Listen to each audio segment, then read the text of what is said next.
How's it going, everybody? It's Man Tomorrow here. I want to thank you guys for coming through on this Saturday afternoon. Hit a one in the chat if you could be able to hear me because this is an important thing that we have to discuss so that way you can see the people who's overly actually concentrated on these things so that way you can understand what they're after here. What's going on, Blaze? What's going on, Donald B? What's going on, XC, BNT, Learn Unsung? All right, make sure you hit the like button before coming in. Okay. Seeking my creator. All right, let's get started.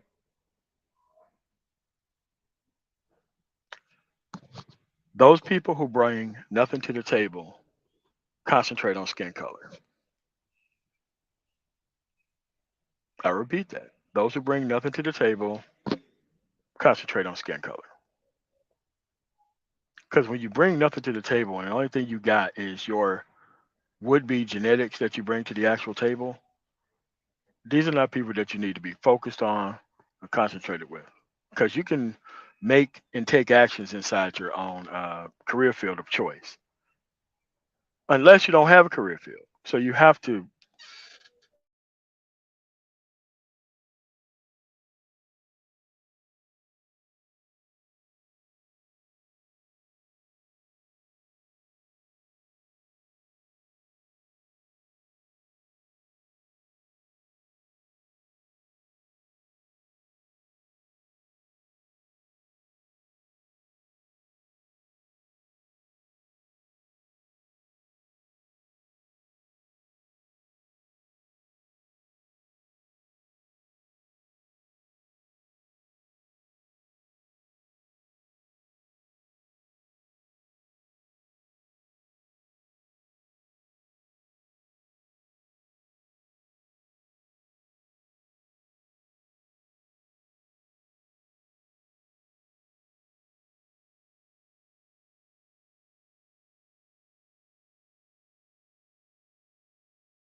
I know I was on the phone call. Sorry about that. What's going on now, Charles Coleman? All right, man. So you have to understand this. All right. So with all these things that are going on within this country, all these career fields that you can be capitalized on, all these things that can be done, all these nonprofit organizations that can be built around all these problems here that people can make millions of dollars off of but don't want to do. When you're not doing anything tangible, you concentrate on racial divide. You're trying to corner yourself off racially. That was the whole point of King's dream, was to make sure that you weren't limited by your skin color. That was the dream. To move on from this silly divide so that way you can be able to do things with your life. Yes. Are those people from the dominant society in charge of the actual justice system? Yes. Can you actually create children that can be able to go into these actual positions? Also, yes. It's going Doug. But concentrating on what part of this diaspora that people are on is crazy, man. It's nuts. It's silly. It's just silly. It's just a dodge from actual producing.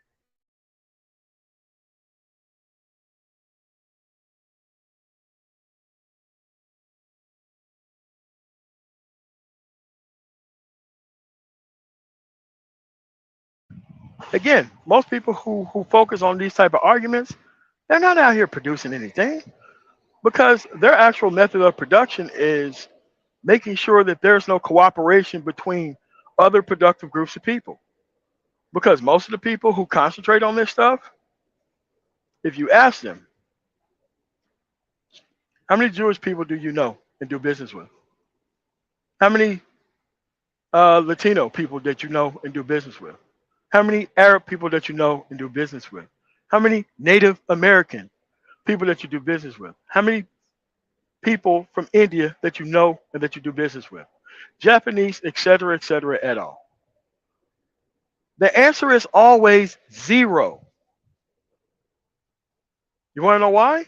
Because within other cultures, most of them, in fact, the best work with the best, and they don't worry about people who focus on the racial argument. It's called Shane. Nobody focused on the racial argument except for people who have no intentions on producing. Yes, my business, sometimes here and there need help with equipment, especially trailers. Who am I going to be able to turn to when it comes to getting more equipment? I have to go through Rolodexes of people. I got to get consults and everything else. And none of that's going to happen if I keep trying to focus on people who just generally ain't got their stuff together. At the bottom, people at the bottom discuss the racial shit. Dude, when I go back to Mississippi, I know actual white supremacists, not this fucking celebrity white supremacist bullshit. I'm talking about people who restricted themselves and their actual growth until it can be white only. I know people like that. And guess where they are? Still in Yazoo City and all these small ass towns in Mississippi. They never moved anywhere. Went to high school with them, was stationed in the military with them. Did they move? No. They have the most racially pure fucking society that you can ever have. And guess what? They're still at the bottom.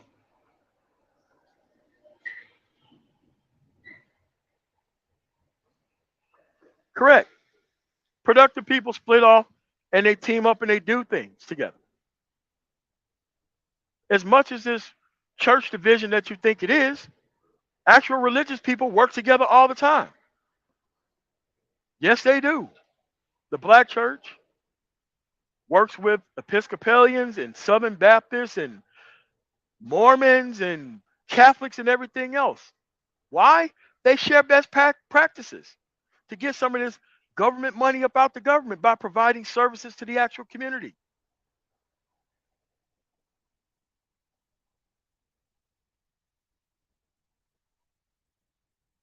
Yo, what's going on, Diddy Real? What's going on, Rob T?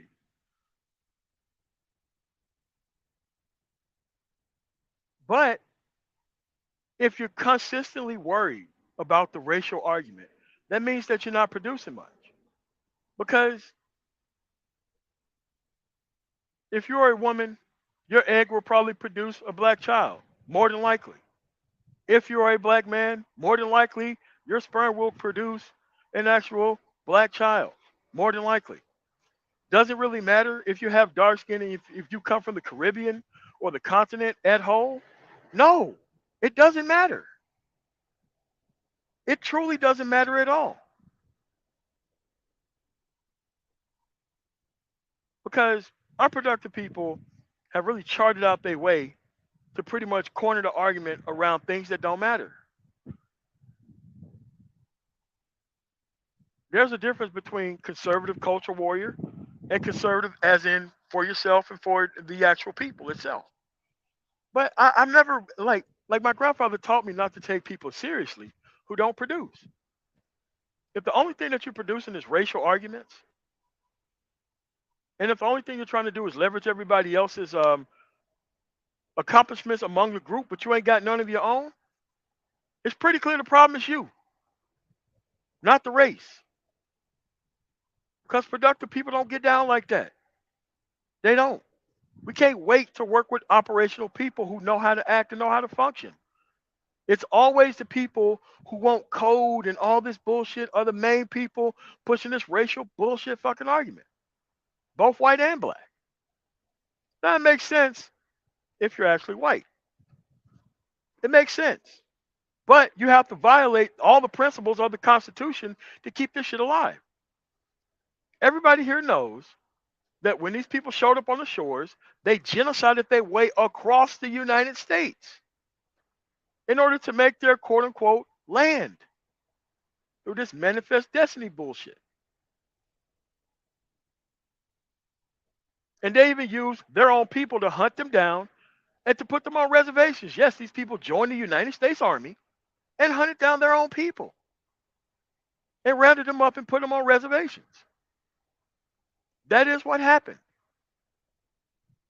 Can you learn something from this history? Yes, you can. Here's what you can learn. It's easier to sell out your principles than it is to stand for something. That's what it is. A lot of these people don't want to be associated with a failed track record of stagnant people. But that's what the history is, and that's what the history shows. The history actually shows that we refuse to operate within a democratic system. No, they haven't paid for that at all. But at some point, you were supposed to learn those lessons from history and create a productive class of people. That's what you were supposed to do. Create a productive class of people that's not on that old failure stuff. A lot of people just don't even want to associate themselves with the history of the people that they come from, and they just want to claim white side of shit. Here's the thing. Those conservatives over there, those white conservatives, they don't trust you over there either. They don't trust the Thomas Sowells, the Candace Owens. Like, dude, they look at these people as celebrity buck dancing coons. They don't invite these people over to their house. They don't invite them onto their platform. They will support them monetarily to make sure that they support their point of view out there. But those people are never really trusted within the movement like that. That's how come they never, ever, ever talk about policy. They can only talk about the culture warrior based issue.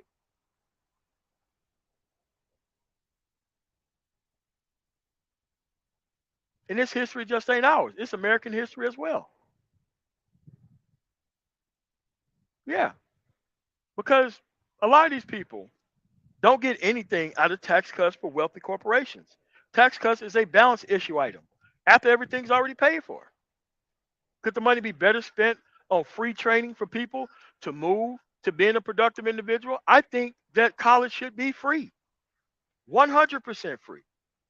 Listen, I own a business, and every single tax proposal that come down the line, I vote for it. Every single one of them. Why? I want the best shit in the area. I want the best libraries in the area. I want the best money, like refocus from all that lottery shit. Yeah, I want that shit coming to our district. You don't have to learn about how this system works one time and operate within the system from the standpoint of having your own productivity. That's how you create a different class. Why do you think whenever a particular person gets political power, they only hand it to somebody else within the same family? You could do the same thing. Have we done the same thing? No. That's an L that we all got to hold, bruh. That's an L that we all got to hold. But guess what? When you go meet different people, they have the same problems that we have. And yes, they have to create divisions within divisions of their own people. They did it with the more productive people. Here, we let the unproductive and the entertainment class create more divisions within more divisions within more divisions here.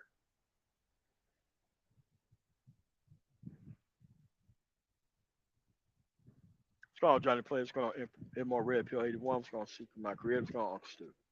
So, here's the thing. This ADOS FBA shit is nothing but a dodge. I've never seen ADOS FBA people anywhere within politics. You don't hear nobody representing these new fangled things that are actually brought up with people. Why? It makes you look crazy. There's no reason to actually create an actual division of one another. I understand, oh, these people are using our benefits. Oh, these people are doing all this. Nah, man, them people are putting themselves in position to win. While we over here discussing relationship talk with a 26-year-old unmarried woman. Anything to prove that you motherfuckers haven't learned shit. Anything to prove that you want somebody else to solve it for you.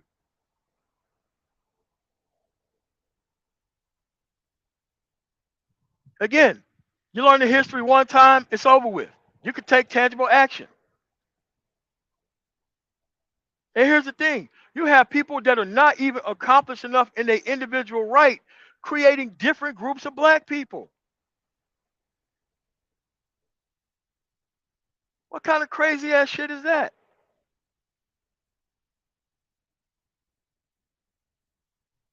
But you have to realize and you have to understand that this stuff is not even needed. The only thing you have to do is ask the person, boom, who did you vote for last time? Boom.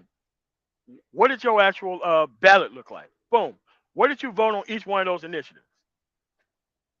And stop telling me this bullshit ass story about, oh, we've been voting for 50 years and we haven't been getting anything. No, you've been voting for 50 years and shit haven't got worse. That's right. Your participation means that things are not getting worse. This is a war of inches. And if your ass is not playing, things may slowly look like they're not improving, but then all of a sudden they disprove overnight. And all of a sudden you want to blame everybody else for not covering you.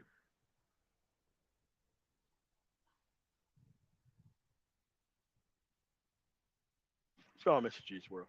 But that's where we currently are at. This is why you never hear me say ADOS or FBA. FBA, failed black American. That's what that stands for. Failed black American. That's what that shit means to me. Every time I hear one of these racial gangsters come around trying to throw up they set in the hood, AB, FBA, ADOS. That shit doesn't mean anything. Listen, man, you can have all this pride once you have accomplished shit, not other people's accomplishments.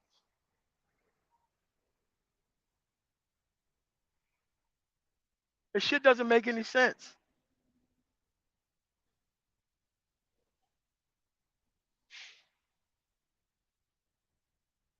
Hey, move on to other people. There's so many Africans that I fucking met who's on that fucking bullshit. But then again, guess what? I met other Africans that wasn't. That's right. You're not supposed to get a one-to-one hit on everybody that you fucking meet. I'm just saying that you got to be a better brand ambassador for yourself so that way you don't need everybody's help all the fucking time.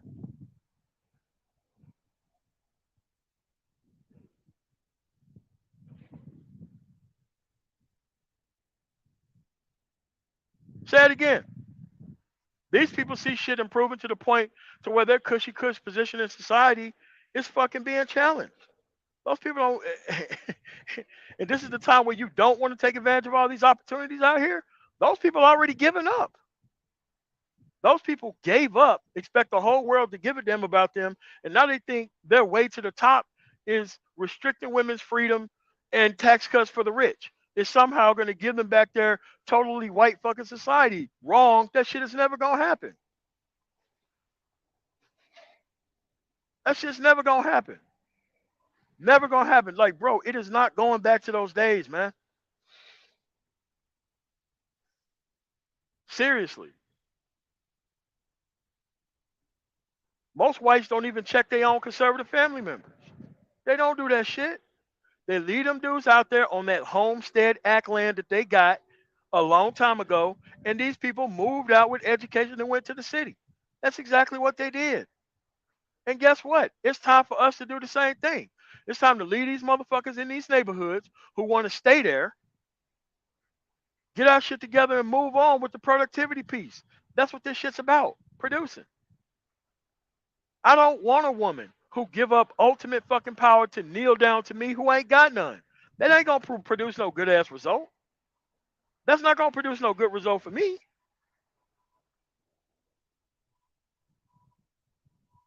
All this power this women got in government, you can easily team up with one and connect your whole entire business to a women's owned business organization so that way you can get these government contracts. I'd rather have that shit than defeat feminism. Fuck feminism.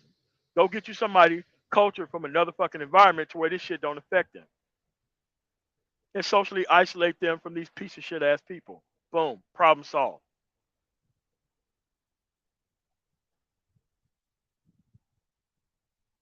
I want there to be definite consequences for people who don't know how to fucking act. This shit is so fucking easy at this point. Well, white women get all this shit. Have you ever thought about teaming up with them? Have you ever thought about teaming up with them? Getting some of these contracts and correcting some of this shit? Rather than trying to have this whole Blackistan bullshit go on? Oh shit, you ain't never thought about it, huh?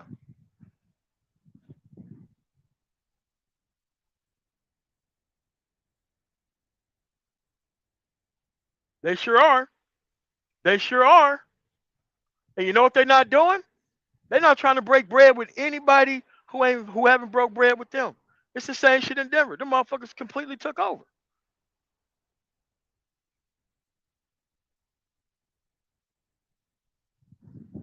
Everybody's supposed to correct the shit for them and then invite their dumb ass in there so they can come fuck it up. It's no different than the Manosphere. It's no different than the pro-black movement after the real pro-blacks has died. It's the same shit's gonna happen. Unproductive people are gonna pick up your shit and they're gonna cause a whole bunch of divisions because they don't want to produce. Strong Israel, not lying. But here's the thing, man. The only thing you got to produce and connect yourself to other productive people. Most of these groups that I'm in, when I get military contracts, I'm the only black person in there. And yes, they don't like black people who come in there who be on that coon shit. Nobody respects no shit like that. And they're not trying to grow them numbers like that. Most principled people are trying to grow principled people numbers.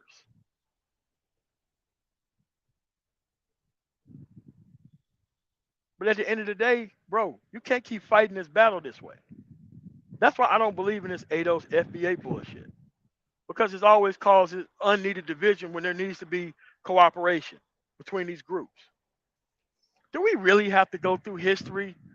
Do we really have to go through history and file down the actual racial makeup of every single person and start de-blackifying motherfuckers and actually taking away their accomplishments throughout society? Are we really supposed to take every mixed race person and de-blackify them to please a whole bunch of another of uncultured, unproductive ass people? Are we really supposed to do that? No, we ain't supposed to fucking do that. You're supposed to lead those people to their own devices, man.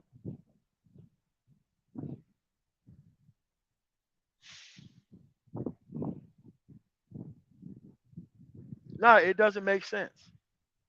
Now, it doesn't make sense to put them ahead of your group. It doesn't make sense to have them on the board of directors. But hey, if other people want to help and join your actual cause, yeah, that's what it is. But most of these individuals who are super pro-black are super non-productive. They don't have any way to get people to the money because they're the only ones at the money in the pro-black system. You have one strong leader and many weak followers. One strong leader, many weak followers.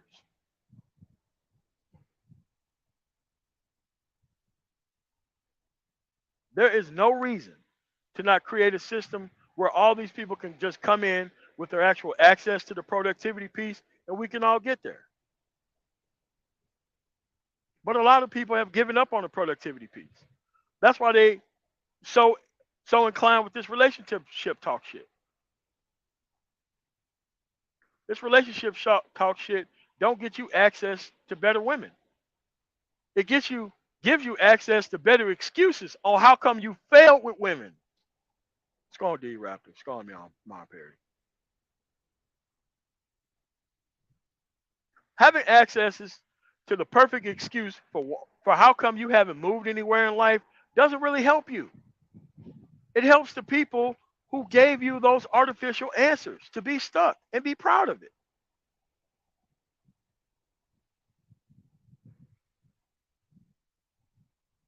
Dude, you can invest in self faster than you can invest in this skin color shit. You can invest in these boys in a far more tangible way than you can investing into this complaints about feminism bullshit. Listen, these people went on and they created a better family that suited them without you. You have to do the same thing if you want to do the same thing. But you have so many people teaching from the standpoint of failure, they want to create a racialized aspect of what's going on here. So that way they can justify their own failures. And then again, these people justify their lack of participation without explaining the end goal to anybody. Yes, at some point in your life, you have to do what they did. You have to create divisions within divisions within divisions, but you have to do it the right way.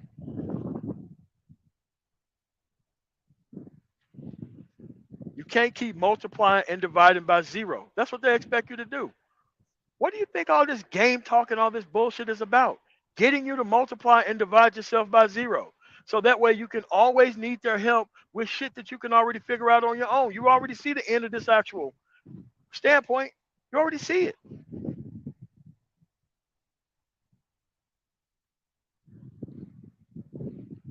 I'm just saying this. I don't allow nobody to come in my face and start running their mouth on this racial shit until they can tell me what the fuck they're doing right now. When they start telling me what they're doing right now, then we can talk. Otherwise, I'll just let them talk and I'll just be out doing productive things.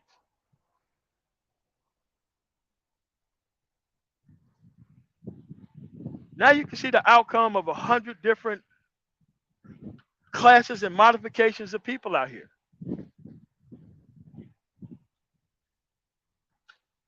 The only reason why you want to lose is because you don't have to try. You're already at the destination point. A lot of these people are already at the destination point. They're already there.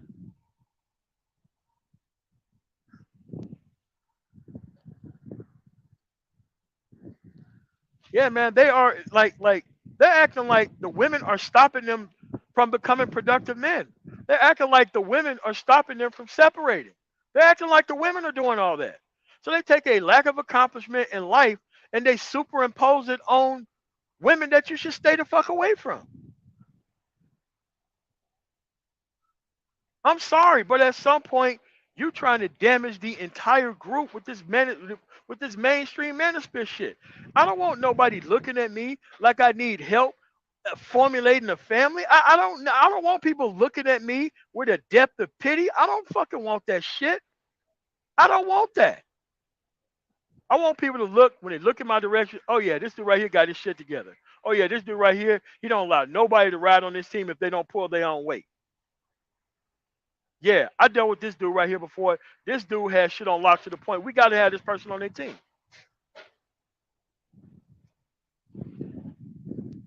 When I go amongst these other group of people,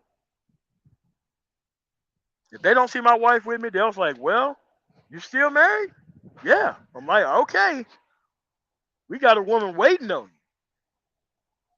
you." Yeah, we team up with people who know how to have their shit together, and those are offers you get from other groups of people when you have your shit together. They know it's 1 out of 100,000 people who's actually gonna get this shit and move forward.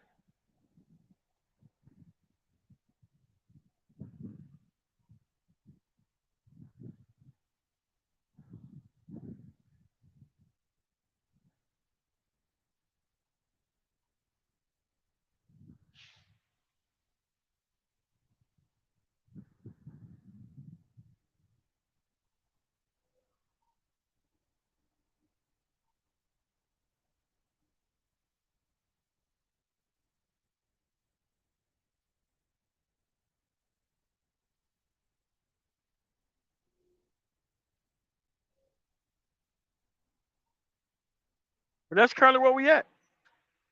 Like, dude, like there really ain't no reason to not learn American history.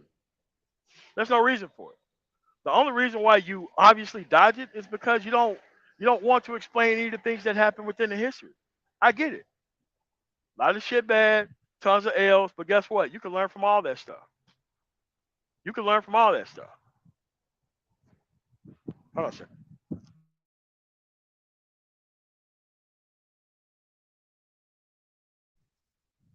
I'm just gonna give you this as a homework assignment.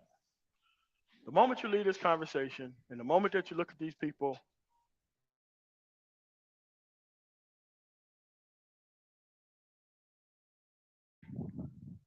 talking about this stuff, yeah, man, just look at how productive they are. Outside of that, this ADOS and FBA shit is some brand new shit. It gives them the ability to not even think about the track record whenever they could just focus on new things. They desperately want to start over.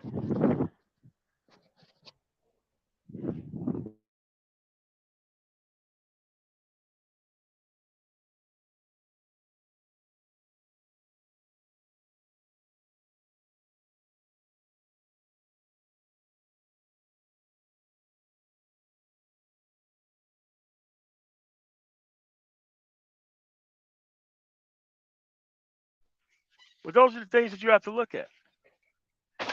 Dude, it's never productive people. It's never doctors, lawyers, attorneys, or any of that shit. Turning around and trying to make these things into something else. They don't do that. They don't do that.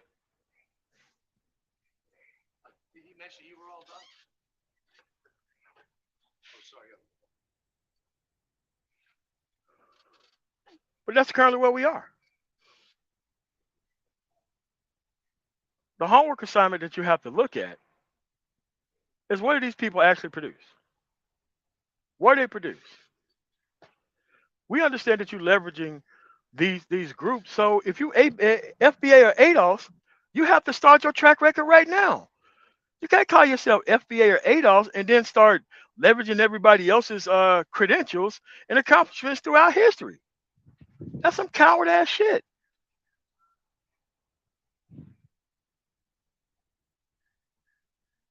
Low Rock 2517. Thank you for the 999 super chat. I got a phone call about a kid I don't even know back home, just hanging. Sent him an ASVAB book and called up. Yeah, Call of Duty Cruise. Yeah, man. Listen, man, you get these people to the money, you get these people to access to opportunity, all this other dumb shit that they own, they won't be on anymore.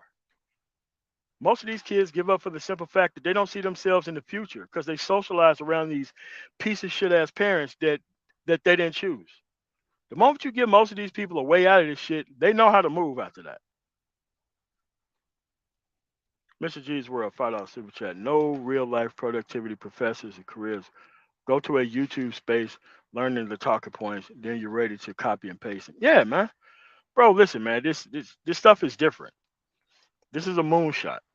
I'm telling you to get your shit together and roll the fuck on. Fancy graphics around no fucking substance doesn't mean anything. It really doesn't. I understand that these people desperately want to be part of a group that's so called winning, but you can't be part of a new group without the new group having any type of accomplishments of their own. What is the FBA or actual ADOS accomplishments?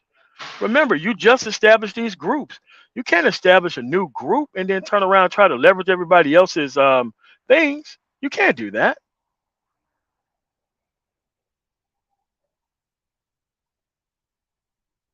Listen, I went to some of the most unproductive people on the planet, gave them access to opportunity.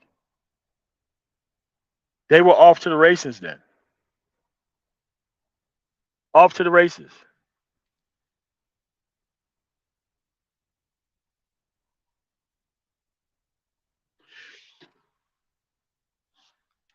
I tell you this, man. Like, there was a dude, he served about 20, 25 years in prison for selling that fucking dope shit. He got out. He was sitting on a whole bunch of money before he left. Got this dude to fixing up the houses in the community. That dude was off to the races. No more selling dope for him. No more selling dope for him.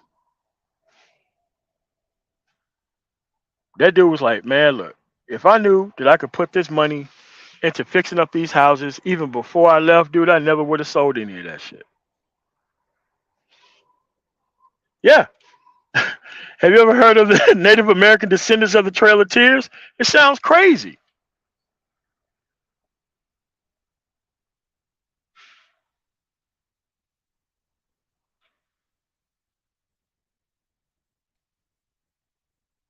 Do I want to go around saying, hey, man, I'm from the perfect season of the Cleveland Browns, 0-16. I'm the descendants of people who lost. I'm the descendants of the Buffalo Bills, 93 to 94 Buffalo Bills.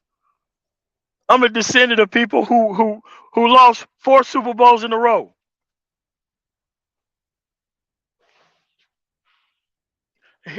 Here's why I don't even like calling it white supremacy because it sounds ridiculous. Here's why white nationalism is dying.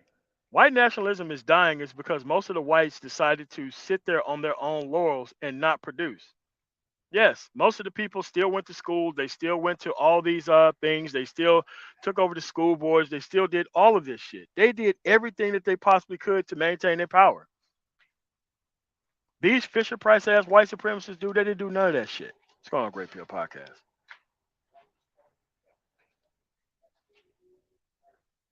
These Fisher Price ass white supremacists, dude, they didn't put no fucking work in. They didn't get to be a judge nowhere. They didn't get to be a prosecutor. They didn't even be a cop. They didn't do nothing. They expected everybody else to work on their behalf.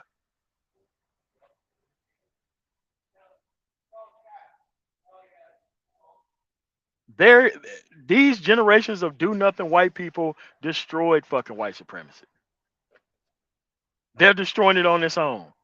No black content creators are responsible for generations of people not producing. No one is responsible for that on the black side. They're killing this shit on their own.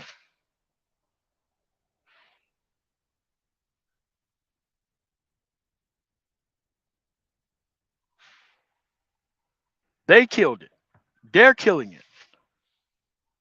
Creating these divisions of FBA and ADOS too, that ain't building shit. The only thing you're doing is putting walls behind productive people. That's what they're trying to do. Wall off productive people from actually working together. That's what this ADOS FBA shit is about. Taking productive people and putting them in classifications within classifications so that way they don't work together. That's what this shit is about.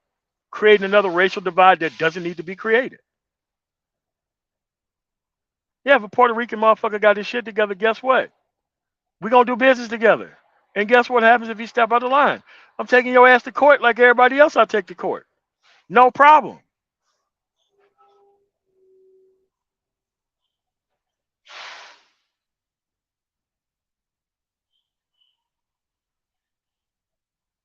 Yeah.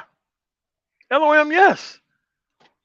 But if you are incrementally still making the moves that you need to make, you wouldn't need to be focused on somebody else's complete demise and failure before you decide to put in action on your own. That doesn't make any sense. Listen, I'm interested in people winning. This real estate isn't going to go up unless there are more winners who live around here. That's how that works. What happens if everybody else move out of the community and I'm the only one that's there? The whole housing market loses its entire value. What the fuck would I want that for? Listen, man, I got enough shit going on under my roof. And with this girl right here, dude, listen, man, bro, I ain't got time to be worried about other people's families and how they create them. I give a damn about that. I give a damn about whether I'm going to be directly affected by the bullshit you're on. Yeah. Everyone benefits for an operational society that works. No one really benefits when there's one or two people here who don't work.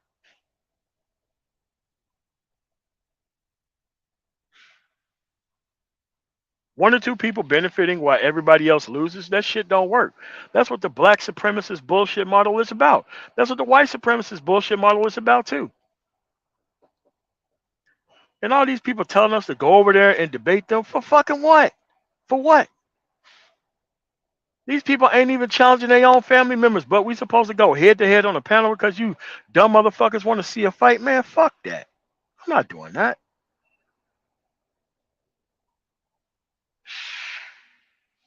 Yes. And that's another thing. On top of white people destroying white supremacy, there is you're right.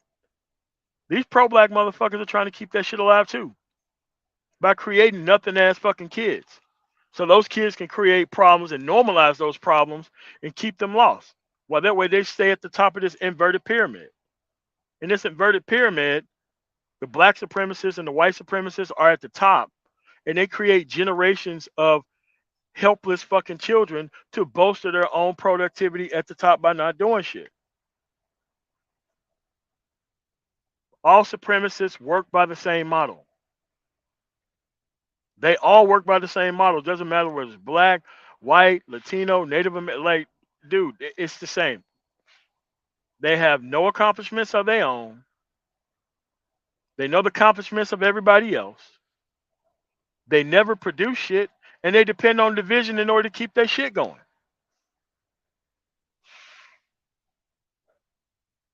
That's why in these conservative circles, like during the Obama administration when they was talking this what did they call this shit? Race war bullshit. Like, bro, there was never gonna be a race war. Never. All they're preparing, you preparing for some shit that ain't gonna happen. You start a whole bunch of violence-based drama in the area, they're gonna call up the SWAT team. And if the SWAT team don't put you down, after the police don't put you down, then they're gonna call in the National Guard and they're gonna put you down. Remember, it's always gonna be a small group of people who's gonna be on this bullshit.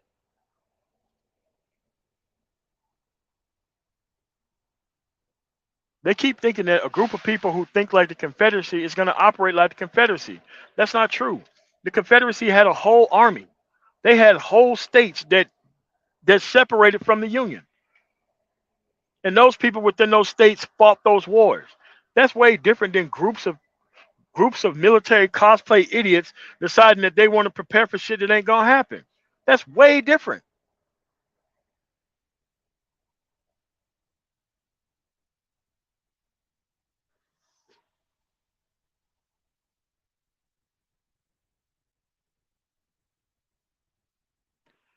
Yeah, man.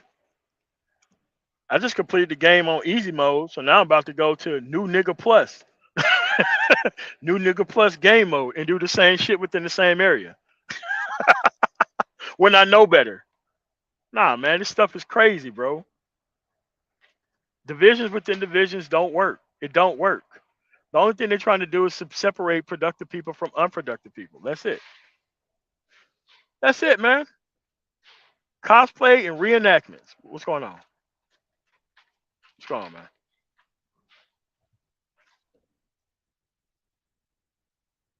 Dude, you can't help these black boys, man. You can't help them. You can help them with an institution that you build. You can help them then. But hey, the women are doing that already in the community already. They're doing it in Mississippi. They're doing it in a lot of places. The only thing that you don't see there is you don't see these fucking men there trying to help with shit. You don't see them around. It's called Bucket TV.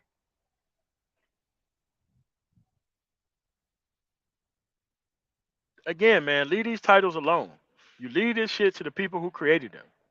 They're trying to give you a false sense of pride with no degree of track records behind them.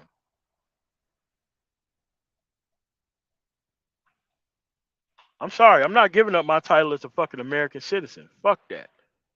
Even though I am married to a foreigner, I'm not about to give up my chances at the best system in the world where people can come and create wealth. I ain't about to give that shit up to join some other group of people who I can't validate their actual track record of. Man, come on, bruh. I can't get that shit up, man.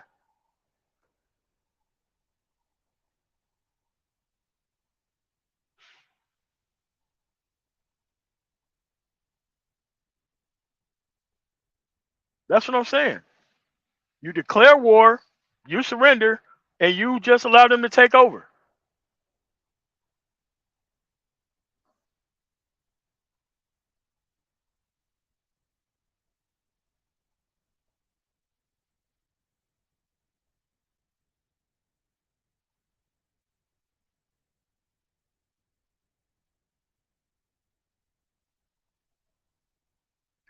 Yeah, that's all you got to do. You want to know what it's like to put unproductive people in charge who don't know what the fuck they're doing? Why don't you research the Bolshevik Revolution? Research the Bolshevik Revolution. When you put a whole bunch of people in charge of government who don't know what's going on.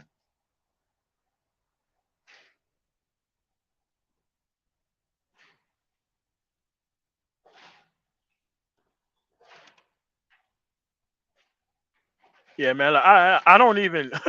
Do you really have to say that you black first if you ain't got no fucking accomplishments? You haven't built no institutions and shit, but you black first? No, you concentrate off of black first. Why? Because that's where all the people at the bottom are at. You black first, but you ain't did shit with your motherfucking life, man. Like, what kind of dumbass shit is that?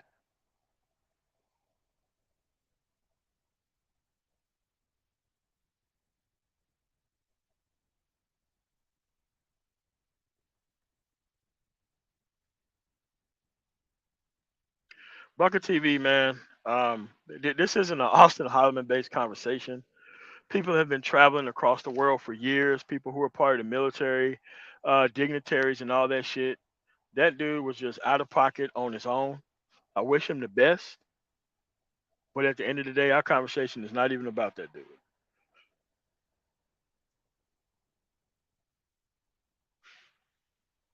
Yeah, dude. Like I've seen Confederate flags in like Upper Michigan, like near the Canadian border. I've seen Confederate flags in like Cadillac, Michigan, way up there. How do you have Confederate flags up here? Crazy shit. It is nearly a 100% white population.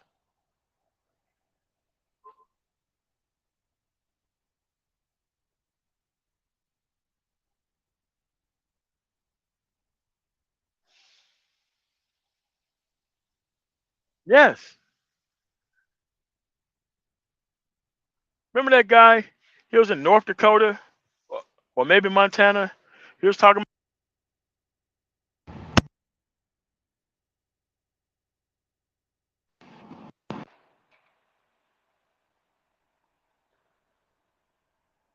What's going on, Wacky Word of O? What's going on, Ron on side? Yeah. Yeah, man, but you see that stuff all the way up there for no reason.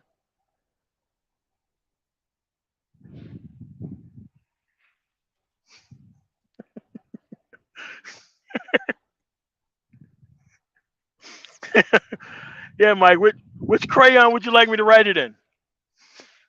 Which crayon? They are. Like most of these pro blacks are women dependent. Women dependent. Because most of this pro black shit isn't about getting men anything.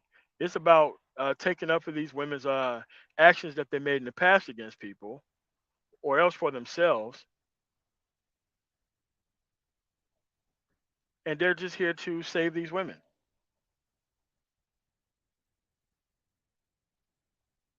What's going on, Atonement?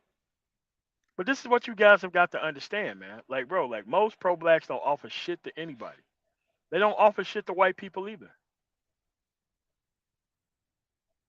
What's the use of being a white supremacist where you create all these laws and systems that's going to actually affect one group of people, and eventually that bullshit that you create is going to affect you someday?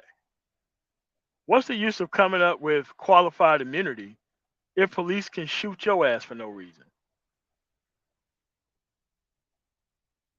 What's the use of coming up with bullshit like that?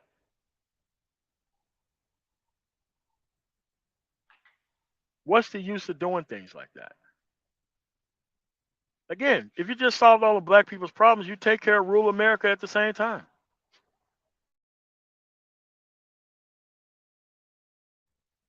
Listen, man, it don't bother me at all seeing these people with this Trump shit on. It don't bother me at all. I know they small town dudes in the area. They want this rah rah masculinity shit. It's the same shit. The same shit. What's going on, Dick Duck? You know how mad it makes me feel seeing these older white people on the side of the fucking road, everything being taken out of their fucking car because they looking for drugs on 90 something year old fucking people or older fucking white people in their fucking 70s. Man, that shit made me mad as fuck. But then again, I understand the shit.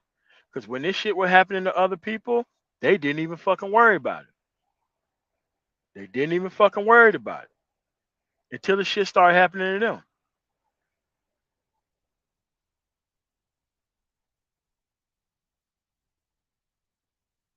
Until the shit started happening to them. Yeah. Now your ass being stopped for no fucking reason. All your shit out on the side of the fucking road. Why? Because you didn't pay attention to the actual environment. Yeah, you may have thought that you was being safe and secure with other people, but now this shit's happening to you. Mortgage crisis. Those adjustable rate mortgages. That shit just it didn't just happen to white people. It happened. I'm sorry, for just black people. It happened to whites too.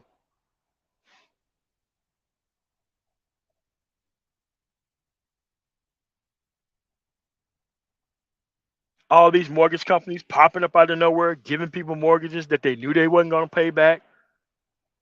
All these people had private mortgage insurance. They was going to get paid twice off of not even having these people take care of these loans and shit. Shit was crazy.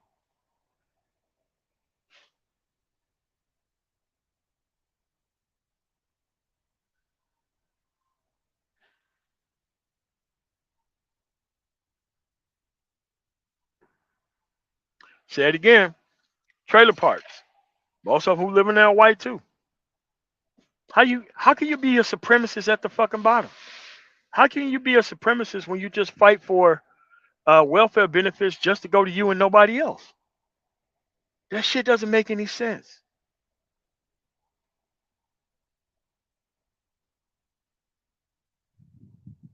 Yeah,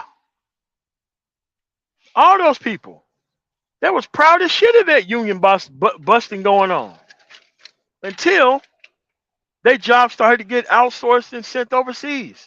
Oops. Again, the rules of an actual society apply to everybody. You keep trying to have this shit by yourself and you're going to be by yourself. None of this shit makes sense. It don't. But a lot of these people create so many divisions that you can't even go across the aisle and have these simplistic conversations with people. They don't benefit from this shit. The things that you want other people to go through, you do not benefit from. You do not benefit from that. It's called Roger Spice. You don't benefit from that. Now, these are the people who are white who create divisions within divisions within divisions. See, if you learned and kept up with fucking history, you would know that this bullshit goes on that side too.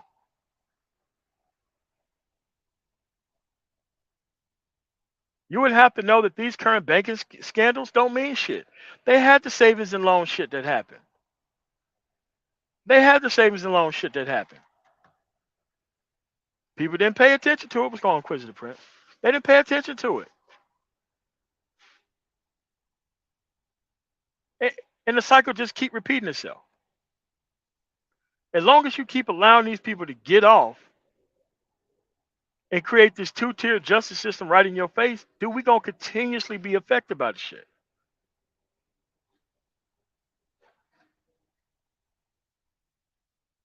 And it's being affected by non-participation, non-collaboration. I guarantee you this. You don't want to be pulled over on the side of the road for 45 minutes, having all this shit jerked out of your car. Why? Because the police are abusing Terry stops and shit. When that should have been the number one thing that we should have got off the books. It's Terry stops. That what gives the police the ability to stop you and run your place for no reason. That is an unreasonable search and seizure.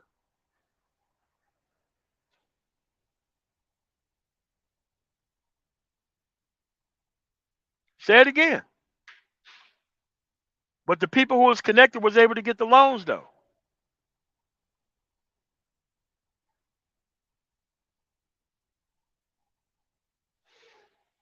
Yes, it is. I'll tell you right now, I'll go from Kansas City to like PA. In every single farm from, I'm going to take it, Terre Haute, Indiana, all the way to I-70 outside the back of the state of Ohio.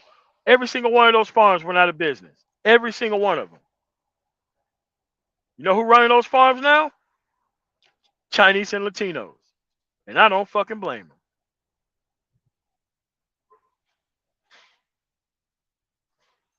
Those people waited till those lands got available, they teamed up as a group, and they took over the shit. Am I supposed to complain about, oh, look at them, they taking all my jobs in our land? I'm like, bro, it's a capitalist system, man. Not capitalist as in capitalizing, which most people actually see. It's called AM1.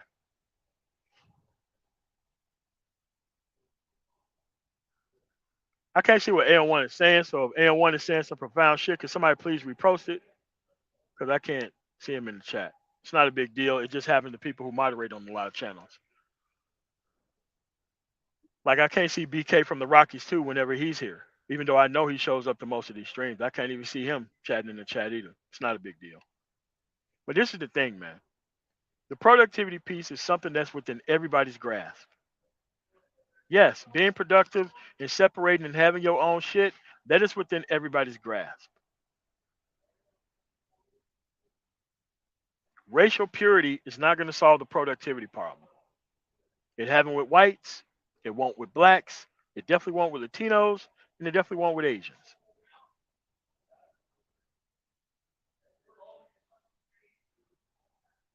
This is why you have to drop those divides, man. You got to drop those divides. Because they don't want productive people working together.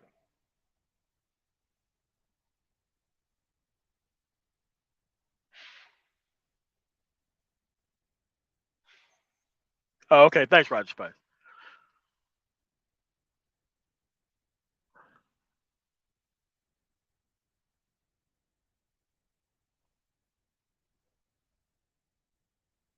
But those are the problems here. All because of these divisions. They want to keep all these divisions up. So that way nothing works. How is Mississippi benefiting? Which I never talk about, how bad things are there.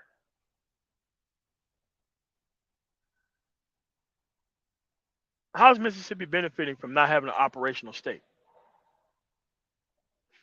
By taking all those billions of dollars in and giving it to very few people. The Mississippi Delta have some of the most fertile land in the country. Nobody's down there farming it. You want to know why? They create too many divisions down there, so that way you can't get shit done. What's going on, Complex Design?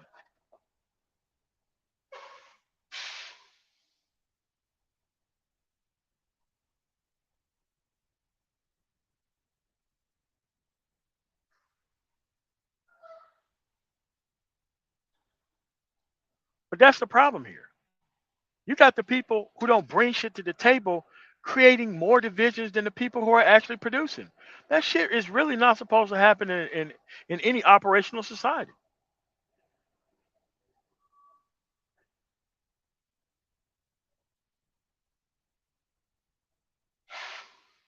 This is why I keep saying, man, like, bro, listen, man. If you have suspect levels of masculinity that you need to have somebody else act masculine so that way you can feel represented in society, that's a you problem. That's not a manosphere problem, that's a you problem. I keep telling you, man, there ain't nothing wrong with the manosphere. Nothing wrong with it at all. There's never been anything wrong with the manosphere.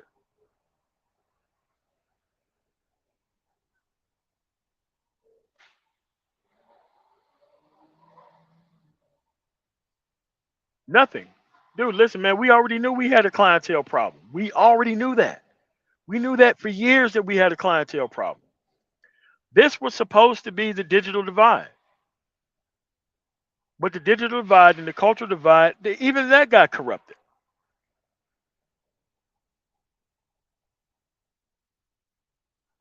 Yeah, man, as you should.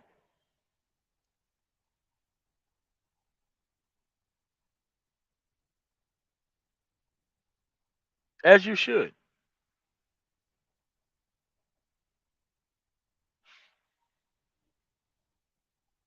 But we want to solve this woman problem so bad that we rather not do anything else with our lives until that problem gets solved. What's going on, skills and resources? What's going on, man?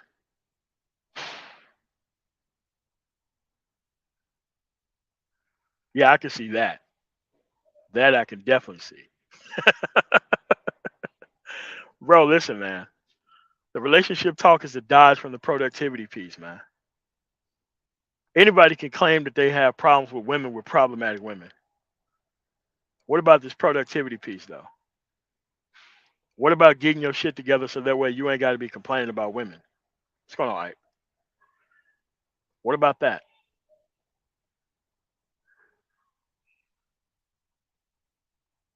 I bet you ask yourself, MOT, you create division upon divisions too.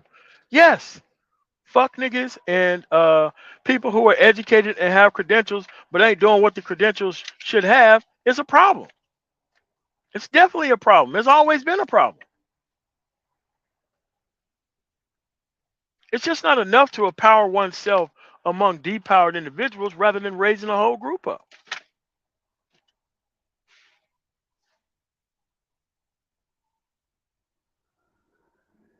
Yes. The complaints about mythical bitches, women you don't even have access to. Putting the complaints about mythical women you don't have access to over anything else. You came to a whole Manosphere. Dude, there is varying degrees of people with money here. I'm not the only one. There are varying degrees of, dude, you have engineers here. You have people all up and down the IT spectrum here. You have all type of web designers here. You have all type of people who work for the government up in here, who team up with the government up in here. But the only thing that you own is you want to complain about women? What? What? What?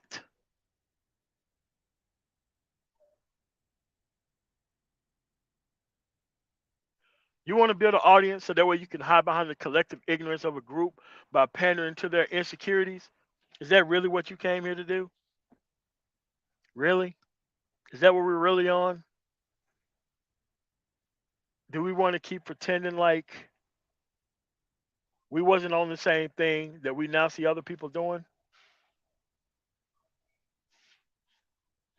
Bro, it's been a waste of time, man. It's been a waste of time. Tell me how the gender war on a one-to-one basis is supposed to get you to a better woman. I'll wait. I will wait. I'm not gonna hold my breath, but I will wait for an answer for that.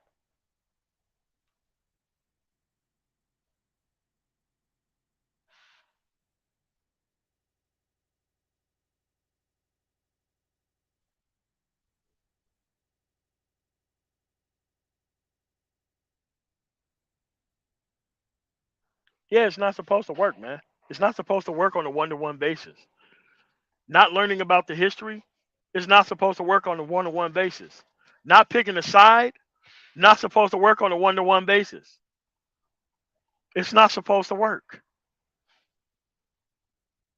I'm sorry, but I'm interested in a working society.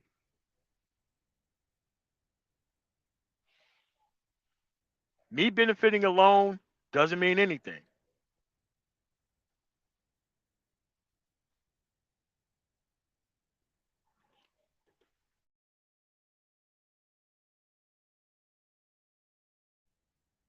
Well, that's not my fault. That's not my fault. He's a content creator and he wants to be on the side of the people with the numbers. That's not my fault. He's a conservative. She's a conservative. I'm not sure what he's trying to conserve, but we definitely know what she's trying to conserve. And it's just really not my fault, man. I don't. I mean, he's on his own zone, man. I can't go over there. I can't tell him nothing. His life is dependent upon this content creation, man, and I can't help anybody with that.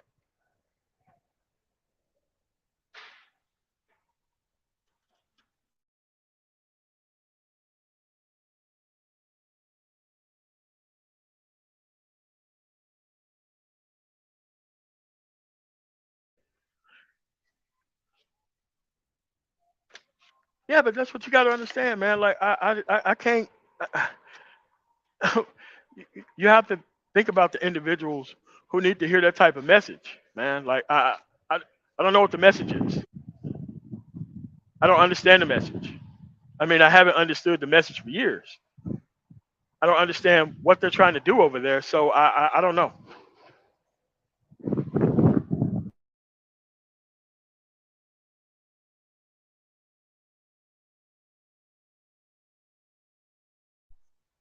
But most of these people are on some subscriber supremacy shit. They think that agreeing with people who are ahead and winning is the key is the key to success. That's what they own, man. There ain't nothing I could be able to do about that. Nothing. What's going on, Sean H?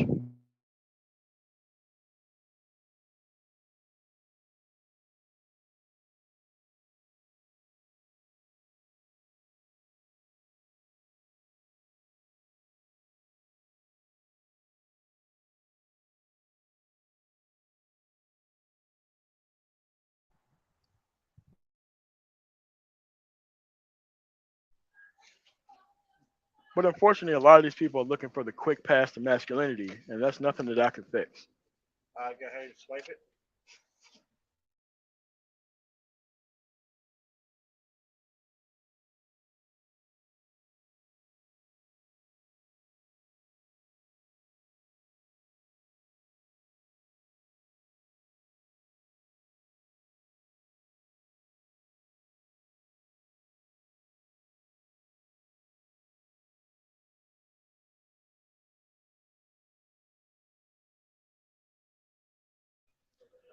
But that's currently where we are at. You have to understand that these people have already chosen a side and they've chosen their team already. And you can't really help these people. Not most of them. Like my message has been pretty clear and pretty much been the same all the time.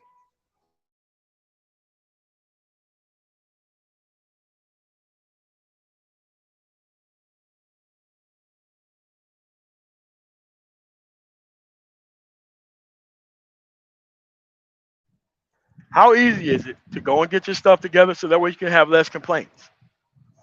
You can't say that you've been in the same position for as long as you've been in the manosphere, unless you want to be behind. I'm sorry, man. I wouldn't be able to live with myself if I've been here in the manosphere 8, 9 years and I still have the same problems that I had last year. What's wrong, Doc Phoenix?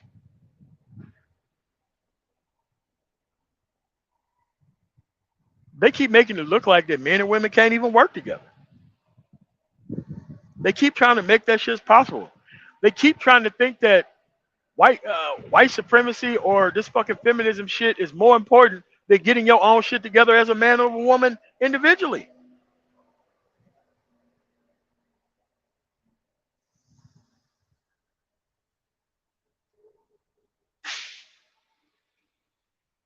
That's the problem here. Everybody's trying to do it the wrong type of way.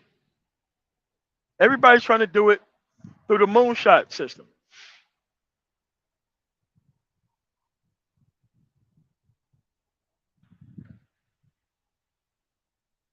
That's what these things are currently on, man.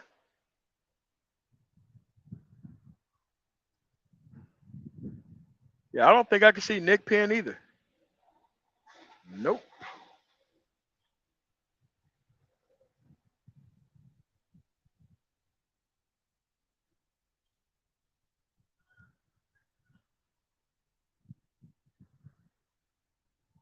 Hey, could you AM1, could you repost what Nick Penn said because I can't see his comment in the actual chat. But currently, folks, you have to understand this, man. Nobody's gonna get out here and do the work but you, because that racial supremacy shit only pays a very few people, only the people at the top.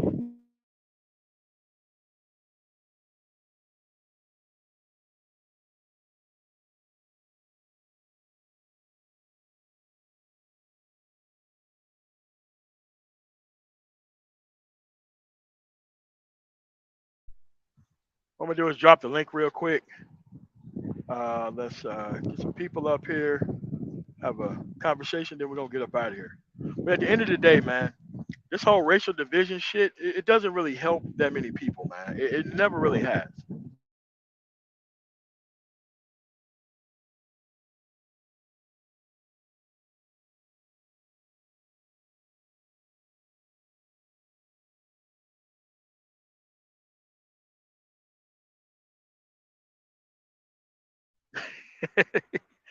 Yeah, like complex, man.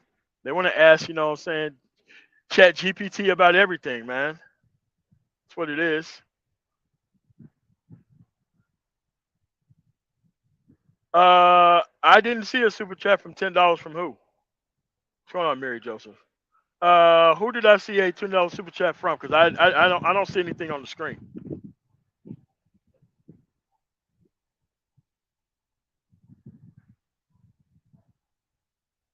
Oh, I didn't even see that at all from Nick Penn. My bad, man. I'm not ignoring you, but I don't even see it on the screen at all. Actually, if you got a question, just ask your question, because you're making it seem like I skipped over your question. Could you ask your question? Just simply ask your question. What's going on, Complex? What's going on, man? What's up, man? What's going on? Oh, chilling out, man. I'm just getting tired of this ADOS FBA shit, man. It's really getting on my nerves. I mean, you got people trying to create new groups of people and then trying to just drag everybody else's accomplishment along with the group that they just made and shit. I'm like, man, Yeah, I don't. the chat JPT doesn't help any matters any, right? Because now I guess there's like other lines that everybody's got to be split along. Like this place is hilarious. And when I say this, I'm not talking about, this channel specifically, MOT, or the channels that we're affiliated or operate. But I'm talking about, this space generally speaking. It's like, wow, this is insane.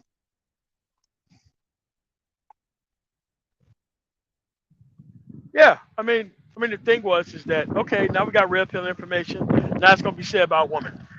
Now it's said about a woman. Now it needs to be said about a better looking woman. Now it's said about a better looking woman. Now it needs to be said about a supermodel.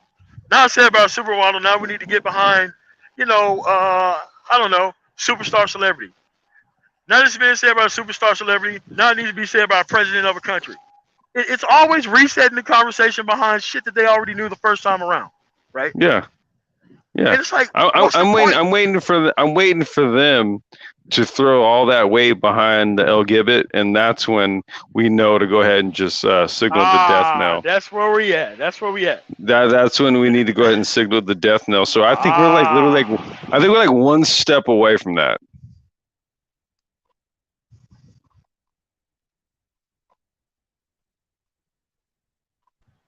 So you're saying that we just need the red pill to start coming out of the mouth of gay men and lesbian fucking women and trans people before they get it, right? Well, this is a family show, MOT. So there's certain things that I could bring up that what, I'm gonna go ahead and just not, right? Yeah. Yeah, man. Certain people that made certain threats to other men to do certain things to them. You know what I'm saying? Yeah, I know. You know what I'm talking about. Yeah, man. Who knows, man? RuPaul for the red pill, man. Coming soon. Hey. Why not? Hey. Why not? No, they don't want to listen to it from men. Whoever's gonna get this message across to get a better deal for black men, I guess, right? Yeah, that's what I'm saying. Whoever. They're all tools, aren't they? Hey, yes, they are. They're all tools. They're all tools. Hey. You want a black Manosphere, don't you? You want a voice? Do you want a voice, MOT? You want a voice, don't you? You want one? You want a voice? You gonna burn all this down over a racist What do you comment? want? MOT? What do you want, man? What do you want? You want a voice? You smoke crack, don't you? Big jump. Oh no! We just went to lean on me. Like, bro, listen, man. Yes, these people can be pathetic. Yes, it's okay for them to stay behind. I'm telling you, it's 100% okay. It's okay. Yeah. Yeah, you don't need all these people to line up with you before you get started. You don't need that. I promise you don't need that shit. No. No. We've had. See, here's the thing, man. It's like every time this space grows, there always has to be these grand resets. And when it grows, there's a lot of people who come in and then they don't know the history. Yes. They don't know what's gone on in the past, right? To me, this is just another reset. Now, it's different in the fact that the face is Chat GPT. Yeah. But it's a reset nonetheless. We've been here before. Yes. Right? We've been here before. Hold on a second. I don't see Jackie Kanomi either. I don't see her either. I don't see her. What was that? The person who they responded to, I don't see her either in the chat. I don't know what's going on with this channel, man. Sometimes, man, I just want to delete this channel and just create another channel, man. But I know something's happening. because I can't see certain people, can't see super chats. Whole super chats come across the screen. I can't see that either. Like, man, this stuff is just crazy. Can you see it? Can you see it in StreamYard? Wait a minute. I can see it now. Sorry about that. Okay. I can see it now. All right. Well, I used to have like when I'm actually sitting somewhere, I used to have like an incognito page up so that way I can see everything. Yeah, And then the yeah. actual just StreamYard up because that's how I was able to see Gabe when he was commenting here. Not sure where he's at now, but yeah, that's how I was able to see. Yeah, I'm like, wait a minute, why is he here? Yeah, but yeah, but that's where we at right now. It's just that make sure the chat filter is set to all messages. Where do I set that up at, Shonda H? Because I don't even think I've even heard of anything like that. Chat filter set to all messages. Yeah, what's going on, Eric Bird? Yeah, man. It's just that we need to go over this. Like they don't want to participate in society. Like society is too much for them for some reason, man. I don't understand that. Well, I see a few things going on here, man. And if you don't mind, man, I just want to take a second to wait, what happened? I say go over them because no. So check this out, right? See, so I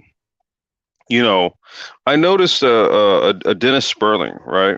If you guys type in Dennis Sperling Manosphere 3.0, right? Like he did a video, or he's got a couple videos with it in the title. And this harkens back to that whole 2017, 2018 period MOT when a lot of cats would use the brain trust, right? When they needed to kind of duck for cover from criticism. Yeah. Right. And now we've kind of got this Manosphere 3.0 shielding that's kind of taking place, right? BGS is trying to define it as his own platform, but we literally just had to do okay, we're going to call it a critique. It was really more of a lampooning because it was just so incoherent and devoid of intellectualism that we couldn't actually critique it. In my mind, it was more of a lampooning, but we're going to call it a critique, right?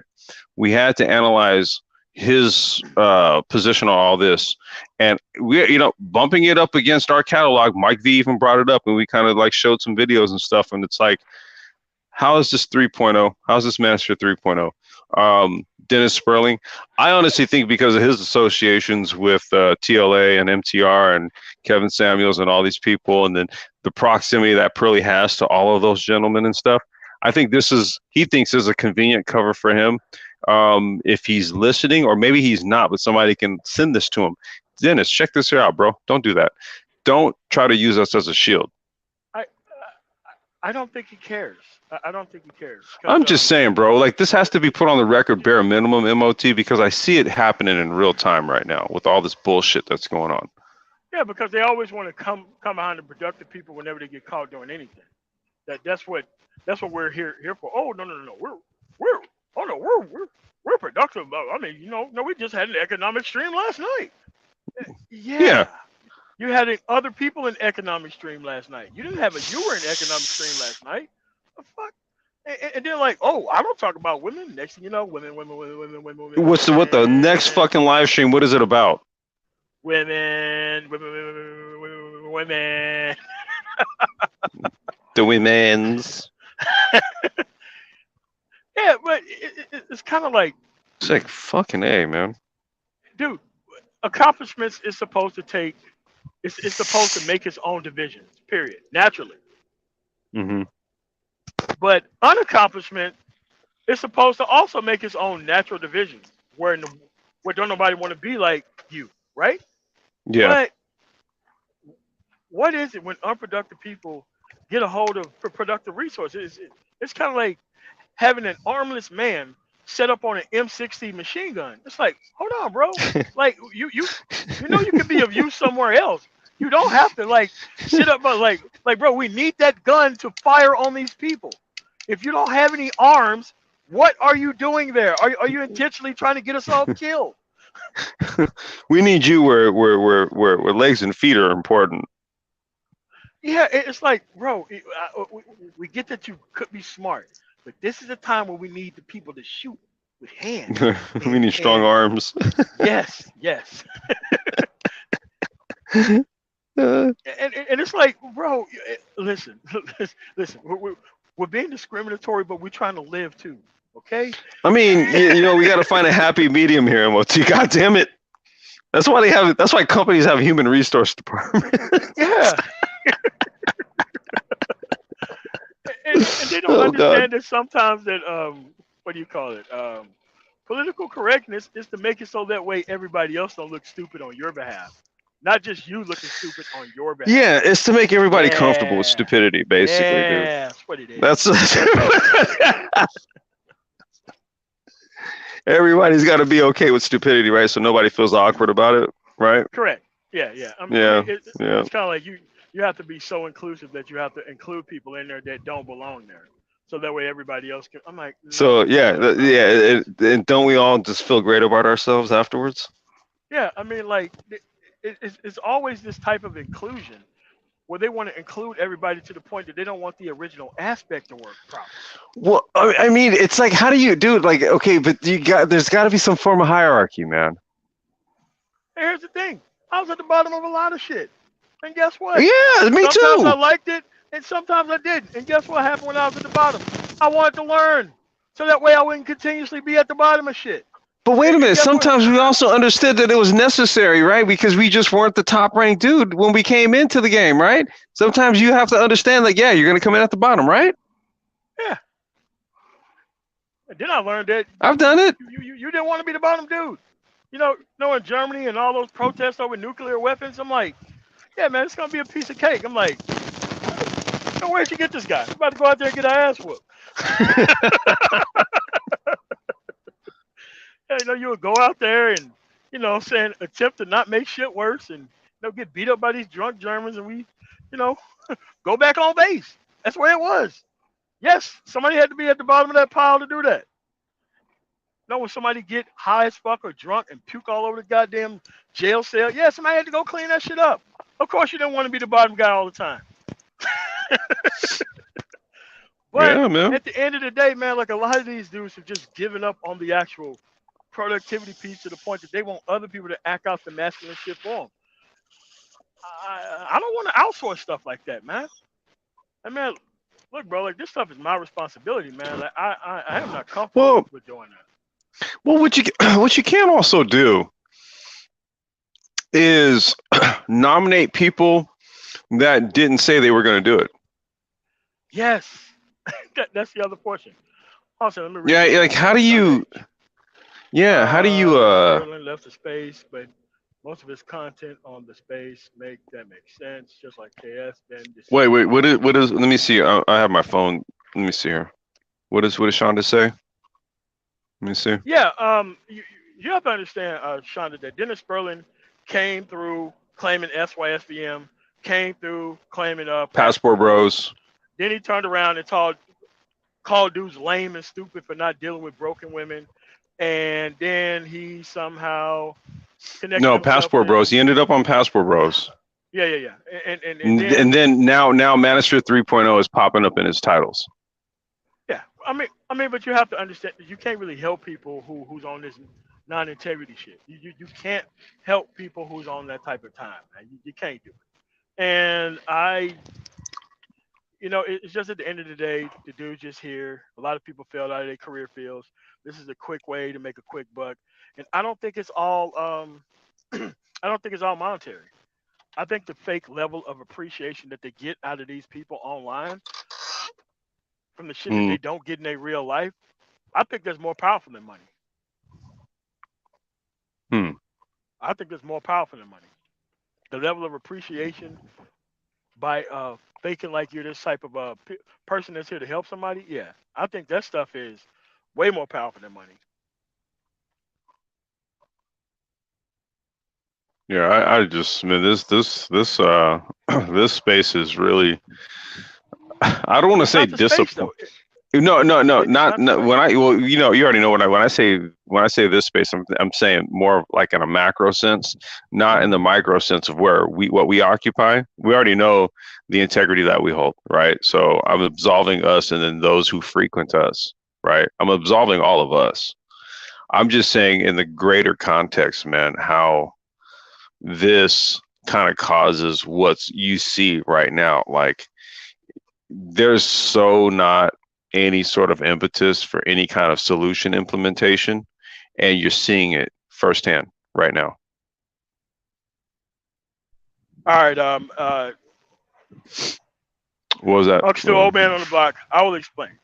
None of this stuff Okay. is monetary based. Like a lot of these people want to be part of a perceived winning team so bad. It's like, okay, so let's say that you hang around a popular content creator, but that content creator's success has not trickled down to you, but you still support all the bullshit that the actual content creator does, right?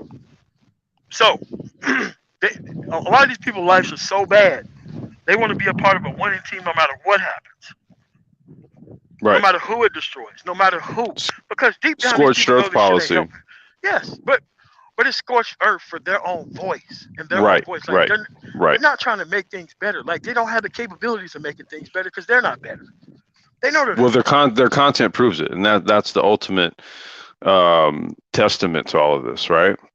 So much so that now Chat GPT occupies their brain space. I mean, she has Now, to. I mean, now, they MOT, were never gonna you and make I it know without that, her. but you and I know that this is just but a mere conversation for us, right? Oh yeah, no doubt. That's all this is. Okay. For them, this is literally like a factor for division.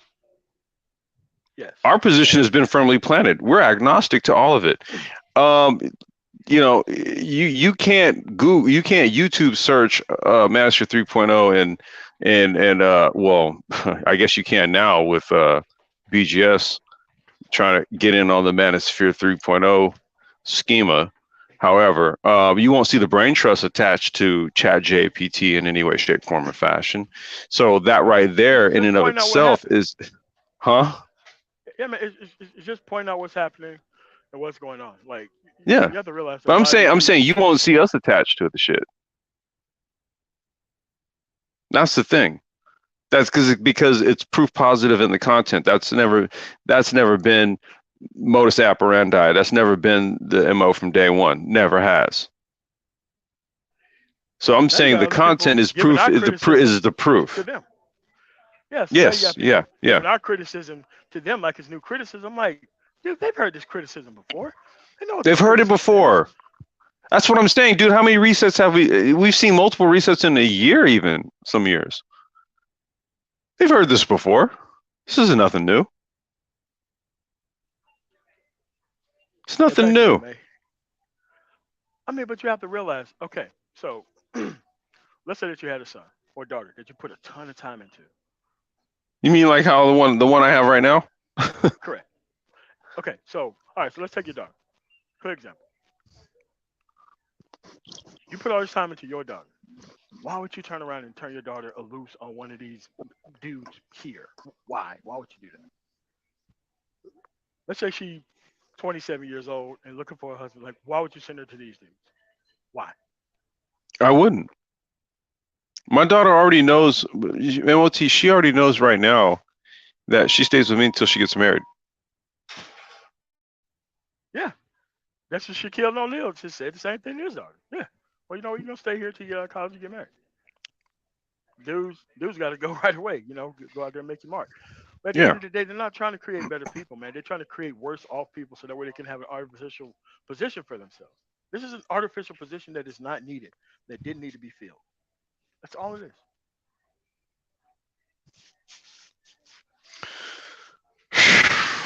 Yeah. This is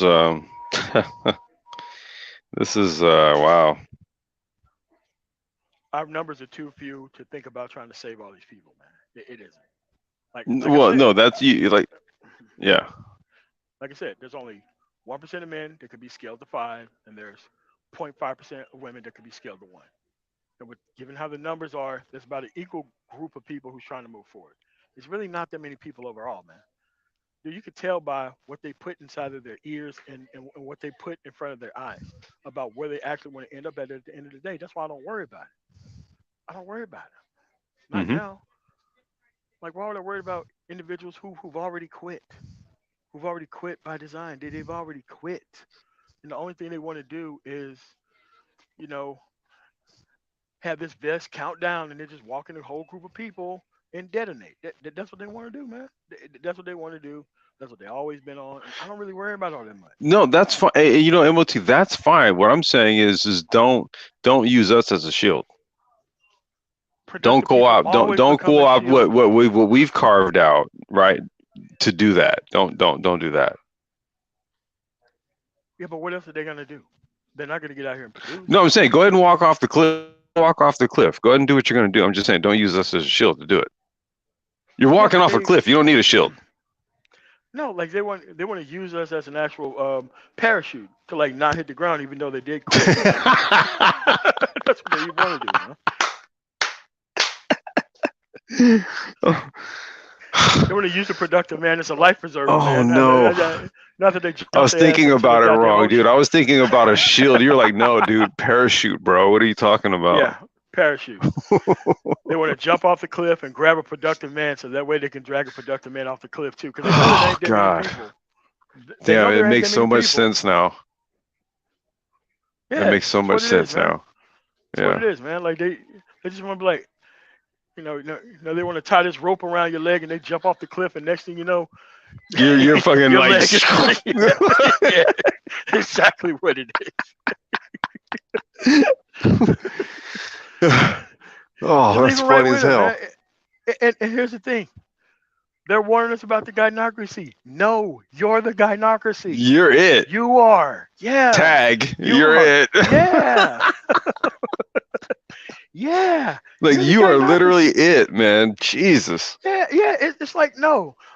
The women aren't an inanimate object. It's the people who dream of being with the wrong type of woman who's the actual problem here.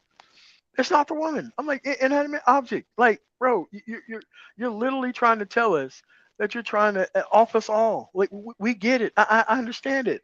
I see Well, it. wait a You don't minute. have to tell. This is under the geese of getting you a better deal, though. You know, Yeah. just so you know the intentions are good, MOT. You know what I'm saying? Like, So you get a better deal by dealing with the wrong people. Oh, okay, all right, man. Yeah.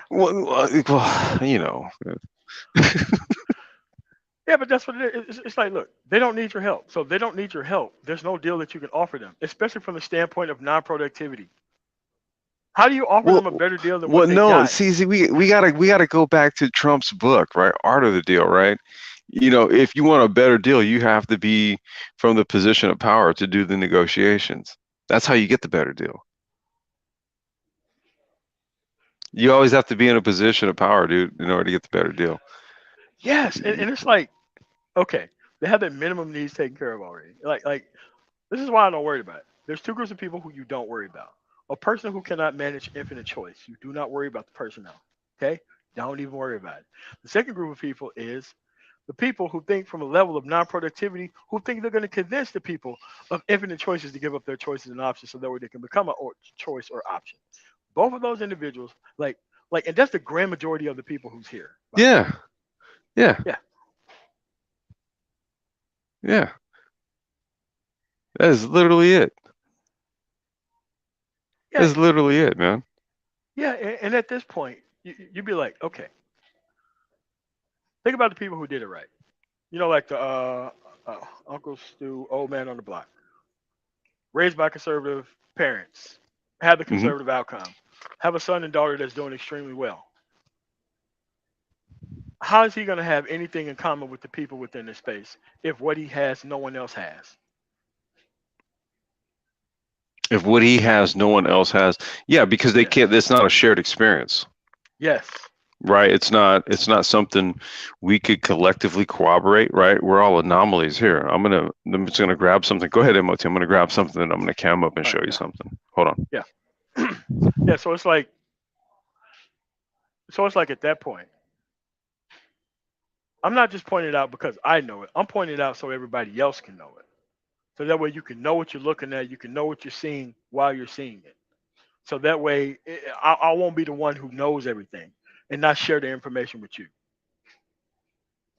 I want you to be able to see this stuff within your own life and be like, oh, just like MOT said, oh, this is what these people are on. Damn. Is it that easy to figure out? Yes, it's that easy to figure out. The only thing you have to do is move way above this stuff and look over this stuff like an actual petri dish. Like you're looking down on this experience like a petri dish. This is a petri dish. And you are the one with the magnifying. Whether you're looking at it from a 1,000 degree or 25,000 degree magnification, that's where you're looking at it. You're Yeah. not trying to experience on the ground floor. MOT, you see this? Yeah, honor roll. This is my daughter, man. Okay. This Yeah, is what we just got here. And here's the thing, man. It's all about standards. yeah. Okay. But It's guess all what? about standards, bro. Like, remember, I told you about the story when I brought home an honor roll report card, and one of my older cousins, who's now in his 50s, who's sleeping on great aunt couch and all that kind of stuff. He was like, "Oh man, that ain't nothing. It's just straight A's." And I'm like, Okay. "What you say? What you say? Mm-hmm. Get out of my house and get off my property, and don't ever come back here for any reason." This See dude's there? doing exactly what he's supposed to be doing. You, a person who's not doing what he's supposed to be doing, and he was like, "Wait a minute, why are you even here? Get off my property. Leave." Like, yeah. No, I'm But that's saying, the dude, like problem. this is the reason why I was even just saying a little while ago. I was like, look, my daughter knows, like, okay, her whole life path, she wants to go to culinary school. So we're gonna be starting that here this summer. I'm Yeah. gonna start putting her in culinary courses and stuff like that. You know, she can get her chef license, all that type of stuff, and kind of move where she wants to go in terms of life path and things of that sort. Uh, but in terms of like educational standards and stuff like that, oh, dude, honor roll, man, got to, right? And let me tell you something. That's not just because she's a girl. If I had a son, guess what? I'd be showing you that honor roll certificate. It just have his name as opposed to her name. Standards are the same. Yes, as host, but my grandfather was way up there. Like my father wasn't even my father. My father was treated more like my brother rather than the father. Like, nah, we're not fucking this shit up. This is a good child, and we're gonna make sure that this child get the fuck up out of here. But a lot of people didn't tend to have good outcomes. They intended to people to be more free than they were, not more disciplined than they were. And that was the problem. Like when people wanted to be like friends with their kids and all that kind of crazy stuff, man. Like brother, that stuff didn't produce a good result. It just didn't. Mm-mm. Nope. Yeah, man. Like productivity has always been great. It's always been a thing. Great for my family, and a lot of people, even up there, like dude, my grandfather's place was surrounded by gang violence. They didn't have to bring that stuff to his property. Well, MOT, let me just speak to that real quick. See, people, what they get twisted is that, see, you can be friendly to your child, Yeah, but you're still their parent, right? yeah. You don't be their friend. You can be friendly to them. I maintain a friendly relationship with my daughter. Okay. But I'm her dad at the end of the day.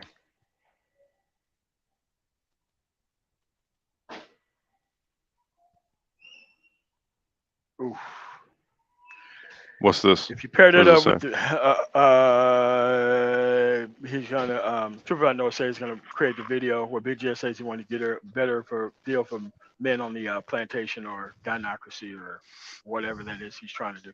I mean, I don't doubt him because his Yeah. power is based on people dealing with broken women or else the type of women that need to be you know what's the word I want to use need to be explained to others by him. Like I understand that he's trying to keep his relevance up. He doesn't care about us or men actually benefiting. He want to keep his relevance high.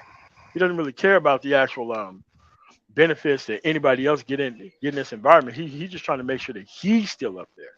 Yeah, but he's So I agree burying with himself in the process, right? Like trying you. Yeah, to what's going on? sell people on this chat JPT bullshit. Um, you know what I'm saying? Because we was that yesterday or the night before MOT where we did a critique of that live stream Yeah, and we highlighted brothers that were literally doing the things that he was claiming wasn't being done.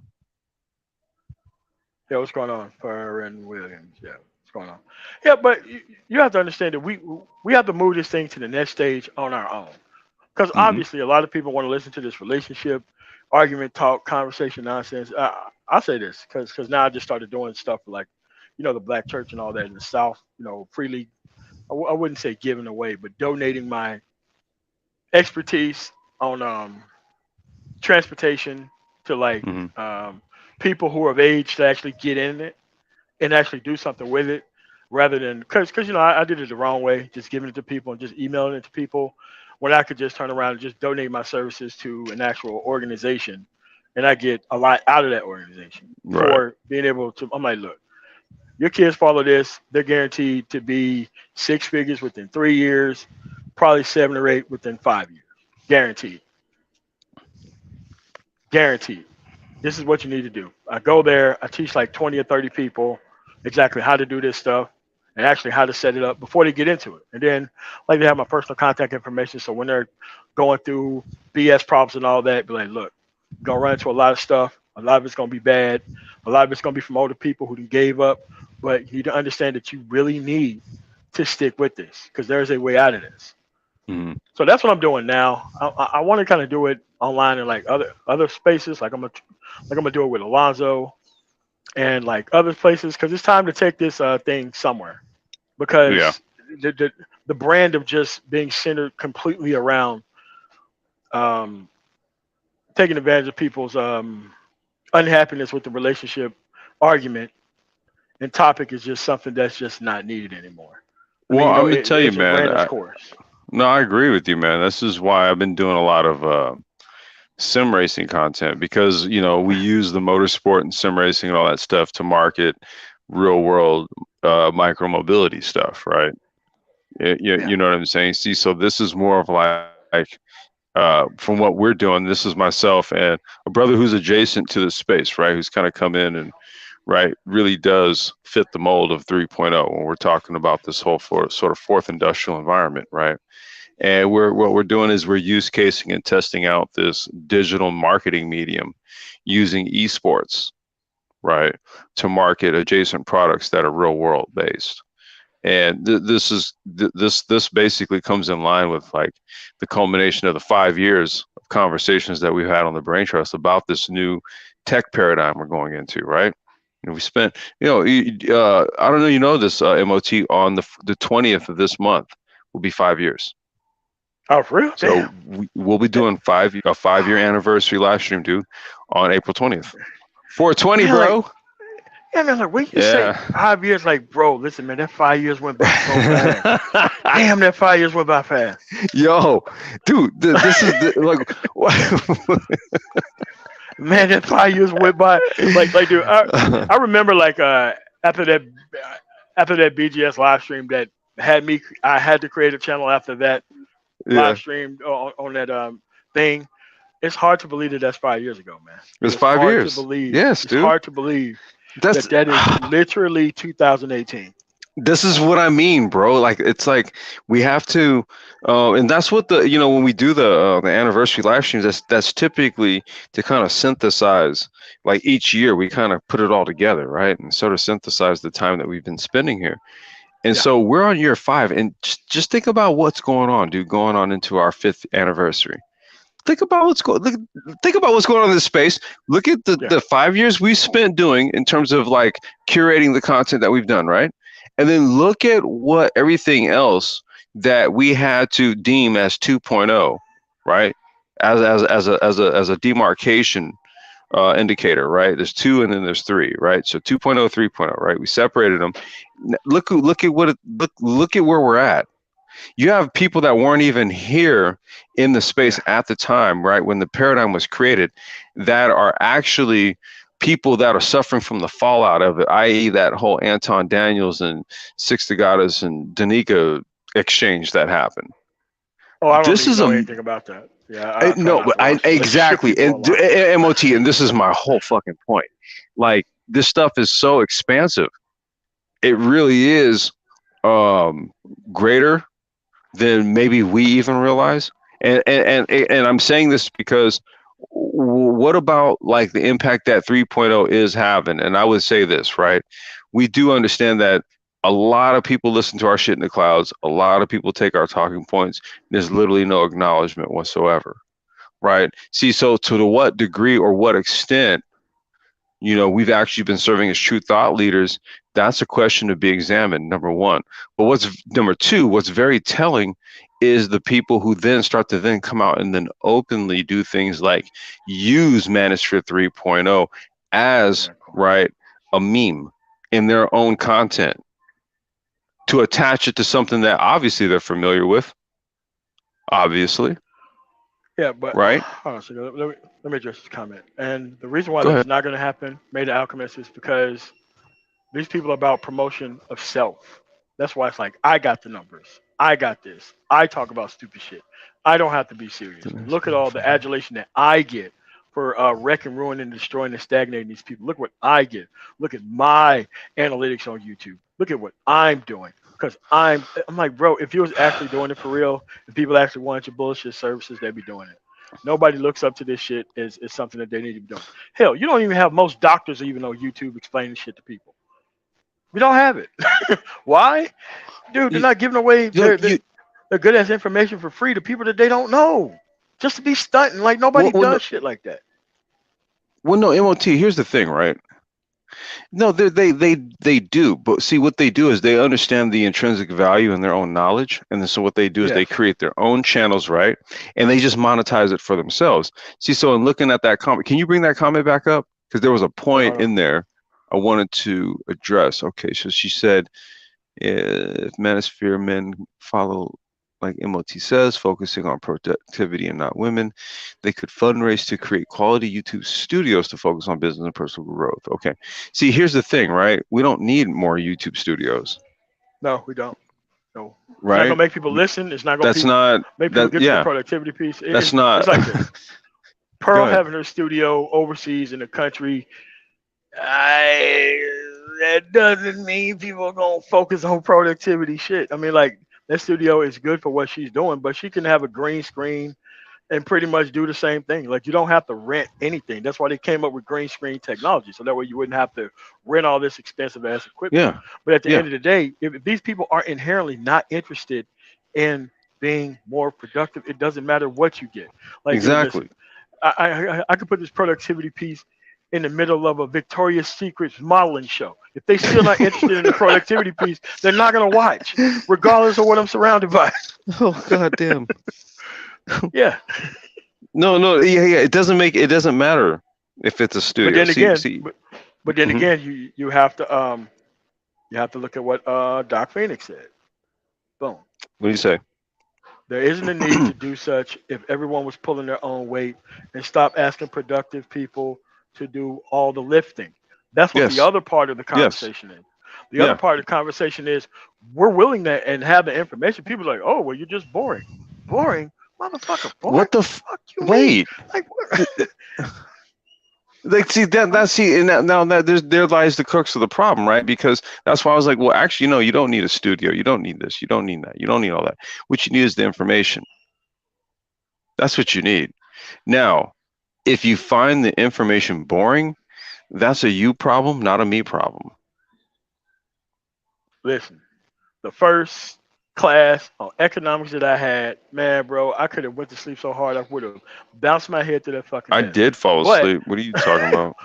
But everything that the person was talking about is something that you can nearly connect economics to your actual career field. Like, I couldn't even, well, I didn't make the clear distinction between following the actual economics of what my particular career field was and where it was actually going and using that actual knowledge. But I had to listen to and filter through a whole bunch of bullshit in order for that to make that happen. Yes, everything that you actually come in contact with during the first time is going to seem boring. It's going to seem all. Bro, I do it on YouTube today, man.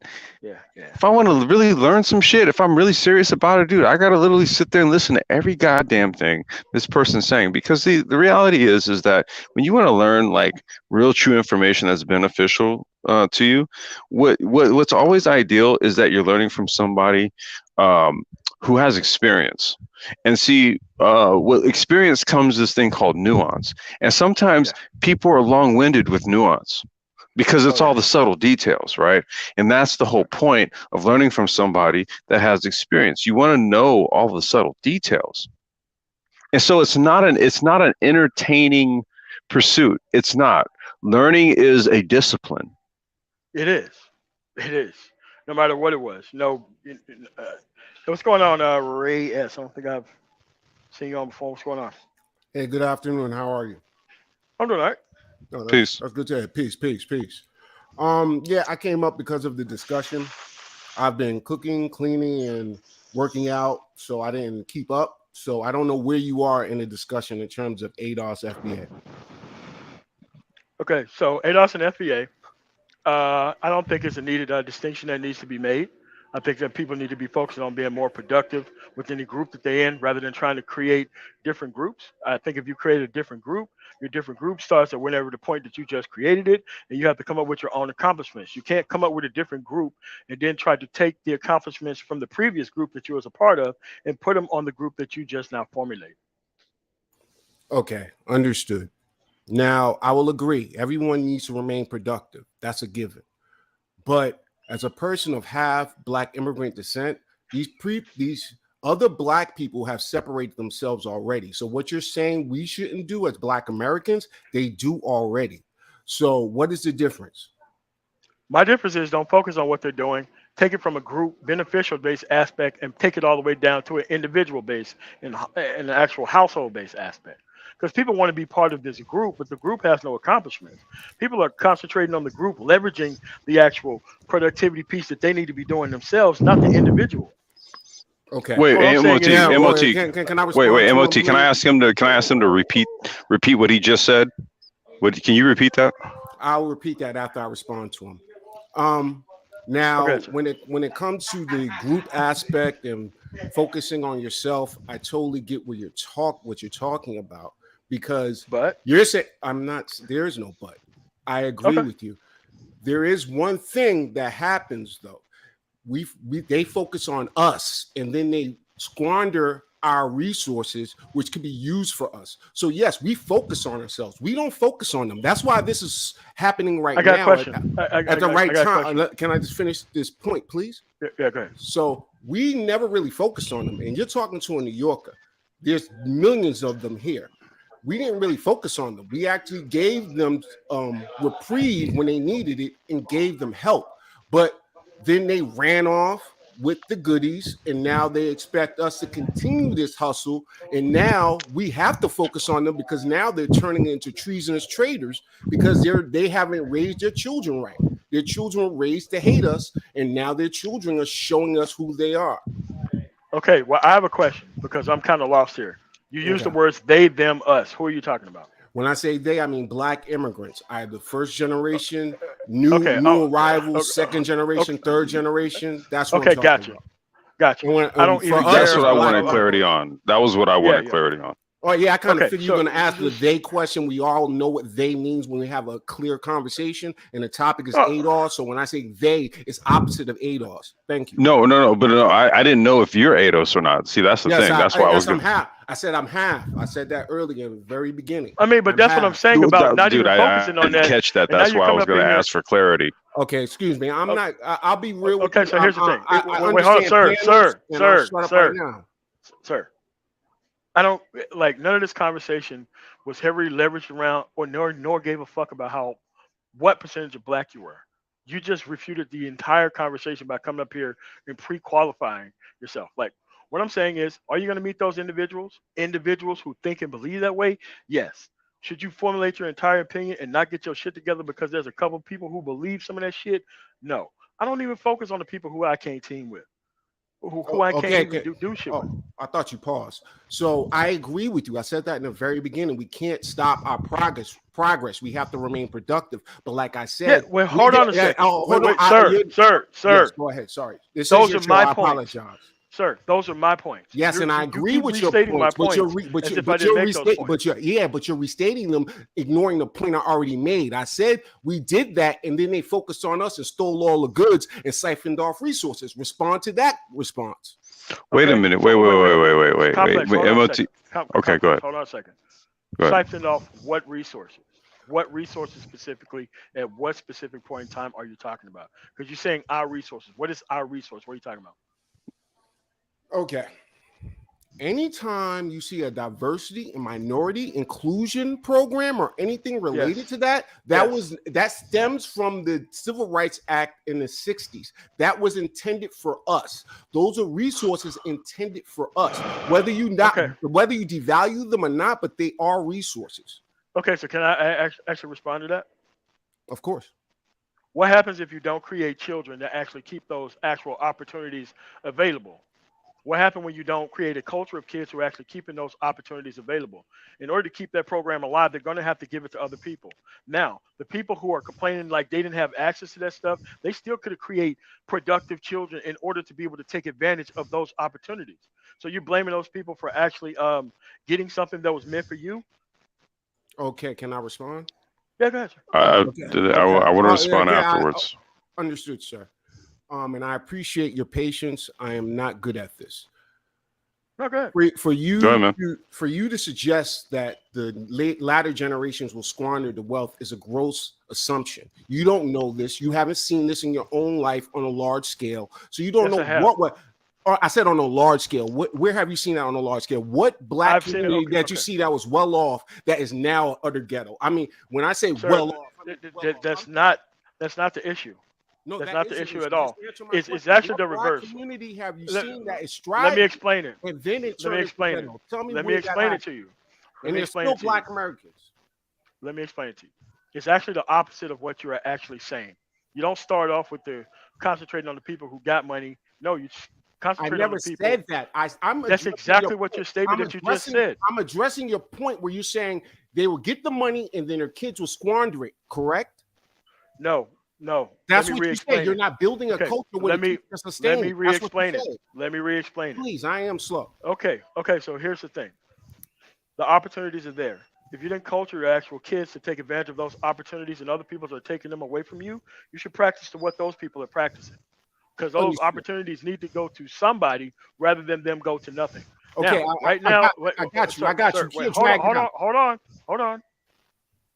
Having said that, we see now that those individuals are taking advantage of those contracts in other states and things with the federal government. Guess what we can do right now? Study about those things and create kids of our own that's going to level up and be able to retake our place of having those opportunities in the future. If that's the way you handle it, making sure that nobody competes for those actual resources, I don't agree that that's the way to go. I want somebody to be able to use it who's ever using it. So that way you can be able to level up and skill up so that way you can do what all other productive people are doing. I don't want a special place just for this. Okay, it's never going to work. You're dragging this out. I got your point. I don't want to be rude, but I know how YouTube works. People grandstand, and I apologize. Look here, where are you located specifically? You don't have to give me Denver, Colorado. You're in Denver, Colorado. Okay. Yes. Now, I have a cousin. I'm in California. What part of California, sir? Southern California. Okay. I lived in the Bay for quite some time, West Side. And I'm familiar with Colorado. But to get to your point, you have to understand that when our elders participated in what you are doing right now, which is Pan-Africanism, like that's pretty much not a Pan-African. I know. Wait a minute. What? Can I finish your thought? This is why I say I'm not good at YouTube. You people overreact to nothing, to grandstand. I am saying no. We're overreacting to inaccuracies. No, yeah. If you follow along, you'll figure it out. You just said Pan-Africanism, and not once has that came out of anybody's mouth during this whole time. Thought. If you let me finish your thought, you will understand. You have to listen to gain an understanding. I am saying that when you say, "Oh, why not give it to people who put it to better use?" Correct. That is what he said. I understand that part. So what you're doing is what the Pan-Africanists did in the baby boomer generation. They said, why not give it to Gwenny Lanier? Let her go to Harvard. And Gwenny Lanier was an ally. But then as the time progressed, we started giving them more leeway with that in mind, like they could put it to good use and benefit everybody. But that hasn't happened. It's actually turned whole areas of New York into ghettos. If you Google Canarsie, you'll see that the Canarsie of today is not the Canarsie of yesteryear. It is a ghetto. Have you been to LA lately? I haven't been to LA in some time. What's your Yeah, have you seen the homelessness? Oh yeah, I you know the majority of homeless that has on nothing to Skid do with Row my, is. that has Do nothing you to do know? with my point. That has nothing. Where are you from? No, it has a lot to do with your Oh, point. what is your lineage? Because you act as if New York is somehow. What is your lineage? Well, dude, I've been quiet this whole time. No, you cut me off just right there. Okay. What's your lineage? Okay, What is sir, your background? What is your sir. lineage to, man? Okay, so here's the thing. These questions are irrelevant. Because you got to stick to the very relevant. Complex. Okay. Go ahead, MLT. Go ahead. This is very simple. What Man of Tomorrow did.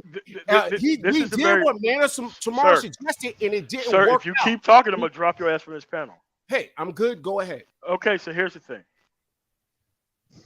And I want you to be pissed off at what I'm saying. Please do. I would rather those people get the opportunity than to team up with people like you. Oh, you don't know me, and I don't really care whether you want to team up with me. I wouldn't even team up with you. Sir, listen. You're fat and out of shape, and you look mentally ill. But I will say this. I am talking about a real... Anyway, let's get this conversation back on track. Dude, listen. Those are the people who I mean, dude, listen, Complex. I don't give a fuck if you're blacker than 1,000 midnights. I would never team up with you, ever.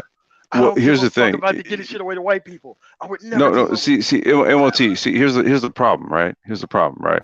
By his own admission, he's new to this. I don't know if he's been around much. Not sure how he found his way over here, right? Bring out these people who have only skin color. Oh, what's your lineage? Like, no, it's opportunity. Which was irrelevant, right? Well, you're not going to take advantage of. Yeah. Well, see, and the reason why I told him that, show me my black. And hopefully he's still listening. The reason why I said this shit is irrelevant is because number one, MOT, apparently and obviously, he's not familiar with what we do here, what we spent our time curating here. Well, I was just saying over the last 5 years, right? See, so it would behoove him to have a better grasp of the conversation and the positions of the people holding the conversation before he goes and flies off the handle and does something like that. That's why I was trying to be. Dude, I'm cool. Listen. Here's the thing. You compete for the opportunities. The opportunities are just not going to be held for you as a slot. If you see where the Supreme Court is going with this affirmative action piece, they're going to stop doing that. And if you're not going to be able to level up your children or give them the actual information so that way they can be successful, they won't be, and the opportunities will go elsewhere. It should have been set up like that before. So that way people can stop having these guaranteed spots so that way we can be able to do things better. Otherwise, you have people come in trying to racial check and cultural check and how what we're going back is back to the one drop rule. That's what this shit is. They're like, dude, I don't have time for that. Well, and this is the reason why I was just trying to kind of give him an angle on where we're coming from, and more specifically, if I'm going to speak for myself, my own position, right? And again, there's a platform where there's 5 years worth of content curated that can kind of point to the position, right? See, so before we start talking about Pan-Africanness and this and this and that, I'm like, okay, it would be good to have a better grasp. It would be good to have a better grasp of the individuals and the positions that they hold when you have these conversations with them, outside of just saying shit. Okay, so let me clear up something. Reyes, I'm not bringing you back on. You're the exact type of archetype of person that I'm trying to have erased from our actual culture. I don't care about you. I don't care about your racial makeup. I don't care about any of that. What I do want to make sure is that nobody gets impregnated by you, so that way you don't spread this bullshit to another fucking generation. Sick of people like this. And these are the people who actually want you to only take advantage of opportunity if you have a specific racial makeup. It doesn't make any sense. The world doesn't work that way. And if you continue to want it to work that way, it's never going to happen. It's never going to work. Well, Doc Phoenix. Just really quickly. Hey, what's going on, bro? What's going on? Hey, chilling. Just want to bring up something really quickly because Shonda H was in the chat earlier, and I just want to say something. Her and I did a stream about a year and a half ago. I want to say, I think it was about a year and a half ago. We did it over at TPOT, and I think I think it might even still be up. I don't know. I haven't checked this channel in quite some time, but the point is that we did the stream and we were talking about careers in medicine and nursing and just careers in the medical sector. And she did this whole thing where she had a whole PowerPoint presentation, basically from beginning to end, showing Black folks where to start at, the process, and kind of chart your way through this process, having to go from being a student, working your way into doing the prerequisites, working your way into a degree program, and then moving out into the workforce. And I also did a presentation where I talked about not just my personal experience, having had started out as a medic in the Army, then became a nurse and all that other stuff, and eventually going to medical school. It was one of those things where I also had an email that I sent a copy to TPOT to, and he read it off on his channel. And it was an email for a joint program between Meharry Medical College and Tennessee State University and HBCU, and also an HBCU medical school, where they were looking for Black males, specifically high school age Black males with at least a 3.5, who that they were willing to pay for them to go through undergrad. You will only need to do 3 years of undergrad, not the typical 4 years, 3 years of undergrad. You take the MCAT, you matriculate to medical school, they will pay for your whole medical school. So basically, you'll do the whole process in about 7 years. So you take it, you're 17, maybe 18 years of age, you're going to college. By the time you're 24, 25 years of old, you have a medical degree, and you will be moving into residency. And before you're even 30, you're probably, depending on what you do, you probably even be a full-fledged attending physician at that point. And did you not know, he did not know one person, nobody in the chat didn't know anyone. They couldn't find no one. I haven't been able to find anyone. And this was almost 2 years ago. And so to the gentleman that was talking earlier, the fundamental problem is that there's people want a certain group of people to do all the damn heavy lifting. No one never, the collective never pulls their collective weight, but you wanting to put all the responsibility off on a certain group of people. And when they're not doing that, or in this case, you're looking at other groups of people who are not even, quote, don't share their, quote, lineage from America per se, but then say that it's somehow they're antagonistic to us. People just don't like unproductive people. That's just a simple fact of the matter. If you're a medical doctor, for example, if you're unproductive, or better yet, if you are incompetent, you would get called out quickly. You would get castigated quickly. It is true of anybody in the medical profession, but in particular for nurses and doctors, very true. Why? Because what you do can potentially hurt somebody. So if you don't know what the hell you're doing, yeah, you're at risk of putting somebody's life in danger. And the fundamental problem is that a lot of Black folks, and certainly a lot of folks that subscribe to that FBA ADOS stuff, this tends to be the ideology that comes from that, is that you're wanting to blame everyone for the failures of a certain particular segment of the population. Everyone all Black people deal with the same general problems per se. It's how you react to them and how you overcome them is where the difference is at. But I'll leave it at that. And the problem is that we've tried it that way. The whole we want these opportunities to stay ours, but we're not going to produce to actually build the bridge to the actual opportunity to do. We've tried that. 50 years we tried that. We tried the letting the entertainment class run the entire society, and the actual results are not productive children and barely productive men and damaged women. Okay, we tried it. We failed. Collective L, we all have to hold. How do we get out of that collective L? We start moving to places where we need to move. That's how we fix this entire situation. All right. We have to do things differently in order to receive a different result. We try to do it the same way, it's not going to work. I'm sorry, I don't have time to waste. Like if I ever like, listen, I'd rather the job go to a white supremacist than deal with a dude like that. I don't want to deal with these type of people. These are the type of people who want to racially check. Like, man, dude, listen, I want it to go to the best people. We already know that we have to create the best people for the best opportunities out there. please catch up because I'm not slowing down and I'm not staying behind for anybody.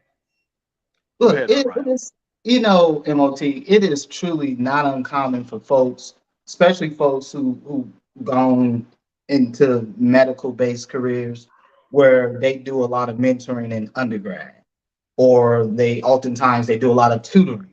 And I can tell you from my own personal experience, I have done both tutoring at the collegiate level and I've done tutoring out in the community. In fact, when I was in undergrad years ago, I was asked to help run an ACT SAT prep program at a transition school.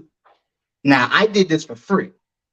So I took time out of my schedule as a scholar at the time and having an internship in an ICU. I took time out of my schedule at that time to help do this. And I kid you not, these were all black kids, black high school age kids, adolescents. They were between the ages of 14, and I think the oldest one might have been 21, because this was a transition school. And I kid you not, I asked these kids to write me a paragraph. Just write me a paragraph on whatever it is you want it to be. Just write me a paragraph so I can see whether or not you understood the basics of English and writing. And I kid you not, these kids could not write me a paragraph. And this isn't to throw shade or nothing like that. This is to say that you have, right now, you're looking at about 2 generations of young black folks who are coming out here into the world who are incompetent and ill prepared for what they're really up against. Because I don't think black folks really, I don't care what the FBA folks or the ADOS folks are telling you. Black folks have no real clue what you're up against out here. They really don't. Because you go into these major cities, Chicago, Denver, LA, Atlanta, New York, whatever, pick your city. If it has a major black population there, even better. But if you see what black folks are up against with the competition out here from not just these black immigrants per se, Yes. but really these other immigrants, because black folks are so worried about these black immigrants, they're not your biggest problem.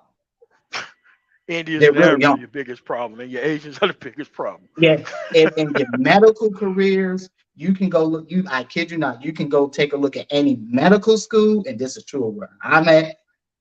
I will tell you right now, about 40 to 50% of the class is Asian, and for a group of people who are less than 6% of the population, but yet 40% of the class at any medical school, at minimum, is comprised of these group of folks. Yeah, you got some Africans in there. Yeah, you do. I know plenty of them. But here's the thing. You can count them all on probably one hand. You don't even need to. So it's not like you have scores of them coming fresh off the plane through JFK or LaGuardia or whatever over here just replacing black folks. No, that's not what's happening. What's happening is that you're seeing this gradually black folks have pulled away from education, pulled away from a lot of career fields that require secondary levels of education. They pulled away from it, and then they being replaced by other folks. Because if you look at the numbers for folks who are just attaining secondary levels of education, for black folks, the numbers have been going down pretty steadily over the last 2 to 3 decades almost.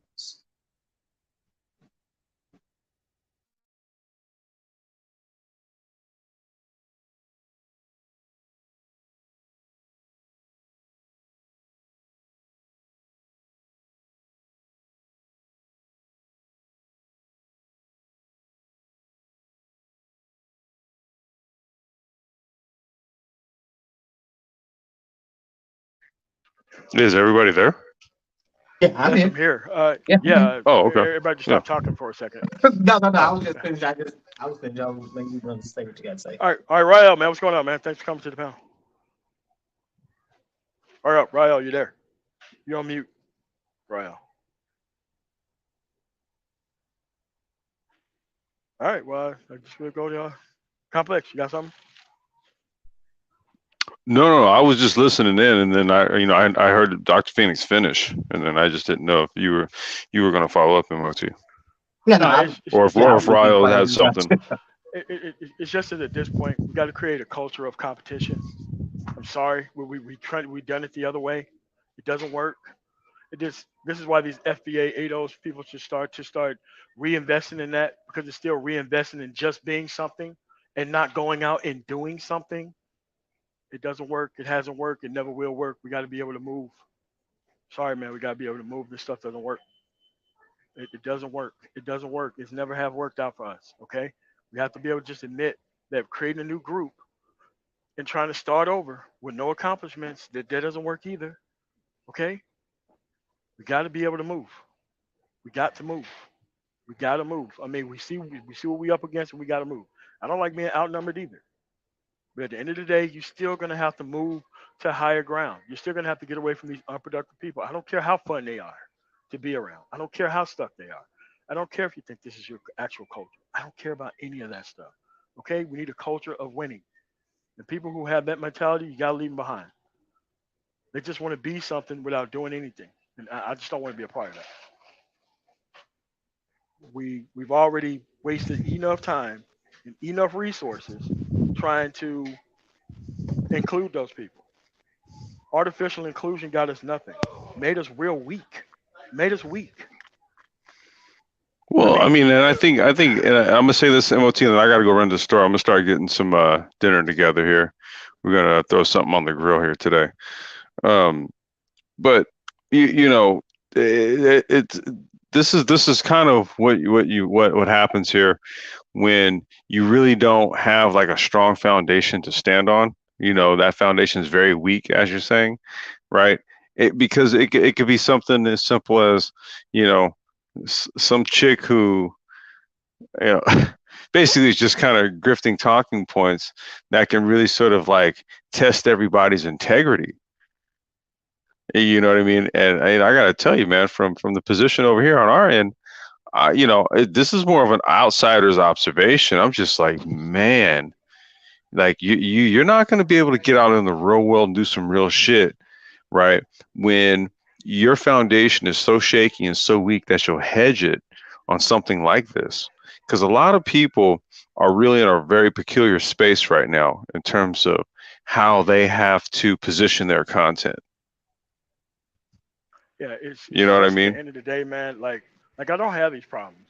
Okay, I don't have these Exactly. problems. Neither do we. It's because of I mean, it's because of a lot of discipline and a lot of staying away from this stuff. So that way, when I'm reintroduced to it, like how I'm reintroduced to it now, it became, oh, you know what this one person did? Like, dude, I don't want to hear anything about this one-off Yeah. person who was so rude to you that you couldn't go find other action and activity to do so. Dude, like, once I got my trucking company, I couldn't get loans with anybody. Why? Why I wasn't playing by the specific set of rules? Had to put a dominant society person on, have him go talk to his bank connections, and guess what? Now I have more money than I know what to do with. After that, nonprofit organization, team up with those people, donating services. Now I have access to their resources. I could have easily stopped trying at the first time that I ran into adversity. Hmm. I didn't. And this is not a bootstraps argument. I'm from Mississippi. There's none bootstraps with what I'm talking about, right? Wait. So wait. Just real quick before I go. So am I to understand that if if it was difficult or it's hard, then it's bootstraps? No, like some people try to misconstrue what I'm saying and turn it into bootstraps, and it's clearly not a bootstraps I argument. know, but I'm saying is the correlation that okay, since you had difficulties or so that since it was hard, it was a lot of hard work. Like is that the correlation there? Because I would imagine that if it were easy, right? No one would be saying anything about bootstraps, right? Well, I think it's simply one of the deals there. I don't know if I would really trust the sincerity of someone if they didn't have some difficulty, especially This as is a this black, is kind of where especially as that's a where I'm black man, angling. because I That think Dog that just Phoenix. That yeah, that's where I'm angling. yeah, that's really truly at the core of what it is. That difficulty in trying to get to the next level and trying to do things, do whatever it is you're wanting to do in your life. That's just part of the process. That's part of the experience. You don't get nowhere without a struggle. You know, people, everyone, especially for black men, struggle in whatever it is you're doing. If you're a black man and you say you never struggled in something, I don't really believe that. But again, this comes back to how do people choose to react to it. And shout out to Miss Shonda. She brought up something very interesting about black men in college retention. Look, here's the problem. As much as black folks like to go in on these immigrants, it's really black immigrants. Black immigrants are not your major problem. It truly is these Asian and Indian immigrants that are here that are the real competition out here for black folks. But more importantly, these folks have cultivated careers, these high-end careers, and some of the most elite professions out here. And what they do, they move over into the blue collar space. They move over into the transportation, trucking space, for example. I've met a couple folks who were computer scientists. These folks have little trucking companies. They got all this extra money. They got the ability to invest in other areas, and they do that. And I know doctors, I know plenty of doctors, and even nurses who do the exact same thing. This is just part of how life is now. We're in a world where people are not just invested in whatever particular career field that they're in. They are oftentimes jumping in between various industries. Yeah. Yep. I mean, but hey y'all, I gotta go run to the store and grab some stuff here. I'm gonna get the barbecue pit fired up. I'm gonna be listening in though. All right, cool, man. All right. So All right, y'all. Y'all have a good evening. All right, cool, man. Thanks. So this time period of this artificial pot of stuff limited to these group of people, dude, them days are over, man. We're gonna end up losing the actual pot if we don't give it to if other people don't qualify for it. I'd rather us get all that stuff together and catch up, so that way we can be able to compete effectively, rather than just having this artificial pot, having these barely do nothing kids, and we're still behind other groups. I'm out of that. Let's just have better outcomes, being more disciplined, and doing that type of stuff. Again, this is not this regular ass conservatism shit that you use against legitimate arguments. There are still things in this society that you have to fix. But I'm just saying, at this point in time, all this fuck that. If you're trying to check somebody's nationality before you have a actual conversation about shit, I have nothing to say to you. Nothing at all. These people need to be left behind. Their actual opinion has been the majority opinion. Have been the majority opinion for 50 years. Okay? 50 years. You had 50 years to make. Dude, listen, man. We have the blackest looking family ever. Doesn't mean it's effective. We gotta do something else. And look. I will compare my actual outcomes to most of these people here. But at the end of the day, I still want to do things differently. Could have stayed down in Mississippi? Yes.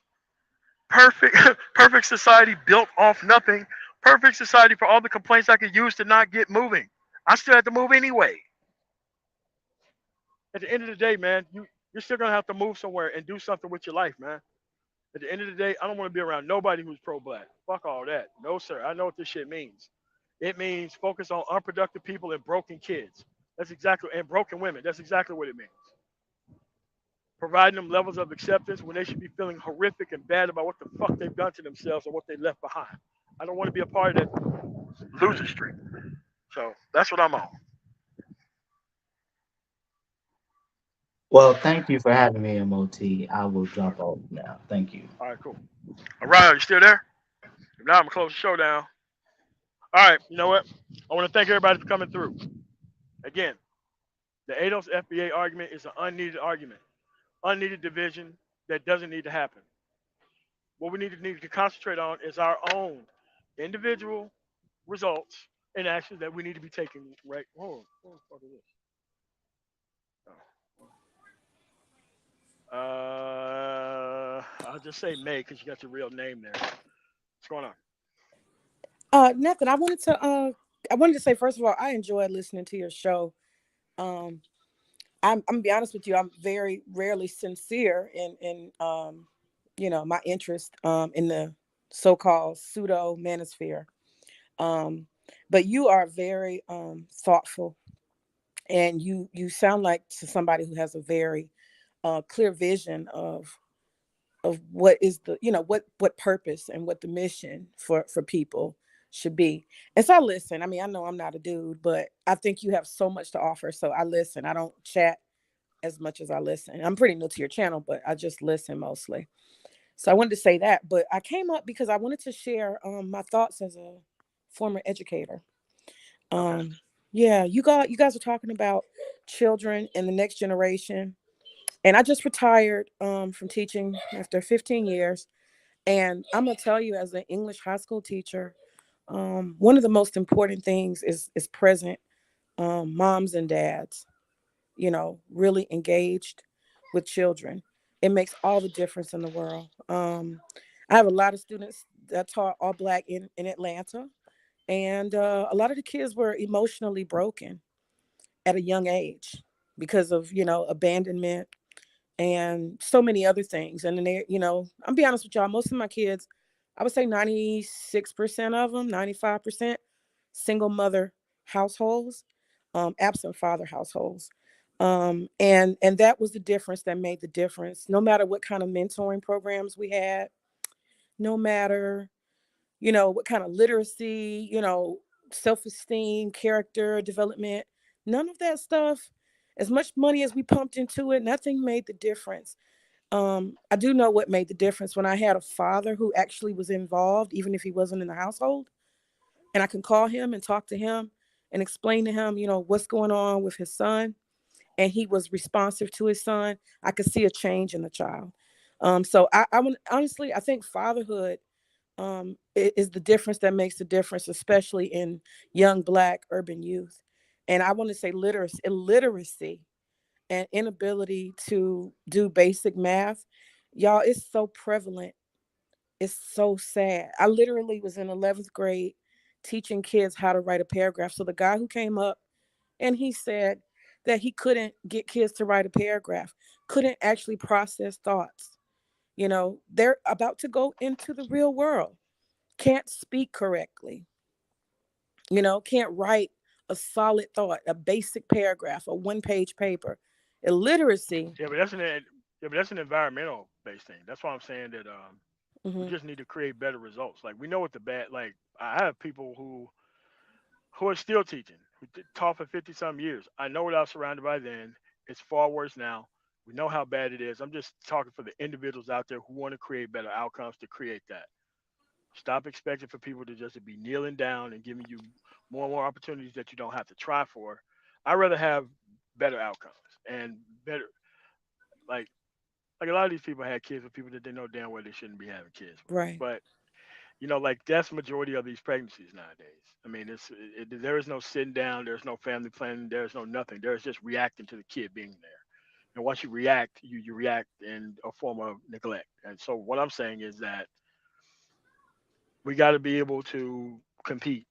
I'm sorry, we tried it the other way. It doesn't work. Actually, made things far worse. If you look at the outcomes from the 80s until now, it is going in a direction that it does not need to go in. So once you just start making people far more aware that this relationship talk is going to get you to these badass outcomes.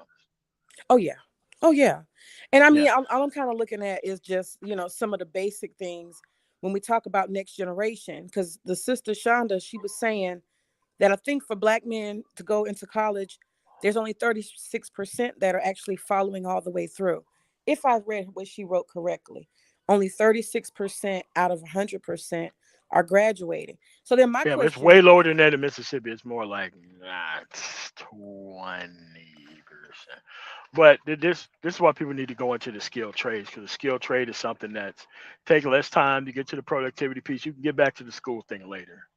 is there You something know, about colleges, do you think, brother? Is there something about colleges, the culture of it, that is turning Black men off? I no, want to it, know it's that. it's it's it's it's not that. It's that when they graduate from schools, they're just passed through these actual education, and they make it somebody else's problem. That's what that is. So when you graduate, you have a lesser degree of education, and then once you go to college, you have to take all these remedial courses in order to catch up to where the current schoolwork is, and being overloaded with classes that are not even classes towards your actual education because you're so far behind would make people drop out. Okay. And Yeah, and I just want to No, add. wait, hold on a second. Okay. Reyes, we moved on to a I'm, different part of the I'm good. conversation. We're Okay. not talking about the ADOS shit anymore. Okay. So, We don't so, have to talk so if you about have something, it. I do. else to add toward that, we're I gonna do. let Uncle Stu, old man on the block, go first, and then we're gonna go to you. All right. Okay, that's cool. All right. Go ahead. Go ahead, Stu. Okay. Okay. I love what the young lady had to say. I also was part of the school system in North Carolina, and one of the things that I recognized very early was two things. No Child Left Behind was definitely a destruction to the school system.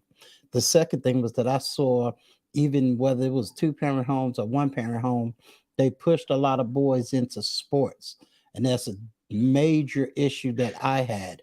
Number one, because I worked in the North Carolina school system.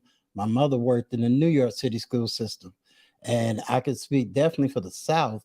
I find that more boys are pushed towards football and basketball as a quote unquote economic means of getting out, which is the wrong answer because it is a whole lot easier to get a PhD than to go to the NBA.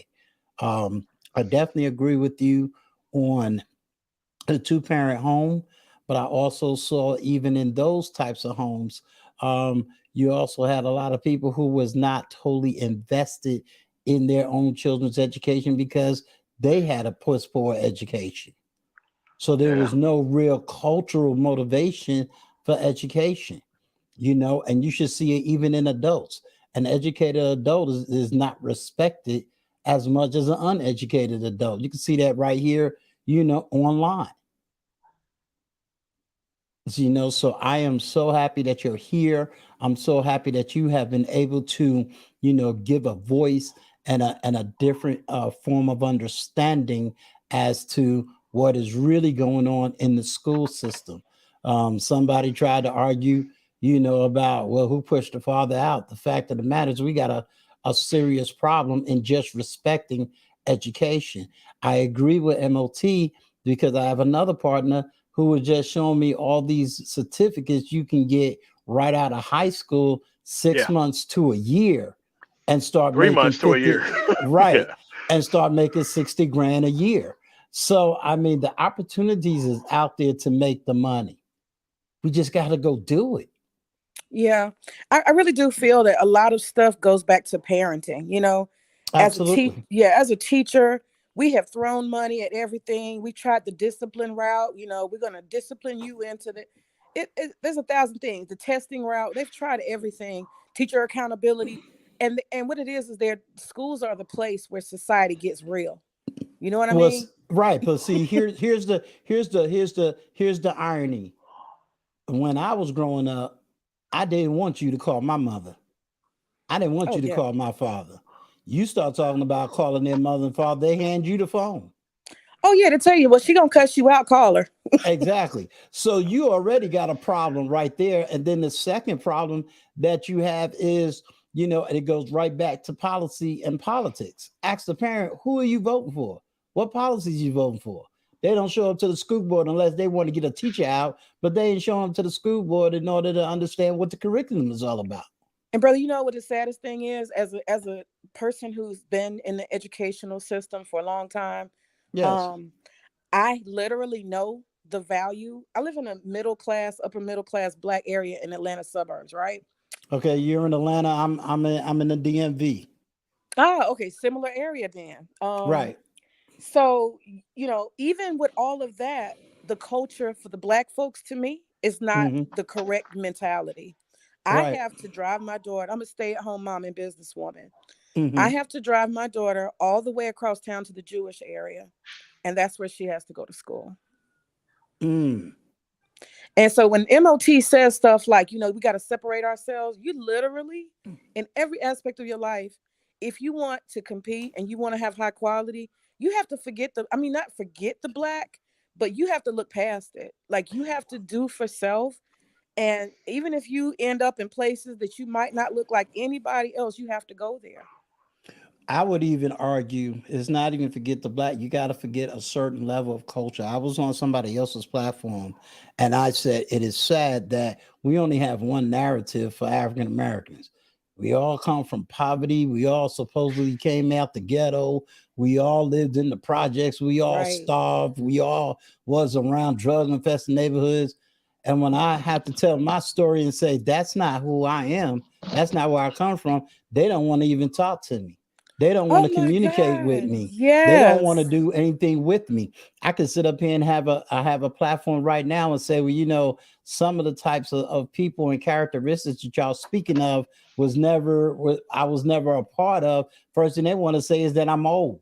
I'm this old dude. I'm out of touch and all this other stuff. No, I have friends that came from the projects and they're doing very well. I can show them how to do certain things, but I get rejected. Why? Because I don't have the badge of 10 years of federal prison behind me.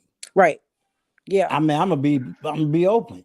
You're an outsider to your own community. That's right.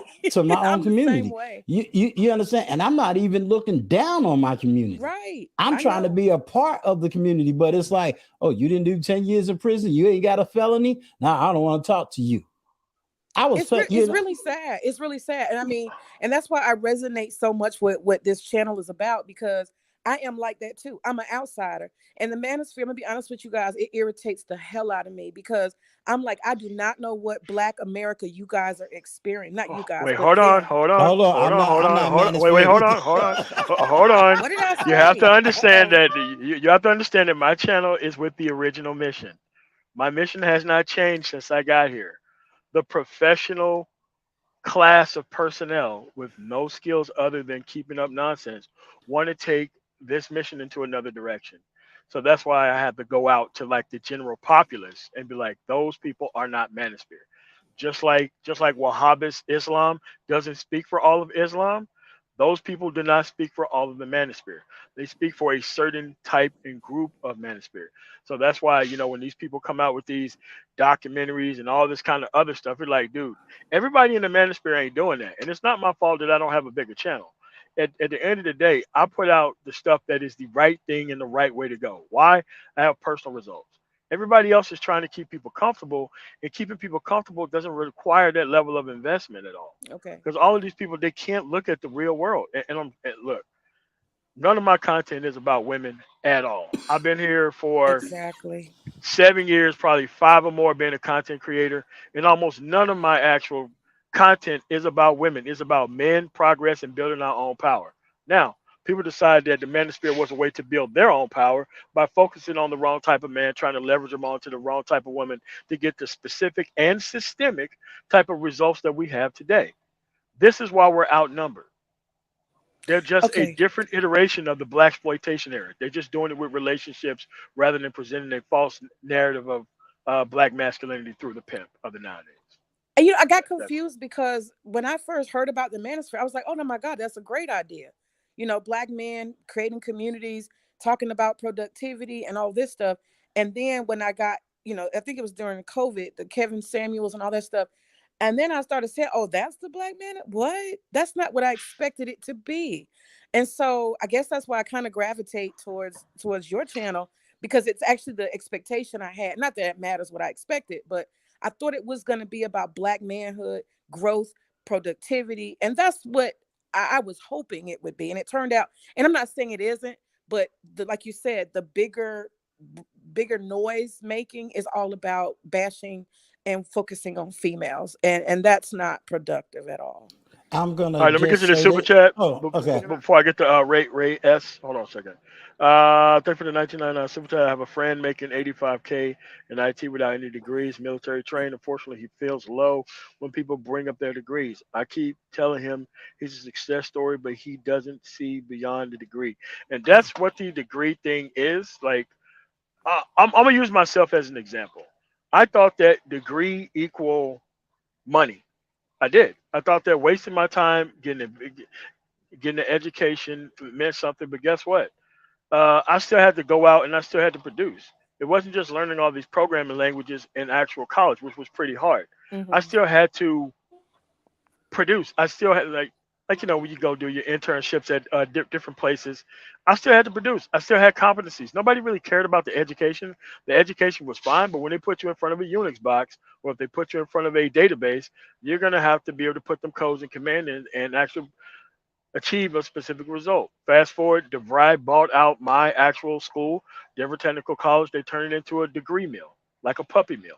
And all these people have all these newfangled ideas, and they don't understand the difference between uh, job training and job training assistance. The job training assistance, which means, yeah, you got a fast food job. At least you got a job after you got out of school, and that's what kind of took over the actual numbers. So a lot of people have a lot of ignorance when they come into the actual idea of what education is supposed to do. It's supposed to be a bridge to an actual tangible something that you can create for an actual corporation, not just to be informed for just informed sake. All this sociology, psychology classes, and all this liberal arts study doesn't mean that you're going to be able to go do anything else other than human resources for somebody. Guess what? There's not a lot of people in human resources. So we got to be realistic about what kind of education we're getting into and how we're getting out of it. I'm not going to lie to you.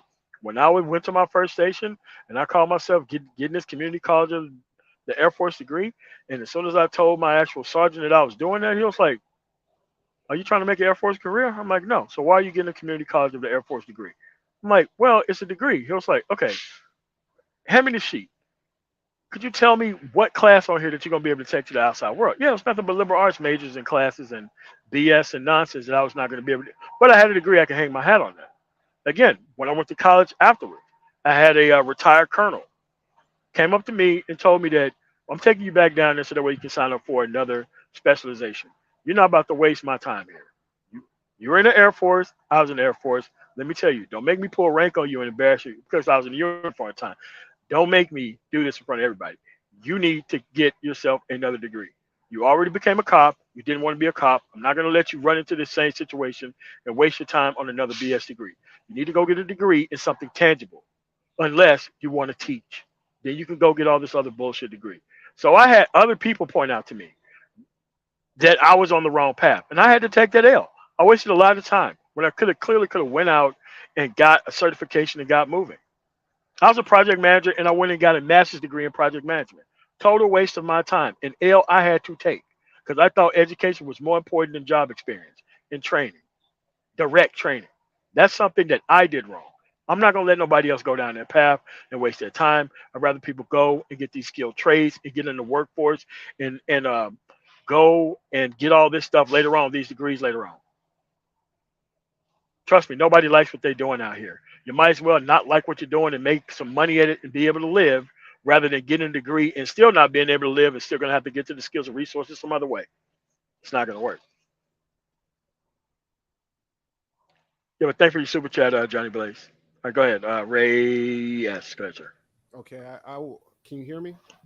Yeah. Go ahead. Okay, yes. I from what you just said, I agree with you. Okay. But I would like to say I think one of our main problems in terms of education is the fact that we have too many female teachers. There's just too many of them.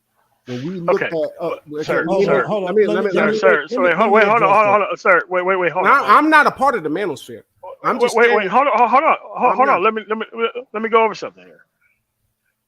The teaching jobs are for people who go into teaching. If there is not enough male teachers, then male teachers need to go into that as a man. That's nothing that we can solve with that particular problem on this live stream.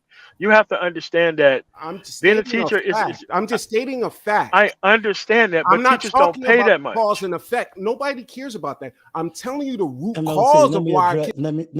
Let me. All right, man. Let's get this conversation back on track. I gave him a chance. He wants to be on some old stuff. So let's keep going with this productive conversation. Yeah. So what I'm saying is, go ahead. I'm sorry. Go ahead, Steve. Yeah. No, it's just that you need to understand that blaming not enough male teachers, all that stuff is post hoc. We're talking about stuff we could do right now. There's not a whole bunch of black men who's about to drop their productive career fields to go into teaching to teach all these kids to let no. We're not focusing on the actual environment. We're focusing on things that we're doing right now. Wishing for there to be male teachers, you're still taking the home training aspect out of it. You're still trying to make the society perfect before you actually get started at shit. Like, I don't want to even deal with that type of thought process. But go ahead, Stu. Yeah, I'm just going to add, because a lot of people don't know. A lot of males that go into teaching end up getting into administration. Why? Because being an administrator, a vice principal or principal makes way more money than a teacher. So that is a false equivalent. You have a lot of men that get in and they're not paying enough for them to be able to sustain a regular family. You know what I'm saying? So a lot of men that has been in education moved up within their field, or they got out of education altogether. There's no money in education. That's correct. Yeah. That's correct. Yeah, and that's the thing. Listen, until they raise the teaching pay, they're never Yeah. going to have a lot of men. They're just not. And also, I've seen a lot of male teachers. They have to actually do sports and other things or work a second job. Right. A lot of men don't They want to do do. that. Right. Like, listen, all my coaches had second time jobs, worked on the weekend, coach sports that they weren't even interested in just to make ends meet. Right. I don't want more men thinking they could raise a family off of teaching.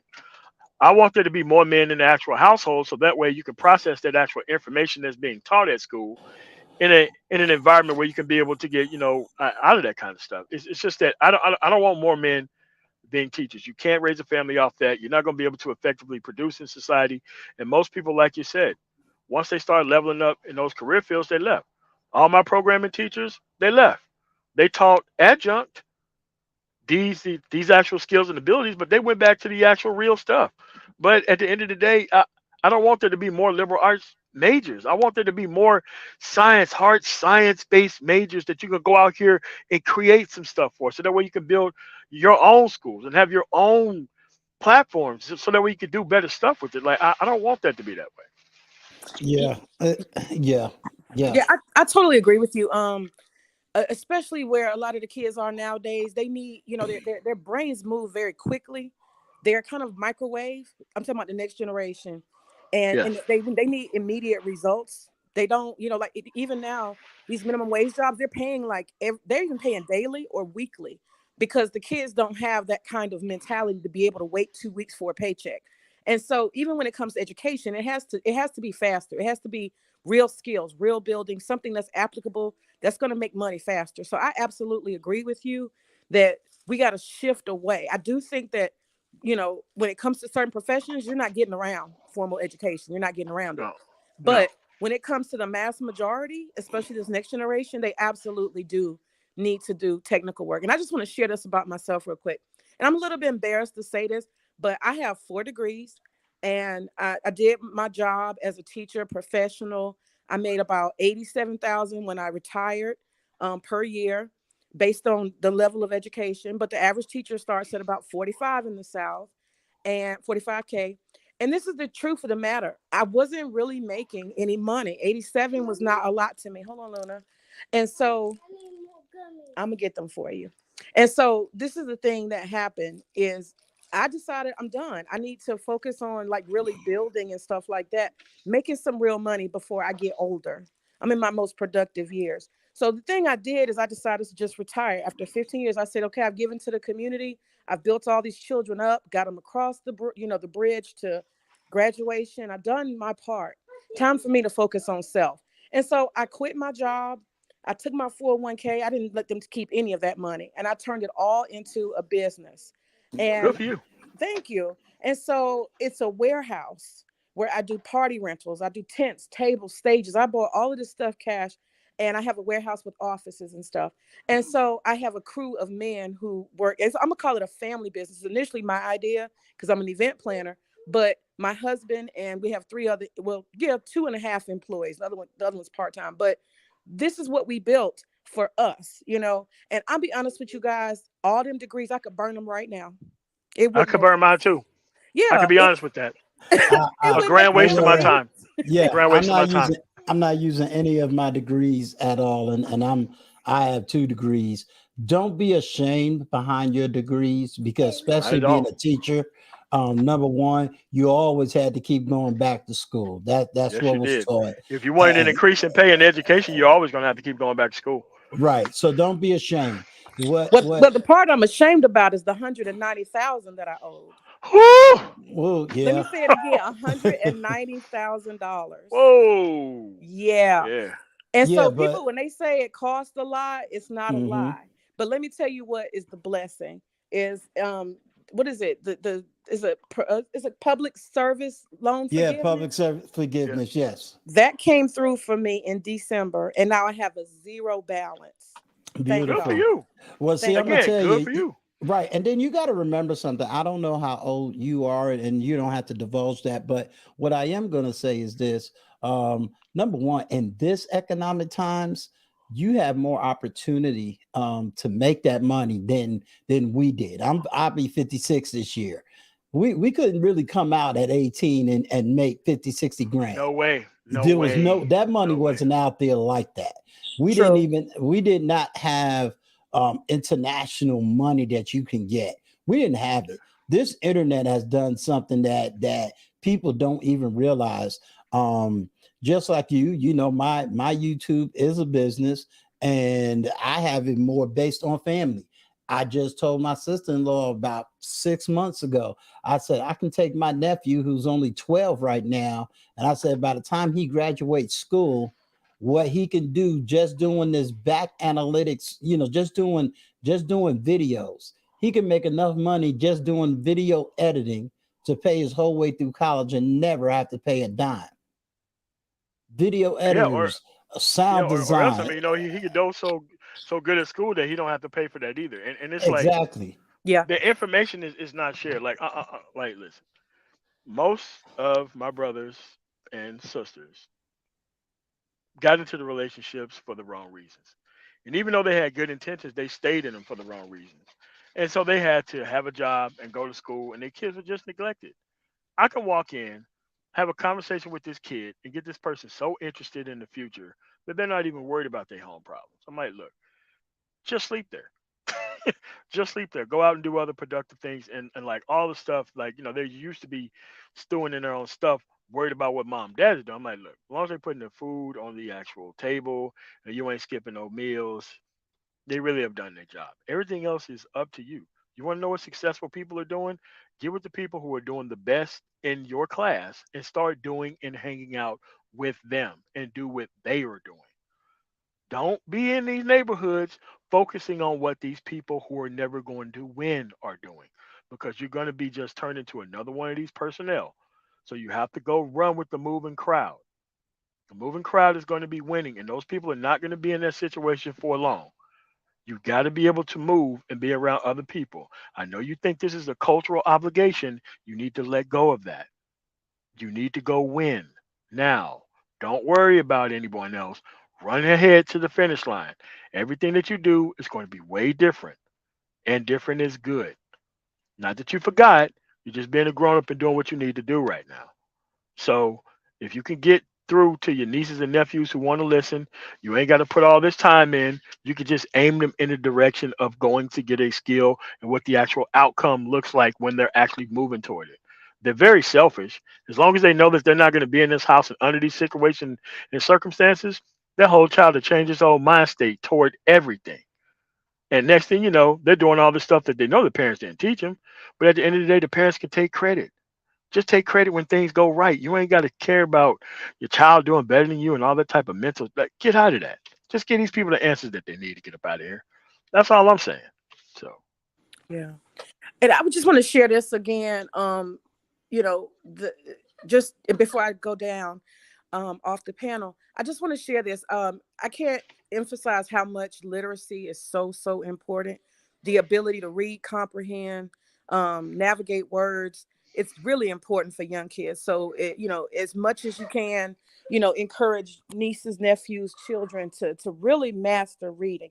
And the reason why I say that is because nowadays they have a lot of things that they do, like they have literacy tests before you even fill out an application, even from the yes. smallest jobs. And then not only that, the military, they require a standardized test. um and then there's also, even just to get into technical programs, sometimes they require written tests and stuff like that. So it's really important that they get those basic skills, because they don't want to be stuck. You graduate from high school, they passed you through, you didn't really have skills, and now you're ready to go to that next level, and then it's like a door slammed in your face. So I would just say that really, really pushing young people to be excellent readers, turn off the TV, really master math on the most basic level, and then they'll be ready and they can apply all of that knowledge to whatever, skills, technical, whatever that they want to do. So that's what I wanted to share. Oh, okay. Yeah, we're waiting on who was it, Eric Ingram to come up.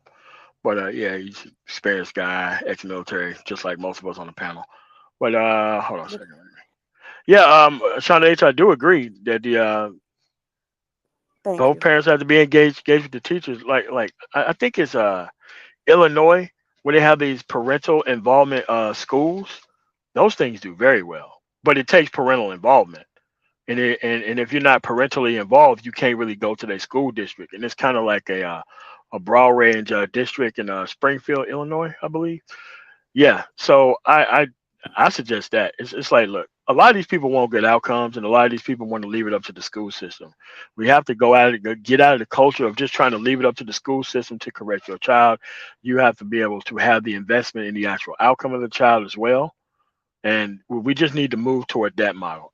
Otherwise, we're trying to solve this stuff in ways that it's not even meant to be solved with.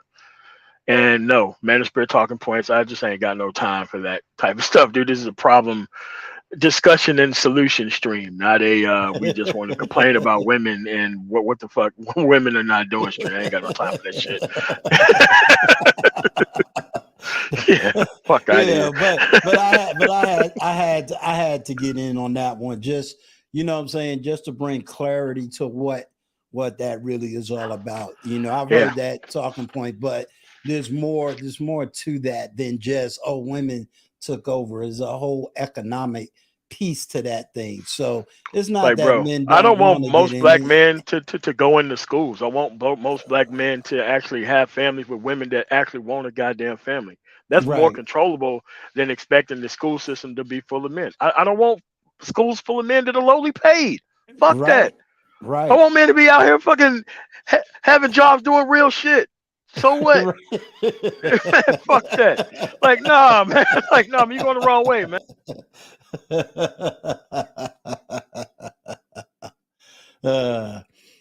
I'm waiting for him to bounce back, everyone, and I think I can speak on behalf of MOT.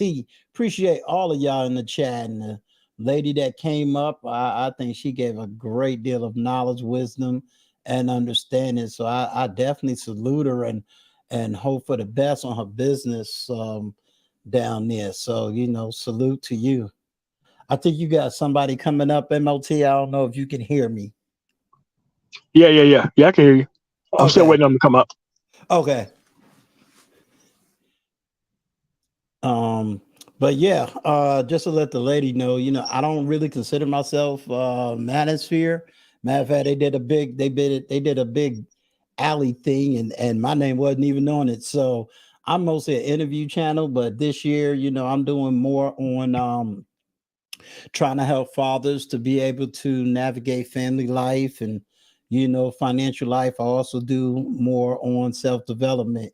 So I'm in that category, trying to help men to navigate those that are fathers. And sometimes there's some skills and knowledge that we don't have as fathers. I know I done raised 3 girls, 2 boys, and it could be rough. And when you don't have the knowledge or understanding of what to do, sometimes we can get lost. So it's just a way of trying to get men that's that way. And then also, trying to help people to get into a higher economic, levels, mentally, academically, socially, and definitely financially.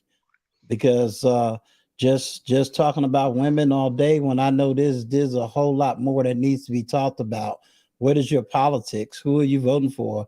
I'm about policy over personality. And if you don't know the policies, you're going to get lost. And a lot of these policies can be community investment, but if you don't organize for that, you can't expect people to just vicariously give that to you because you need it. You still have to Right. organize for it. You still have to show up for it. And guess what? You're gonna be met with some fierce ass opposition, but that's cool too. Yeah, as long as your voice get heard. But I mean, okay, like in the state that I'm in, I tell people I call it a purple state. Because it could go blue, it can go red, but it's purple in the fact that you have a lot of military. Half of this state is mostly military, and so they're very conservative on one side, and then they don't have a problem with being a little bit liberal on the other side if we're using those words, kind of loosely. But they are actively engaged, and when something goes to the far left, they own it. They own it. Now we have some issues in the school system, and I'm quite sure it's going to be some big things going, big changes getting ready to happen in this state. But overall, they're a very conservative, progressive state, and I gotta give them that. All right, cool. What's going on? I think it's the All Al show. All Al, Yeah, I'm yeah, getting yeah. ready to drop Al off. show. Yeah, correct. How are you? Yeah. All How are right, you? Yeah, I'm I'm going. getting ready to drop It's going. off. All right. All right, go ahead. All right, Stu, right. man. Well, thanks for coming on, man. I think I Okay, had no that one-on-one problem. with you. Okay, yeah, we All right, got cool, man. it. All right. All right, later. What's going on, man? So yeah. So how are you? I'm doing well. What's going on? Okay. So what would you like to discuss on this Well, discussion or topic, or maybe you want to take it in another direction? What's going on? well, no. It said according to the topic was about the ADOS FBA, if I'm not mistaken, and the divisions within it. Correct. That That was okay? the first hour. So if you want to go Okay. into that with a Yeah, I wanted reasonable to touch focus on in that. mind. Yeah.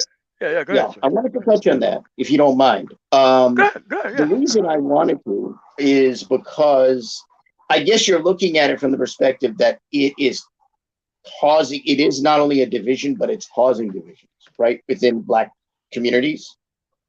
Well, all right. Well, let me re-explain it so that way you can understand my Okay. point of view, so that way Okay. we can have an interaction. Because that was a Okay, couple go hours ahead. ago. As you can see, we are 3 hours in. So let me re-explain my actual premise Okay. in the summation. Yeah, go All ahead. right. So what I'm saying is Sure. that unproductive people have gotten control over the FBA ADOS conversation. The professional class of people are not pushing the ADOS FBA conversation. More of the social class is pushing the FBA ADOS conversation. Hmm. And then you got some Interesting. feedback or some background or something like that. So Oh, I don't know what's going hold on. on.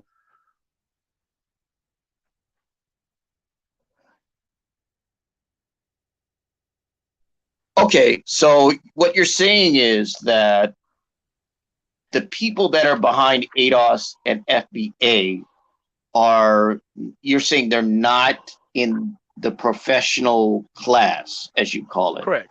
Not the Uh, people who created it, not the people who created it, but the people who feel empowered by using those monikers have actually taken over a life of its own when there's more claiming of these actual institutions and no real results that is actually being gotten out of it. That's what I mean. yeah, that's an interesting point. Now, the reason this is interesting to me is because I used to have a blog. I'm a writer, and I used to write a blog. I wrote a blog for about 4 years, and I came across the ADOS movement on Twitter. Was where because I think it was I can't remember his name. Talib Kweli had been interviewed on a show, and I didn't know him, but I saw him pop up on Twitter, and I said, "Oh yeah, I had seen this interview you mentioned about ADOS," and I thought that was interesting. And I didn't know a lot about ADOS, right? And so some guy with ADOS next to his name shot a tweet or two at me and said, "Who are you? Why are you saying this? You're not a part." See? Yeah, that's how it started for me. That's how it started. I'm like, what the hell is this ADOS? And I didn't know. I'm like, oh, does ADOS mean Advanced Disk Operating System? I thought it was a computer term. I didn't know what it was. And so I decided to go look it up, and I knew that it was, what was his name?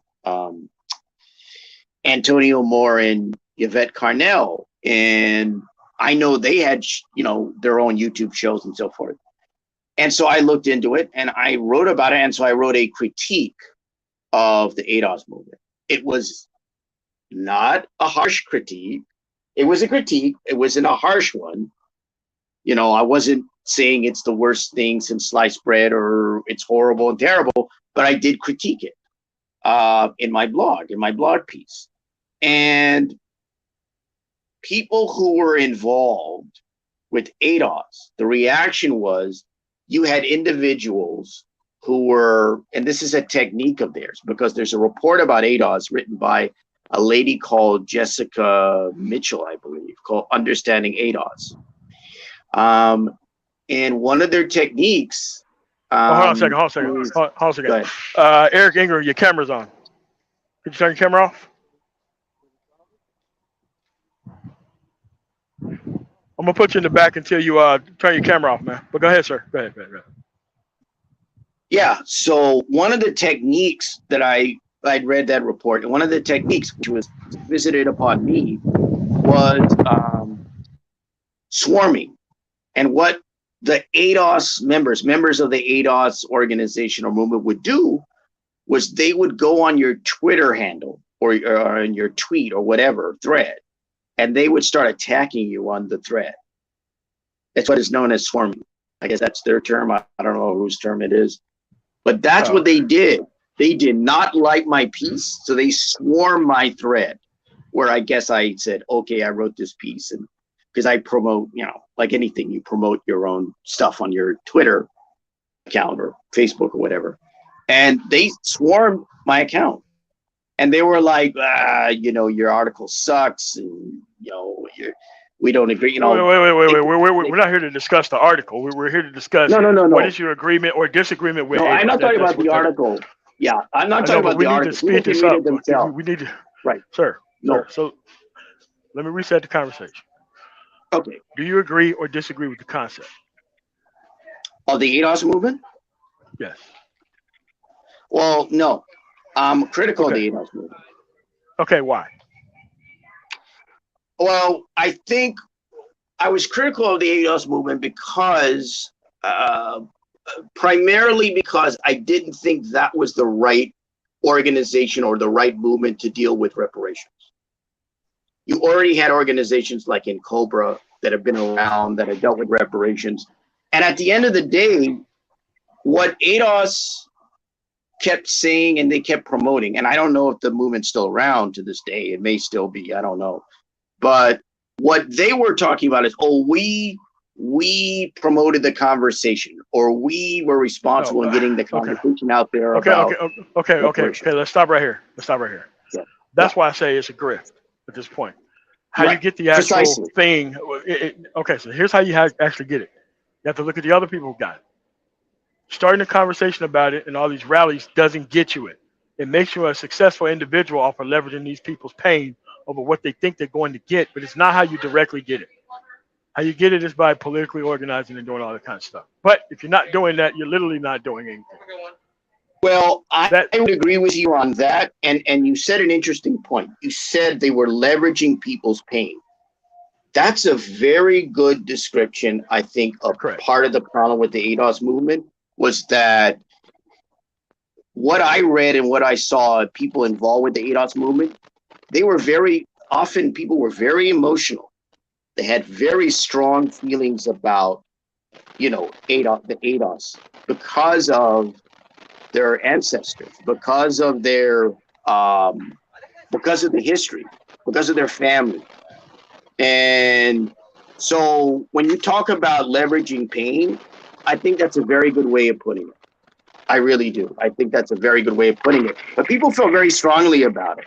And I couldn't blame them for that. I mean, I felt, there was a kind of justified feeling in why they were involved with the ADOS movement.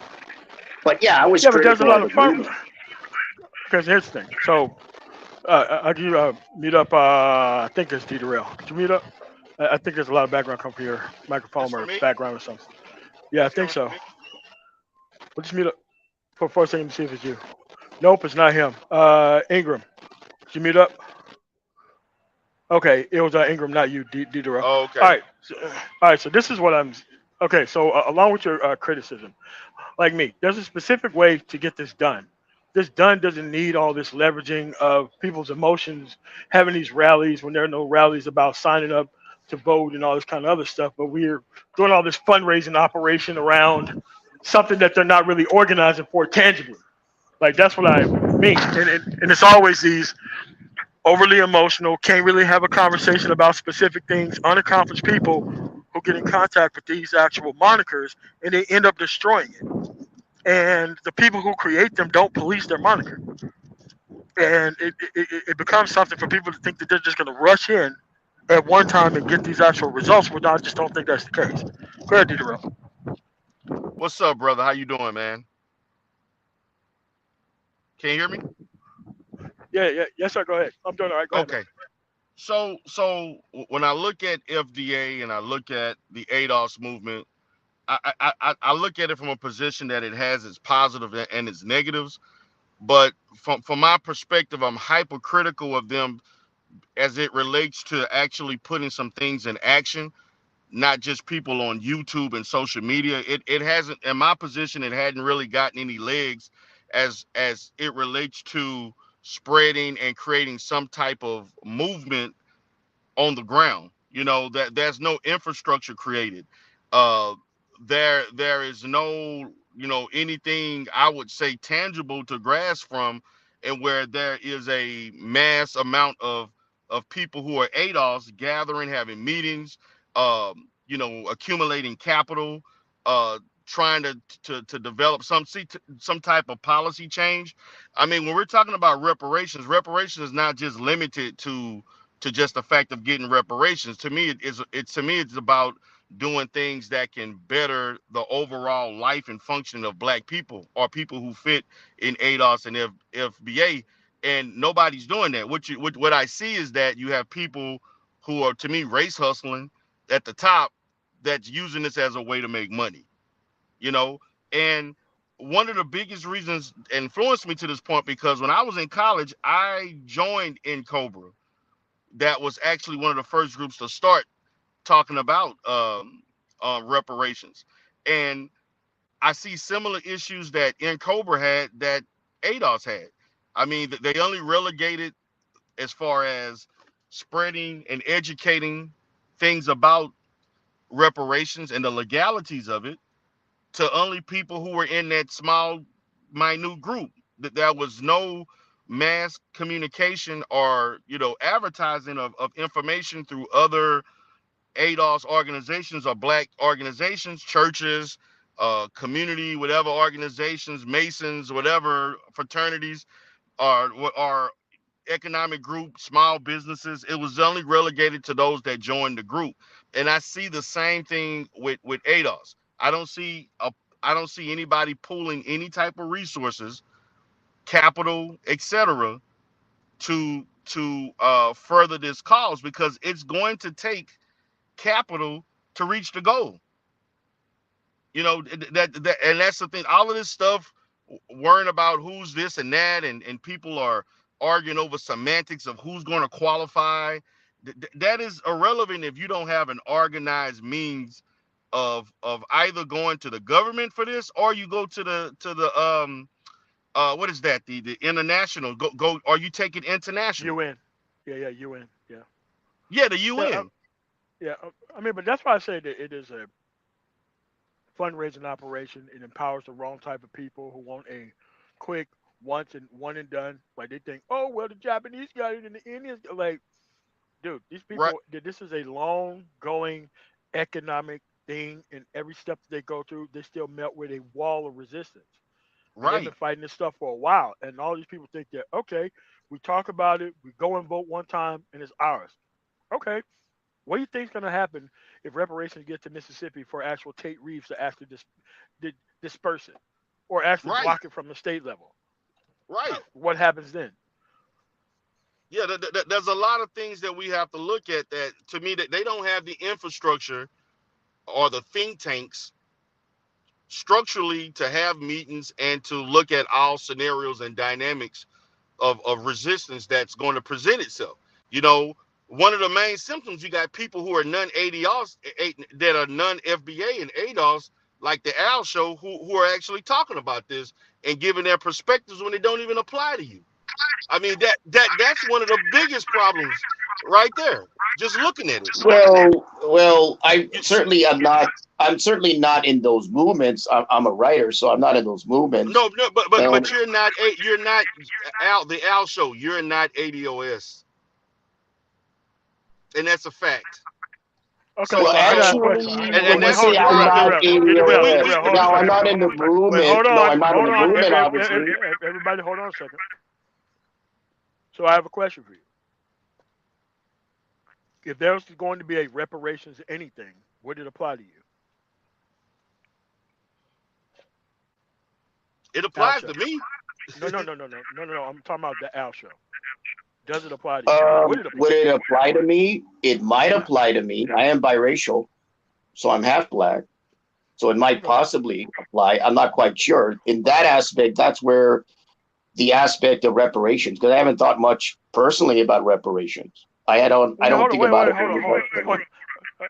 All right. So the actual two things, FBA and ADOS, they're created to talk about a specific issue.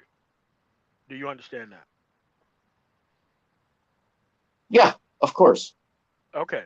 So this thing may or may not be on your side. Wait, hold on a second. Let me go out and come back in because it says feedback on my side. Go ahead, Eric, and we'll come back to you, Al show. But go ahead, Eric.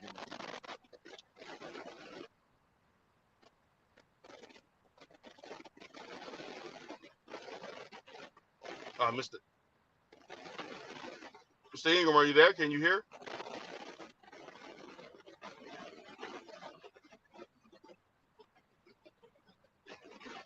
Can you hear me now? Yeah, I can hear you, brother. Go ahead. Okay. Now I was asking, doesn't ADOS, the two leaders, at least aren't one of them an attorney at law? Yeah, I Antonio think Moore is.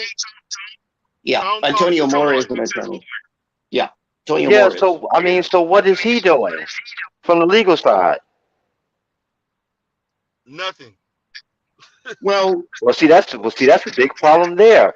I mean, if anything, he makes himself an asset to the organization if he uses his legal network. If he has a network with other attorneys at law that can help out this organization get themselves organized, maybe they make some progress moving forward. Well, when you look at Tone Talks, listen, ADOS has been around for what, over 5-6 years, and Yeah. Tone Talks is a lawyer. And again, there has not been any legal documents brought up as far as lawsuits or any legal documents just to uh, I guess gain traction on this or to at least have an audience to address this issue. So from my Mhm. position, with his legal expertise, he's done nothing but come on YouTube talking about what we deserve and how much how much reparations we should get as far as from a monetary standpoint. But you know what though? He's got to know that he's got to roll up his sleeves. He's got to read the laws, okay, pertaining to any type of study of reparation and how he can go about utilizing himself and any network of attorneys at law that he has that are dealing with this issue, right? To move forward, you got to do the work. Plain and simple. MOT has said it several times over.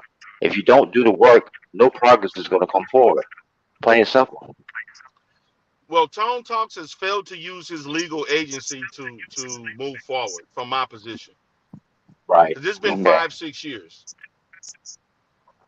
Yeah, well, because the reason why I'm asking all these questions is because I don't know how they organize this thing because I haven't been following them I haven't followed them um at least in over a couple of years. You know, because I hear Yvette, she's making all type of noise and everything, but I don't hear them talking about cracking open the law book and finding out how Antonio can use his legal skills, his supposed legal expertise to move this issue forward. yeah. When I was researching my article and looking into it, I don't recall seeing anything on his end specifically dealing with the law that I can recall, or a legal approach to what is that reparations from the standpoint of a legal standpoint or standpoint of the law. Now I know that ADOS has a website, and their website does have, or at least it had, an agenda. So they have an agenda as to what they want to do in regards to not just reparations but other aspects. They made that very clear. what they want, what they intend to do, or what they want to do in terms of their agenda.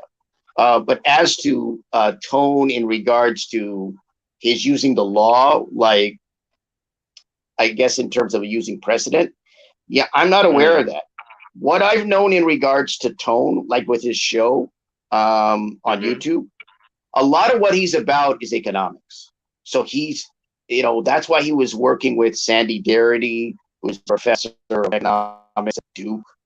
I don't know if he's still involved with the ADOS movement, but he was at one point. And so a lot of what he was, and I think Derek Hamilton as well. So a lot of what he was about was talking about statistics, was talking about economic. Like the big deal with him was the value of the Black family, the financial value or the economic value of the Black family compared to, say, Caucasians or other kinds of people. And that was the big emphasis that he placed. At least when I had seen him prior to the ADOS movement starting, and maybe still during it, I'm not sure. But I don't recall him stressing legal precedent or legal aspects in regards to reparations. Okay, well, is he even familiar with the U.S. Constitution? All right. So here's the problem that we're having. Sure. Okay, all right. I could be able to hear myself now. Feedback's coming from inside. All right, so here's the thing. There is a couple different arguments here. There is do you believe this should happen? Yes or no? Then there's a critique of, are these people just fundraising off of the actual emotional aspect of thinking that it's going to happen, or whether they're tangibly doing something about it, which is me and Dita Rail's point, or maybe everybody else's point. And those are the two things I specifically want to focus on here. So if we can reset the conversation around those things, so that way we can stop focusing on the aspect of who has what. Yeah, because that says everything. If it applies to you, not apply to you, that's one thing. Are they emotionally actually fundraising off of it? That's what I think it is. But then a lot of people who are economically compromised like to see the raising of money in spurious ways, regardless of how it's spent. You have those group of people who I do not want to even address at all, because something is wrong with those people. So that's where we're at. So you say that MOT, it should. Go ahead. I have a question for you, and this is my point. When we speak of ADOS legally, like as an entity, like what does that mean? What does that comprise of? Like if we were to try to network, or let's say try to engage in some type of activity towards this goal, like what's the structure? What's the administrative structure? Yeah, but that's what I'm saying. Like, we have these names and we have this stuff, but there's no, like, okay, ADOS isn't on the application when I apply for a job. It's not recognized by the government. It's a social thing. I mean, but if you're not doing anything through the previous group that you're a part of, why create another group? Or unless this group is only meant to talk to certain people in a certain type of way and not really take any action, because that's what it's being used as. That's what I'm saying.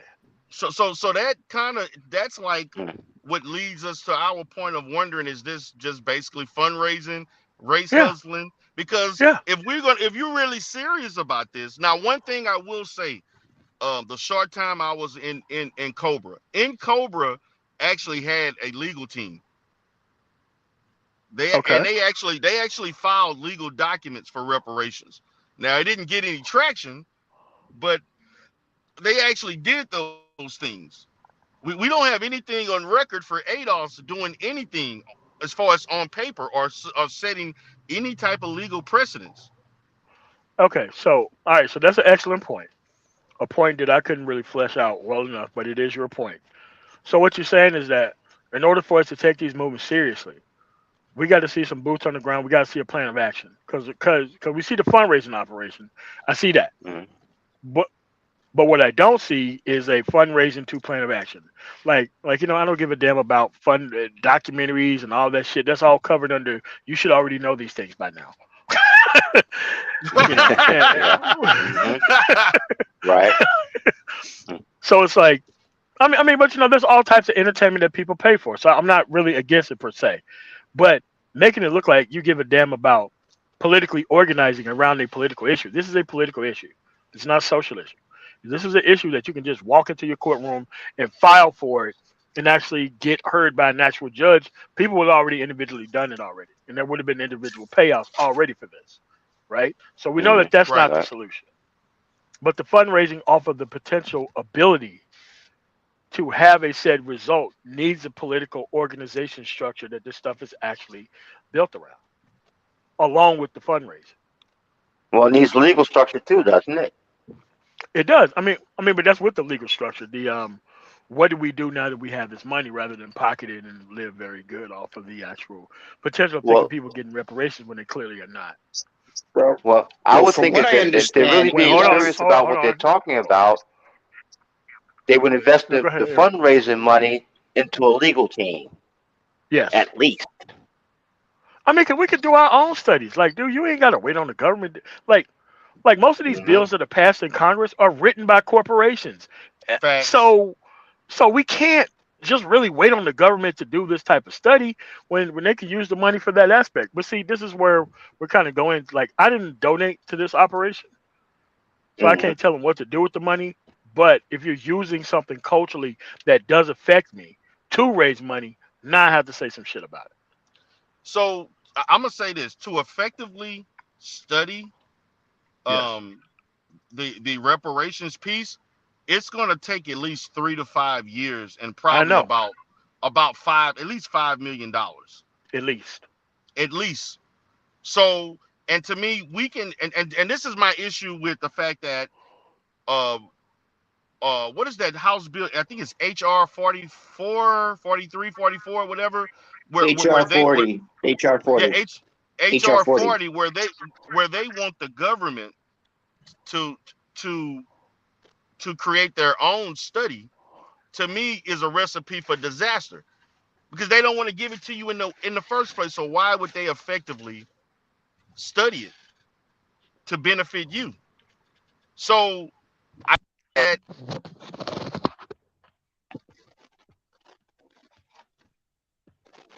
the study we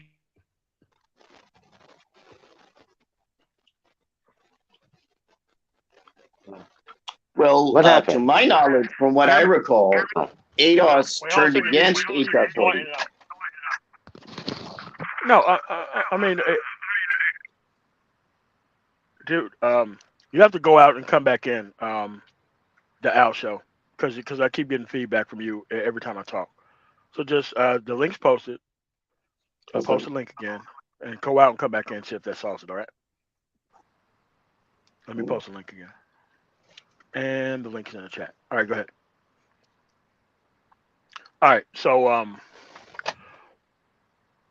what I'm saying here is that for something this big that's going to affect the entire group of people, you can't have one subsegment of people fundraising off of this issue when it's in a culture-wide issue. That's all I'm saying. That's all I'm saying. right. Hmm. Well, I mean, it's like you said, MOT. It's about having that discipline and focusing on specific. What do you want? What are you willing to do to go and get it? How do you go about getting it? Whether you're talking about legally, politically, economically, you gotta have you gotta have some type of master plan that you can fall back on, right? To provide some type of guidance for the rest of the group, right? Well, that's supposed to be the point, but again, like we're saying, ADOS is more like Mm-hmm. it's just and to me, it has not grown any legs off of being an online issue, an online topic with people claiming why we should get something, but they have not developed a an effective plan to implement Yeah, at all, I mean at all. because for me, the way I look at it is this: you don't put shit on YouTube until you have something to show to people. And not just What's the use? What's the use of you to use the YouTube right? To do all this screaming and hollering about what you deserve and this, that, and the other thing, but you haven't put forth any plan, to make progress on your agenda. If you make Yeah. progress on your agenda, at least you got something you can show. You got evidence you can show. I You see mean, what but I'm if you raise saying? money off of it, you should be able to prove that you're actually doing something tangible with it, right? Well, that's Like, I mean, yeah, am I yeah. unreasonable by No, even saying that? right? No, that's no, not at reasonable. all. That's reasonable. That's absolute. It's logical too. So you should be able to demonstrate a benefit for the money that's been donated or the money that's been used to fund the organization and the efforts. They want to see tangible efforts. So that's more than logical. But in regards to ADOS, to my knowledge, they did have a conference at a college of the president of the college is in support of ADOS. So they had this conference where they had, I think, Cornell West and Yeah, Dr. Marianne Cosby. Williamson. Yes, yeah, that's right. Mhm. I think it's, Yeah, well, and go ahead, Jay so Sean. Go ahead. Sir. So let's just let Jay Sean go ahead. Go ahead, Jay Sean. Yeah, I just want to give my 2 cents, man. First of all, we got to understand that reparations is not an emotional thing, and that's where it's being played at right now. It's being played on a social level, and it's not being looked at as a lineage issue. Um, Most people in the world who are serious take their lineage seriously. You know what I mean? First of all, they know who they are, where they came from, and reparations. Because when D. Durrell made a good point, when you got to be prepared for all arguments. What's the best argument that a lot of white supremacists make or white nationalists make? Well, I didn't do it. Why should I have to pay for reparations, right? So let's deal with that one real quick. They say that, but at the same time, they want to destroy what we call Black history in schools, which is American history, want to whitewash history. And the retort would be, well, if you didn't do it, then why are you trying to get rid of the history? You know what I mean? So everybody knows what happened, and they know what happened to us and what put us in the situation that we're in. So we got to come up with a plan, and that plan has to be politically based. The problem with Black people, we're all over the place. No one wants to say, that I want reparations, just outright. I want reparations for, and then, but the question is, if you say you want reparations, what do you want it for? I want reparations for my lineage. If Black people were the highest earning Black people in the country, I still would want my reparations. That's the mentality we have to have. It has to be a business type of situation. When we look at our lineage, we look at our people and say, you know what? There's no way you're going to close this wealth gap with white society until we get some type of reparations. Then we have to have a plan. Some of us already came up with a plan. That plan, that number starts around 16 trillion as an estimate, and how it'll be paid out. And all we asking for is the same thing they gave white folk. Let me give you an example. Paul Ryan, who was once a Speaker of the House. How did his family get here? His family came through Ellis Island, and they took his family straight from Ellis Island over to this new place called Wisconsin, right? Gave them land and all kinds of stuff, and now his family is one of the top political families in that state. They gave white people nothing but land, and then helped them mechanize it, give them college grants, all kinds of stuff like that. They can do the same thing for us. They could pay us out a monthly stipend, tax-free. I don't want to hear nothing about college. I want land. The same thing you gave white folk when they came to America. That's what we should be asking for. That's the reparations claim. You built the country on our backs, and then you gave all these poor white people in America land and opportunity. You're gonna give us the same goddamn thing. That's all it should be, and it's based on lineage base. It should be no argument on that. We should all be in agreement with that. And if you don't agree on it, and one of the things I want to point out that D. Durrell did not touch on, that I want to touch on, is that we have not only outsiders involved in this conversation. We have Black people in the conversation who probably will qualify for reparations, telling why we don't deserve it, and that's something that has to be dealt with too. You know what I mean? Because I don't understand how you can be against something that can benefit you. You got to be a sick individual. Fine, if you don't think it's going to happen, like I said on the Brain Trust the other day, if you don't think it's going to happen, then fall back and do nothing. Go about your life. Why would you get in the way of it? So we have some things we need to wash out in the group, and this is an internal issue, and it has to be a political movement and not an emotional one. Correct, but it's like it turns into an emotional movement when you got the wrong people running it, wrong people fundraising off of it, no Mm-hmm. real plan, and you got the the 1970s respectability politics. I'm gonna say some highly disrespectful shit to your face, and you just gonna sit here and just take it like that type of stuff that Thomas Sowell was doing. That's why it's very Right. crazy that people bring him up as an actual I'm like, what do you think this guy makes his money off of? Because it's not economics. So it's like this. So like if you're gonna talk about these issues, because these people pop up in social media all the time. Right. Because they're on social media doesn't mean they're doing shit in real life, right? Like Facts. they're not doing anything with this issue. It's an excellent fundraising opportunity. I get that.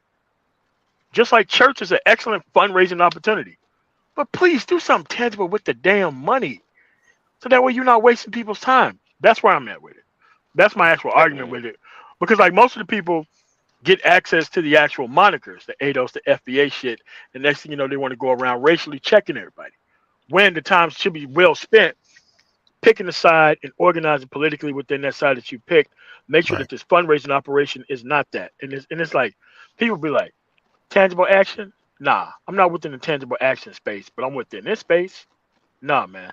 You got to act a specific way if you want to get a specific outcome. Other people have done it before, but everybody want to bring their 10,000 ways to Sunday to get a specific outcome for reparations.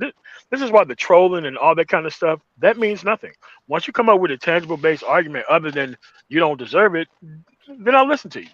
Other than that, I don't even pay attention to people who do that type of stuff. But I do get highly irritated when you have individuals, like you said, Jay Shine.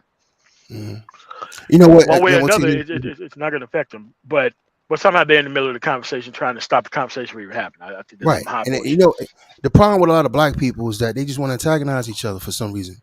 And then we got people outside of us who orbit us that want to antagonize us. You know what I mean? So we gotta check that shit, and like you said, learn how to you know what Billy pisses me off is that the only reason I would want reparations not to happen is because there's a lot of motherfuckers who will be eligible for it that don't deserve it. You know what I'm saying? Yeah, that's what I'm saying. Like got this bitch nigga over here is eating and he was never for it. You know what I mean? Don't deserve it. He ain't shit. You know what I mean? Facts. I'm joking, but I'm just saying, like, I just somebody put somebody in the chat room that should be a start at 100 trillion. 100 trillion is not realistic. But we should have a jump off point the same way they gave white people. When you look at history, the history is clear what they did for white people when they came to America. A lot of these conservatives like to talk about free market systems. It was never a free market system. It's always been a socialist program for Of whites. course, it's never been no. Since, I mean, since the it's always free market. We always broke when they need to give shit to other people. exactly. It's always been this has been a white socialist program for since its inception. You know what I mean? And all this, it's always free market once they lock the wealth in. Once they locked you out of the room, then it's a free market system, and that's bullshit. Yeah. It's never been that way. It's always been divvying up the pie. That's why every time the fucking markets fail or banks fail, they come in and save with public money. It's nonsense. It's a game, and we got to stop playing games with our own lives and our own futures. Reparations is a claim not just for our lineage in the past, it's also for our future. We're not going to close this wealth gap by working through it. You're not going to thug your way through it or alpha way through a wealth gap that they created. It's not going to happen. It's too big. And I think a lot of black people, MOT, and I'm going to shut up on this point, don't realize how much wealth white people have. I don't think they really know. Until you go around this country, you drive trucks, you drive around, you see what I'm talking about. Yeah. You can see it when you go into certain neighborhoods. I've been around certain rich white people, and I've done some observation. I'm looking at the level of wealth they have, the way they live. You know what I mean? We don't have boat cultures in the black community because we don't have that level of wealth. We don't have the fucking real estate. We don't have ordinance. We don't have the boats. We don't have the money. We just don't have that level of wealth. That level of wealth has been built over generations. And we can't sit here as suckers and say, nah, we don't deserve that. This $50,000 job on the 401k is my reparation. Nigga, you a sucker. Hey, man, listen. You take your ass over there to that boating section over there on the Mississippi River, they call the police on your ass in a heartbeat. In a heartbeat. Better Yeah, not even think about taking your ass over there. Yeah, so what's going on? Exclusives. What's going on, man? What up, though? What's good, bro? Long time. It's been a long time. Yes. So I'm sitting back listening to y'all, man, and I'm a historian, fam. I don't believe that reparations argument can be substantiated the way y'all talking about it. Okay, so where are we wrong at? All right, so where are we wrong at? Reparations conversations like this one is just centered around feelings. It sounds like y'all just throwing around feelings. There is no true argument that can be made for an open blanket reparations argument. The United States, in regard to being a country, we would have to look at the history of it and kind of compartmentalize the arguments. So the arguments against the South wouldn't be the same against the North. The arguments in North Carolina wouldn't be the same as the arguments in Louisiana. And because of that, there is no blanket way to make a true reparations claim intellectually. All of this is going to be based on local, or even maybe you can get to state. But the further you blow it out to national and just make it oh, we should get it, we should have it, we deserve it, we're owed it, it's not a true conversation. The history doesn't allow for that. Okay, so what I'm that's go ahead, incorrect. Wait, hold on. Jay Sean. Okay, so who disagree? Jay Sean's gonna go first. Yeah, because I am a historian as well, and this is not an emotional point of view I'm trying to make here. I'm making a business point of view. I just gave you a real person like Paul Ryan. I talked about how white people were given certain things. The money is accounted for. We know what money was made from sugarcane and from from cotton and all the infrastructure that was built on the backs of black people. We also can count for all the money that was made on the backs of black people during Jim Crow. We just look at the GDP of America. And the thing is, you can look at how our population was locked out of that wealth over and over and over again. There are a lot of people who already done this math. That's why I just told the brother in the chat room 100 million is not reasonable. See, that's an emotional claim. I'm not making an emotional claim. I'm saying you give African Americans, the descendants of slaves, the same thing you gave white folks. You give us a stipend, and it's not a hard thing to do. They just did it in COVID. They just printed out how many trillions of dollars. So obviously this is doable. They just don't want to do it for us. And yeah, but what about the inflation? Well, what you just about put COVID in it, which tells me you way wait, hold on. That's why we have a distribution plan. The distribution plan for it has to be smart and has to be wise. We came on one 3 years ago, and we was talking about based on we just estimates out of 40-something million black people in the country, about 32 million are absolutely descendants of slaves, right? So we was looking at a number starting at 16 trillion. That's about $500,000 a person that we paid out over 10 years monthly, no taxes. But you join that also with land. The things it's not just the money they gave white people. They gave white people land. They did the same thing in the 1960s and 70s with white flight. They did it again.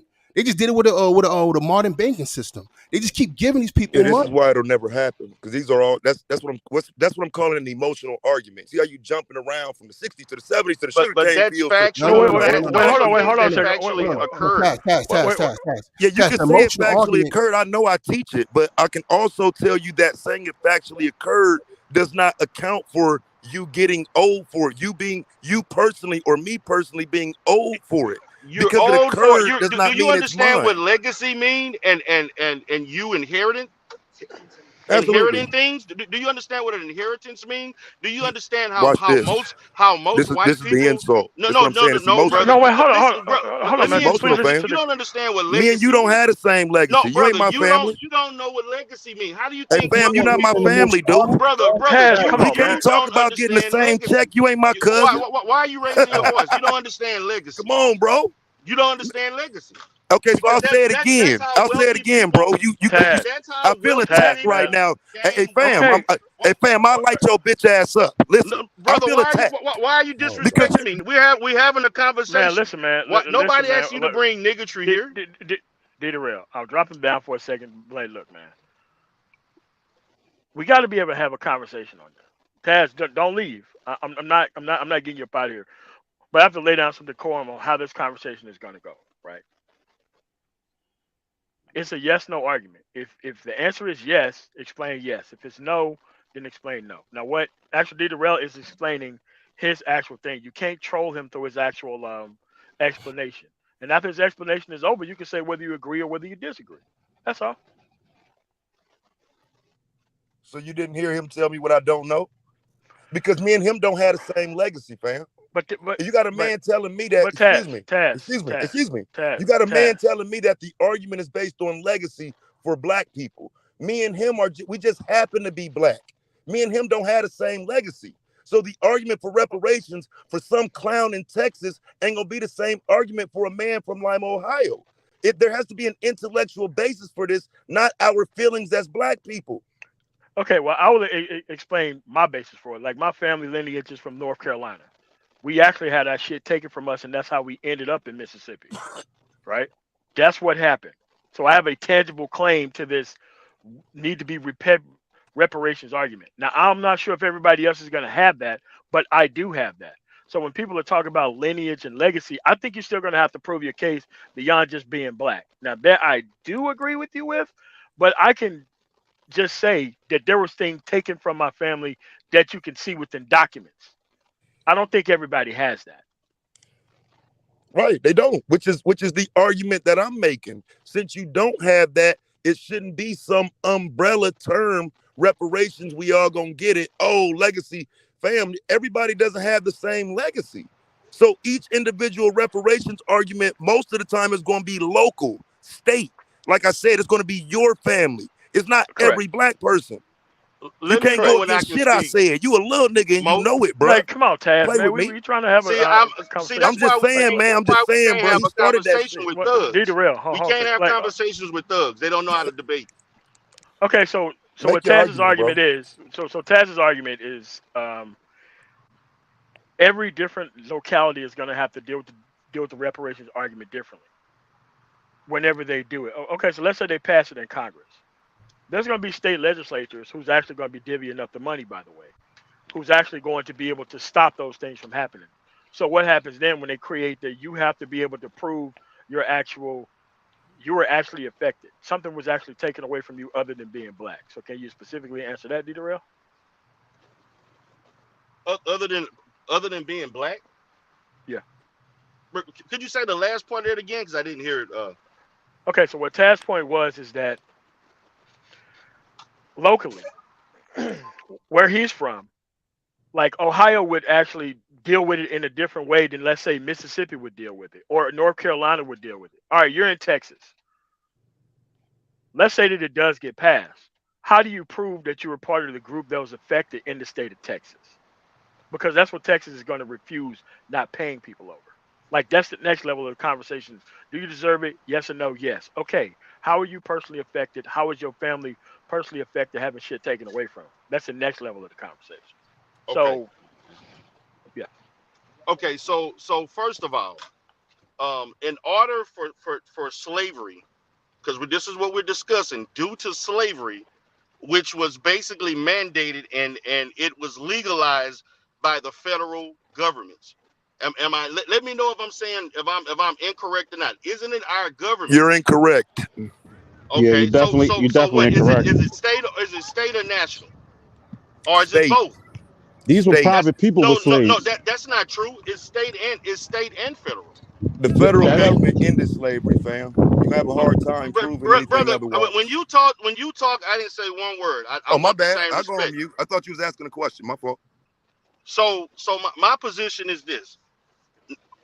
Number one, why do it's something how when other people receive reparations, it was done and so forth. It wasn't trivialized, but when it comes to black folks, everything has to be so trivial.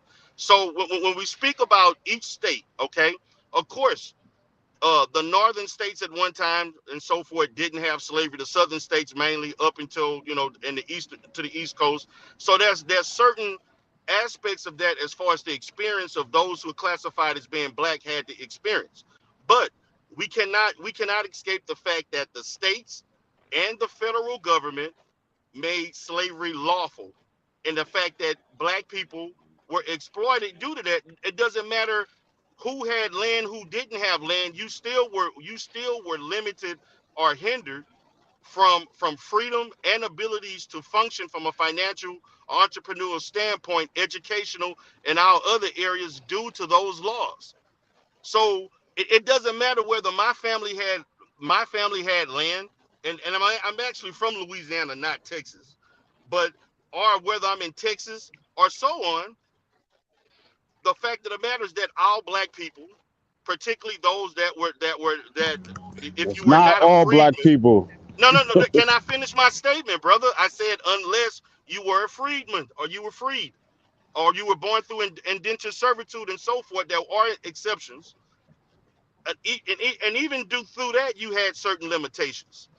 Okay, so we're trying to trivialize who got what based on what they family had. And the bottom line is just on the essence of you being classified as black, you were under the same system. Therefore, you did not have the right or the freedom to operate as the Constitution stated we should. So it doesn't matter whether it's local. It doesn't matter whether it's federal government or statewide. The bottom line is that all black people were hindered due to the law. So, and that would be my argument. Wait, hold on a second. Wait, hold on a second. Guy who I just added to the panel, could you turn your camera off? The guy in a minute. Oh, yeah, there you go. All right. So who we going to next? Yeah, can I get a? I just want to give a little bit of balance. You know, we could talk about before I get my rebuttal. No, hold on. So you know, we keep talking about reparations or whatever, but it's really can we afford it? Okay, let's say they give out $10 trillion. Wait, hold on, sir. That's not part of the argument of can they afford it. If they want to print out money, they print out money for all other reasons. So we just can't say we afford it. You can't. Yo, we can't. Yo, I don't think you understand economics if you're saying something like that. No, but what I'm saying, sir, this discussion is not based around whether or not we can afford it. Every time they wanted to do some shit, they can afford it when they need to. That don't make sense. That's not a valid. That's not a valid argument. That's facts, sir. That's facts, man. So you trying to tell me you're going to print into hyperinflation? Breathe a second, sir. All right, if go ahead. That's what your argument is going. We're not arguing that on this panel. So you just want to argue make believe? Nah, can I get my rebuttal, bro? Because all right, man, let's get this conversation back on track. All right, Taz, go ahead, man. Let me get my rebuttal to that. So listen, fam, this is what I'm saying. You got to understand that the states were operating with slavery being legal. The federal government made slavery illegal in the original Constitution. It went 10 more years, and then it was to end in 1806 as the transatlantic slave trade as we know it. Up until 1865, the argument would be based on that slavery, but then you don't even have the full country. You only have the pieces of the country that are actually there. So again, we're not talking about a full country argument. The problem with the argument you laying out, though, is when we get closer to the Civil War, you get what's called the states' rights arguments, because the states were saying we can have slavery and the federal government said you can't. The argument against you is always going to be that the federal government ended it. They never co-signed it. They were never part of it. And even Jim Crow laws were state laws. These are not federal laws. So the argument you're making when you include the federal government, you've automatically lost your reparations claim. The reasons why others get it, like the Japanese got it, well, the federal government put them in internment camps. The federal government ran Indians off of their land. The federal government did that to them. There's a difference when it's the state and the feds, and you're including the wrong argument in an argument that should be limited to state and local. Once you make it federal, you lose because there's Jim Crow or slavery. You don't have a federal government argument that you can make that says they owe you anything. I'll wait. Okay, so I need a rebuttal to that. Because the states can't make a law that's unconstitutional. So if the federal government states that slavery is unconstitutional, the state governments can't make it legal. So how could that argument have any meat? Well, you can't make laws that are unconstitutional. Let me answer that. Well, what they did was laws that were somewhat unconstitutional, like the poll tax, which until it was challenged on a constitutional level, it stood. The literacy test, that was to get around the law. Until it was contested in the Supreme Court, it stood. So they make laws around them. They'll make a law around it that literally works until it gets contested at the Supreme Court level. It lasted. Those are the Jim Crow years. The states making laws that were questionably unconstitutional and they didn't get struck until they got into a federal courtroom. Come smoke with me, bro. No, brother. No. You come smoke with me. Either it's going to be constitutional or not. Either you're for slavery or you're not slavery. You can't move the goalposts and talk strictly about slavery, and then you're going to talk about other things that were antecedent to slavery. That don't even make any sense. Well, If we're fam, going to talk about if we're going to talk about slavery and slavery alone, we have to talk about that period in which slavery began and then slavery ended before it proceeded into Reconstruction, Jim Crow laws, and the civil rights and movements and other right, things blacks like were that. included in So that, though. let's keep it Okay. Well, to let's keep slavery. it there. Let's keep it there. Fresh off the Yeah, yeah, yeah, plantation. yeah, What are blacks doing? Are blacks becoming mayors, sheriffs, politicians? I mean, that's not part of the argument. That's not part of the argument. But it should be. If you But tell you're but moving the if- goalposts, MOT, brothers. Yeah. let me talk to MOT hold on. right quick. Wait, If you're telling me hold on a that second. this argument is based on slavery, there's a time when they walked off that plantation and now slavery isn't your argument anymore. Because he's trying to roll slavery into Jim Crow. That's not the argument. Like, so what's we're the having argument? Can I say something real quick? Wait, hold on a second. I'm confused then. This is a yes/no argument. Yes, no. If the answer is yes, why? You have your why. D the Real have his why, based on yes. By the way, I'm yes. My why is something that I can tangibly prove in court. But wait, hold on a second. So let's go to Amen Ra. Go ahead, sir. Peace, gentlemen. How y'all doing today? How are we doing? All right. Wait, hold on a second. I'm trying to get this thing off. It may drop you. I'm not trying to drop you. Let's see. That's fine. I'll just click back. Okay, you go ahead. Go ahead. That was me just not knowing how to StreamYard function. But go ahead. So all right. So before you answer, do you believe in reparations for American citizens? Yes or no? Is this a question for me? Yes, sir. It is. Do I believe in reparations for foundational Black Americans descendants of slaves? In the aspect of, sir. Yes. Sorry about that. Okay. Yes. Okay. All right. The answer is yes. Why? And how would you go about doing it? Well, see, really, I was going to ask more questions, and I was going to come here and act like I was a scholar. No. Nobody's a scholar here. Hell, you know what? No one here has any results. We're just saying yes. Yeah, we just have different ways that it's going to be handled. And I want all these arguments to be out there. Y'all ain't scholars. Don't speak for yourself. Don't speak for me. All right, so go ahead. Go ahead, man. Yeah. So I guess I like hearing the different arguments because the different arguments improve my viewpoint upon the thing that I would like to receive, right? So then we can also be out in front of the open enemy that we do have that's going to sit there and wait on us and throw all these things in front of us instead of just doing the right thing, because most of them should know to do the right thing. They're just not going to do it. So here's back to a question part that I had to answer is he just threw me off when he said state and the federal, because that did kind of rock me a little bit. That's his argument, and this is why I want that argument out there, because I know blue states may or may not handle it a certain type of way. The red states are going to handle it exactly the way Taz is talking about.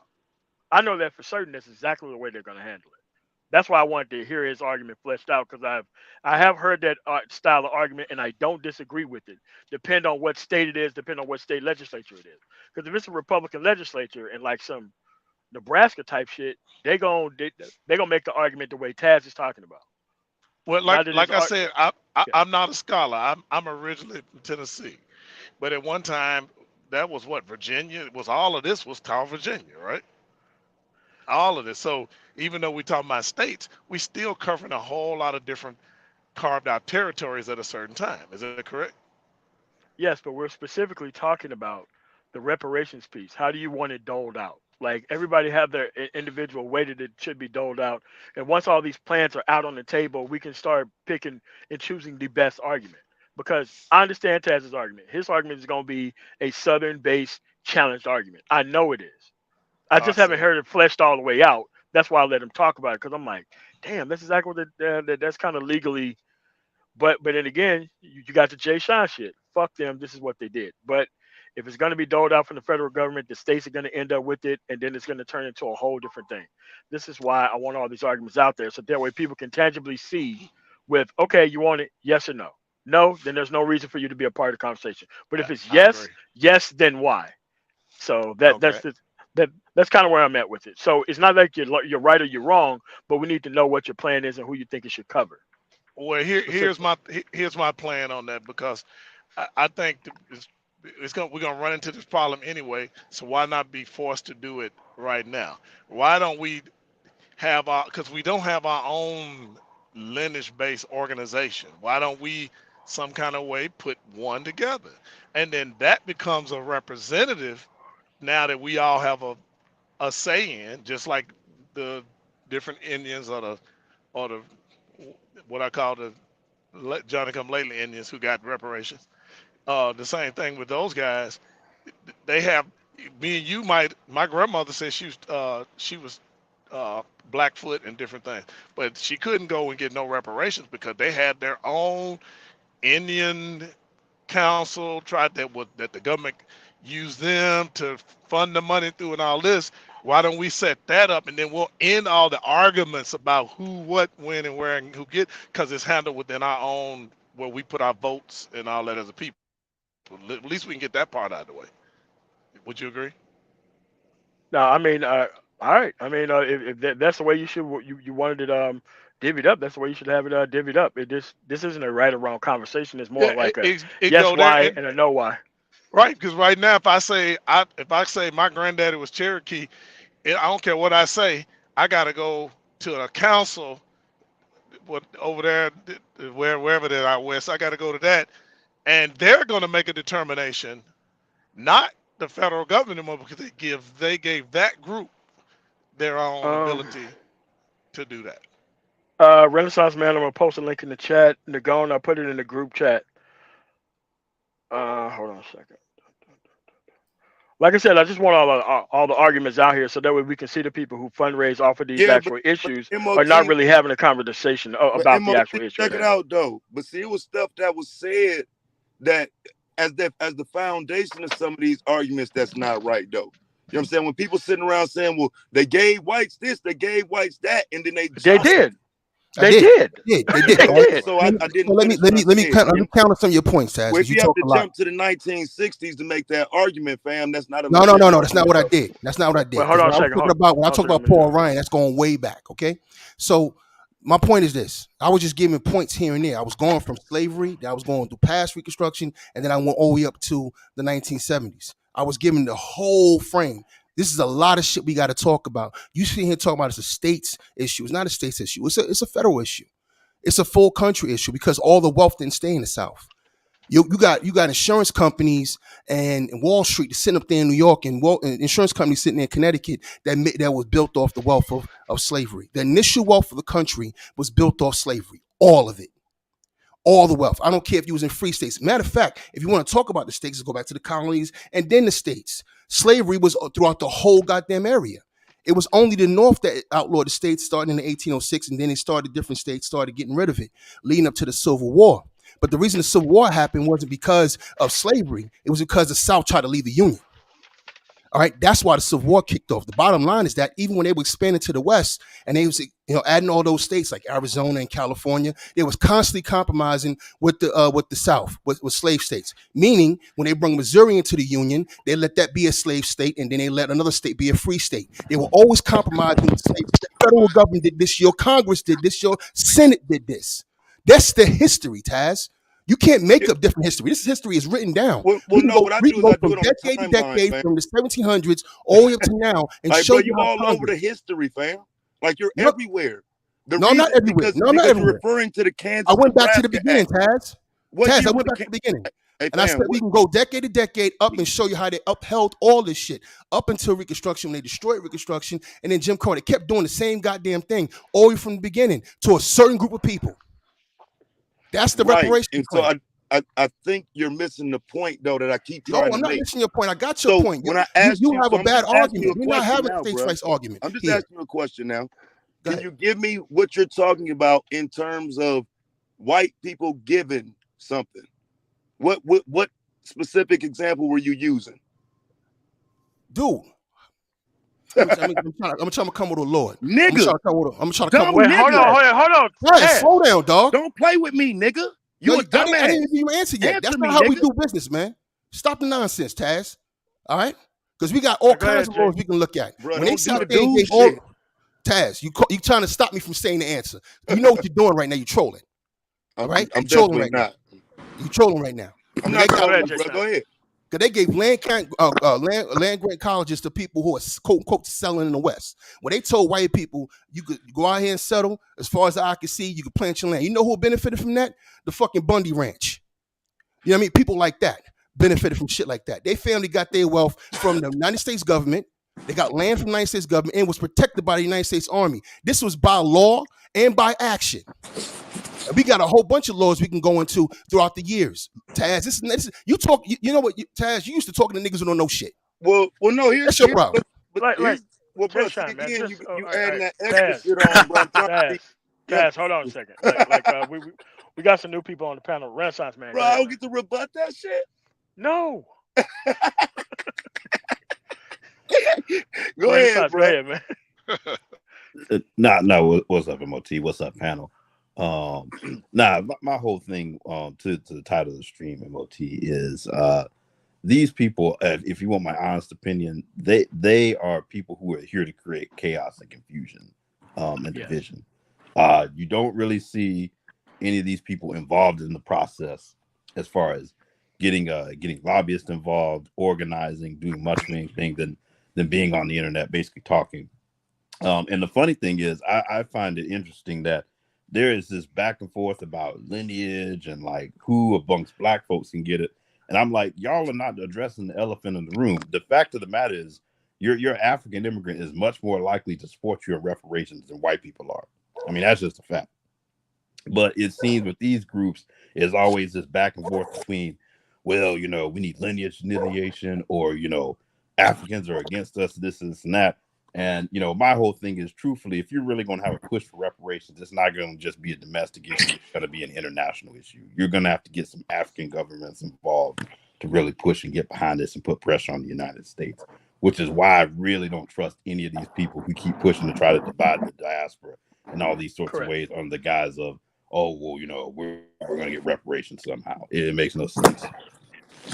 Yes. So your argument. I agree with that because that is what I also saw when I wrote about ADOS. It seemed very divisive in regards to some of the rhetoric and some of the mindsets that were involved with the ADOS movement. You can go look at some of the founders and who they're associated with. I mean, they've been associated with some of these right-wing groups. I mean, it is what it is. That's right. Exactly correct. I just want to say that's exactly true. Correct. If you're looking to actually get reparations, one of the things that a lot of people do not understand about the movement here in the United States with civil rights and many of the things that have happened with black people, it has been an internationally based movement. It's been internationally based. We've had a lot of support from outside influences to help us make change here. That has classically gone on. All right. Now, those who understand history and haven't read it will understand this. Now, that's one of the key things that we have to look at. Is look at Africa, how it's growing, how it's going to become more, let's say, powerful. And when we start looking at the 20 and the 21st, moving into the 22nd century, we're going to see Africa as a tremendous powerhouse as things are changing right now. Things are changing right now. So with all of this FBA and all this other stuff that people are using to separate you is a way to keep you from really organizing together, putting pressure on the system together economically and politically, internationally, to help you to get these reparations. Reparations were paid to some black people when they came out of slavery very early on. I think the first recorded one was Belinda Royale. I think that was back in 1783 in the form of a pension for reparations, and everybody else was cut out. All right, the 1865 special orders, proposed that they would be reparations. None of that was dealt with. So at the end of the day, now you're looking at people in the Caribbean who are going against England and so forth, and talking about that they are part of reparations because of this slave movement that we're all a part of. Africans of the diaspora here in the West are all part of that same movement, and they're all talking together. So we're all actually unified in this movement. And Africans are going to be involved with that. But that's a bigger picture. That's how we have to be looking at this if we're going to be more successful than we are today. We actually had some reparations paid, but that wasn't really pushed back during the mid and late 19th century. And then certainly when we came into the 20th, with Jim Crow and all that, and after Plessy versus Ferguson and separate but equal and all that kind of stuff, reparations, all that none of that was done. So now here we are with a very legitimate claim, and we are separate all over the place on this. In fact, in many ways, looking kind of crazy. But I just want to look at it. I just want to talk about it from that perspective. Okay, so what you're saying is that we're not separate. We're directly to a lineage. Wait, hold on. Separate about hold on a second. So what you're saying is overall, yes. Yes. And I do agree. Like every different area, the actual government and the local people that benefited off of it is going to be fault in different places. But this is, one of the different places, and everybody off of seeing this movement over here are probably tangibly asking for things in other places. I just don't see it happening here. And you are correct. So that's what I don't see here is that this argument is going to go forward because people don't want to take a side and be a part of the process and actually organize for something. And you got to understand, the other side is willing to vote 40, 50, 60 years over issues that are not even happening. And that's what the other side is doing. And they're going to vote a block against you. They're going to be unified to block in a block vote against your ass. But mugs up in here will be screaming at each other, talking shit, sounding stupid as fuck, but yet will not organize together. Will not do that. See, that's the problem. That's your issue. And that's the issue with blacks in the diaspora. Okay, some are starting to see this clearer.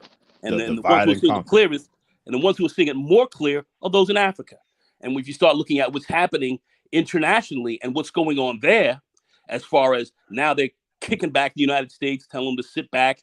They're working with Russians and the Chinese and so forth, and working with them and saying, you colonialists ain't got that run anymore. Listen to what Kagame and them are saying in Rwanda. Look how Ghana is having to sit back and having to really. Niggas all in Africa and shit, bro. I can't even finish my statement. Just be quiet 1 second. And I just wanted to finish. And I just want to say that's something that you have to sit down and take a look at. This is something that a lot of brothers cannot deal with because they have not thought this thing out three-dimensionally. Well, and which that's one of those African states is offering dual I'm citizenship? Which one of those African states is offering dual citizenship? Ghana offered citizenship no, that's right some after paperwork George. BS. I no, tried that right sir. I tried We're not talking about personally. That. We're not talking about that. All right, Ghana does offer that. My brother is over there, right? Have you did the paperwork? Have you even attempted to look at it? I'm not over there. My brother's over there. He just left the United States and went back to Ghana. Yeah, so it does work for people who want to follow the process. One person got through. Okay, that's everybody. Okay. He followed the process, and he's still over there. You're still here, so we know you didn't complete the process, correct? You didn't want to go. Come on. Okay. I'm gonna send you the paperwork so you can see what the whole deal from 12 years ago. I'm gonna let you see. I don't care because I'm not going. It wasn't 12 years ago. Listen. All right. So we're not even going to concentrate on that. All right, so we're about to wrap this up because we've been here for about 4 hours.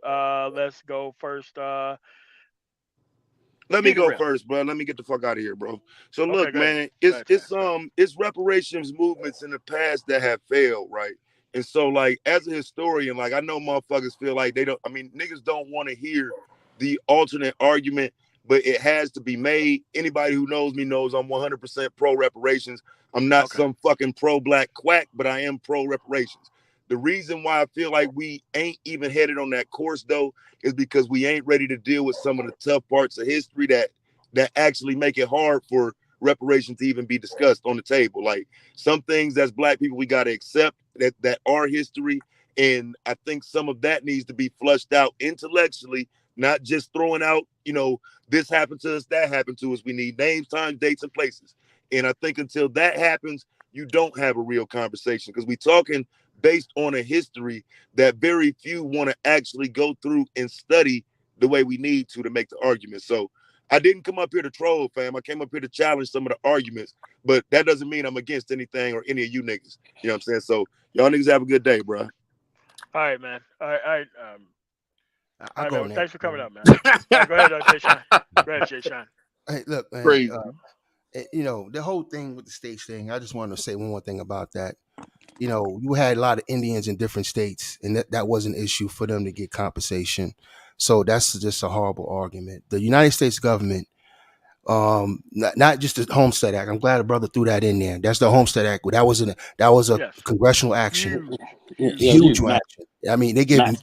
give millions and hundreds of millions of acres of land to white people during that situation, and they spent all kinds of money backed by by the military to make sure that these people were able to settle. I'm using air quotes right now, settle, but they were still in land, and then the wealth came from at the same time this is happening. We were still in chains. So that's not dancing all over the place. That's not jumping throughout time. You know what I mean? That's just what it was. They made trillions of dollars in today's money off of our ancestors to build out the country, literally building out the country. When they were putting the country together, when they were expanding the country, they would add a free state, slave state, as they called it the Great Compromise. But it was more than just one compromise. So when people say they're doing their history, they're not really doing their history. This is a federal claim because none of it could have stayed together without the central government. None of it could have stayed together. We had enough, rebellions. We had enough Confederate states that wanted to go their own way. People don't know this. The Confederate flag is not actually the national flag for the Confederacy. It was a battle flag. The Confederate states had their own flag. So no one even knows if the Confederacy would have stayed together. Because they just wanted to do what they wanted to do. They just didn't want to do it with the North because they wanted to maintain slavery. So, and maintain the wealth. They wanted to trade with the rest of the world. So the bottom line is that we'll do it with a debt. It's not an emotional thing. It's a legal and financial debt. All right. The country cheated. It built its massive wealth and its industrial might off the back of your ancestors. That's just the flat out truth. And if we don't go get it, I don't know what generation is going to do so. All right, cool. Thanks for coming on, Jay Shine. Die Unit Amin Ra. Any final words, sir? Oh yes, sir. Thanks very much for having us. Please do a part 2 or whatever. This is interesting. I've learned a lot from listening to everybody. I'm gonna go through and write down all the arguments. I'm gonna go through and write down all the arguments. Yeah, so that way we can be able to move this thing forward. So that way there ain't all this endless fundraising off of a topic that they're not even fighting for legally or legitimately. That's how you move the conversation forward. I do say I don't know if it's possible. I don't know if we're beyond the time. I don't know if our open enemy is too powerful. But I would just like to see at some point that we have some structured organization that we establish, meaning that those who are in our lineage established that will have some political input that can at least be a legal entity that can get into the commercial game, because that's what this thing is. That's all I got to say on this part. All right, cool, man. Well, thanks for coming on, man. All right, appreciate it. All right, D-Rail. All right, man. Thank you for having me on. This was definitely a good discussion. And so my argument is this, and as a person that grew up in the South and family that actually did get land after slavery, but the land was stolen from them. Yeah, that's what happened in my case too. Yeah, and I understand that probably was not the incident or the atrocity that happened to other black people, depending on what state that they were living in. But there were that happened to plenty of black people. Oh yeah, a lot of them. That happened to plenty. A lot of them. Yeah. So when we sit here and talk about, the argument of it being a state and local government, to me, I'm about looking at this from a state, local, and federal, all three phases of levels of government from my perspective. The government, the companies, the businessmen, all people who basically pay taxes to this government based on the institution of slavery. The federal government allowed this to happen. They allowed it because it was beneficial and it helped fuel this country being the power that it is. So all levels of government, to me, are complicit in the atrocities against those who classify themselves as black or ADOS or FBA and etc. So that to me is an asinine argument. However, I'm more about at this point how we can organize from a legal standpoint and as far as gathering resources administratively and so forth, and applying that to make this happen. That to me, I think is the biggest thing that has not happened in full scale. You know, in Cobra was unable to do this. There were other little reparation groups that stayed centralized to themselves, and they were not able to basically gather a large mass of people, or let's just say a healthy percentage of African Americans to focus on this, and that's what we need, and that's what we're missing. So, But that's my argument. But I was gonna say, All right, D cool. Well, Rail, thanks for coming on. Go real ahead. quickly, Go D Rail. ahead. They had these current movements leverage social media. In Cobra and these other organizations did not have this tool. But the funny thing is, despite having this tool of social media, they seemed more organized back then than these people are today. Way Right, more I agree. organized, way more results driven, way more participatory than any of these groups. They probably didn't raise as much money, but they definitely had better outcomes, results, and intentions and actions than these people on here today. I can definitely tell you that for certain. All right, Yeah. who No, we I'll got quickly here? wrap up too. Thanks for letting me come up, MOT. Like I said, this movement, if it's true and people are serious about it, it's international in scale and scope. People seem to be fighting one another, even though those people you're fighting seem to be your greatest allies, and they seem to be ignoring the biggest elephant in the room. As far as getting this done, once again, plenty of people who are in this really not interested in the political process, but more of trying to, it seems like, make a name on social media more than actually move the ball forward. So people have to get serious if they want to get this done. All right. So what I have to do is I have to cut the reparations argument conversation, because I think that was the more productive part of the conversation, regardless of how this started off with me being alone. I'll have to cut that out, and that needs to be a whole thing by itself, so that way we can be able to just have that as a thing by itself. So thanks for Yeah. calling our Renaissance man. Dayu Amirad, did I went through it already? No. I think I'm the last one to go. I think I'm not sure. All right, Al Show, the Al Show, sir. Final thoughts. All right. Well, first of all, thank you for having me on. And Okay. your phrase that you used, that the ADOS movement was emotionally fundraising, or fundraising off of emotions, is one of the best descriptions of that movement, and I think some other flawed movements in regards to reparations. Not all the organizations, obviously, not like in Cobra, which is a legitimate organization. But I thought that phrase was perfect.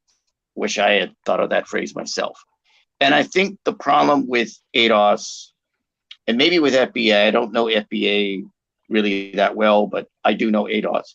The problem is that, as was noted by others, the leveraging of social media, the use of technology, digital technology, was a boon for the ADOS movement. But having the tools doesn't make up for having the traditional and necessary organizing and structural aspects that movements have. Movements are not hashtags. Movements have to involve lobbying, organization, and information and education, right? And you saw that with the civil rights movement.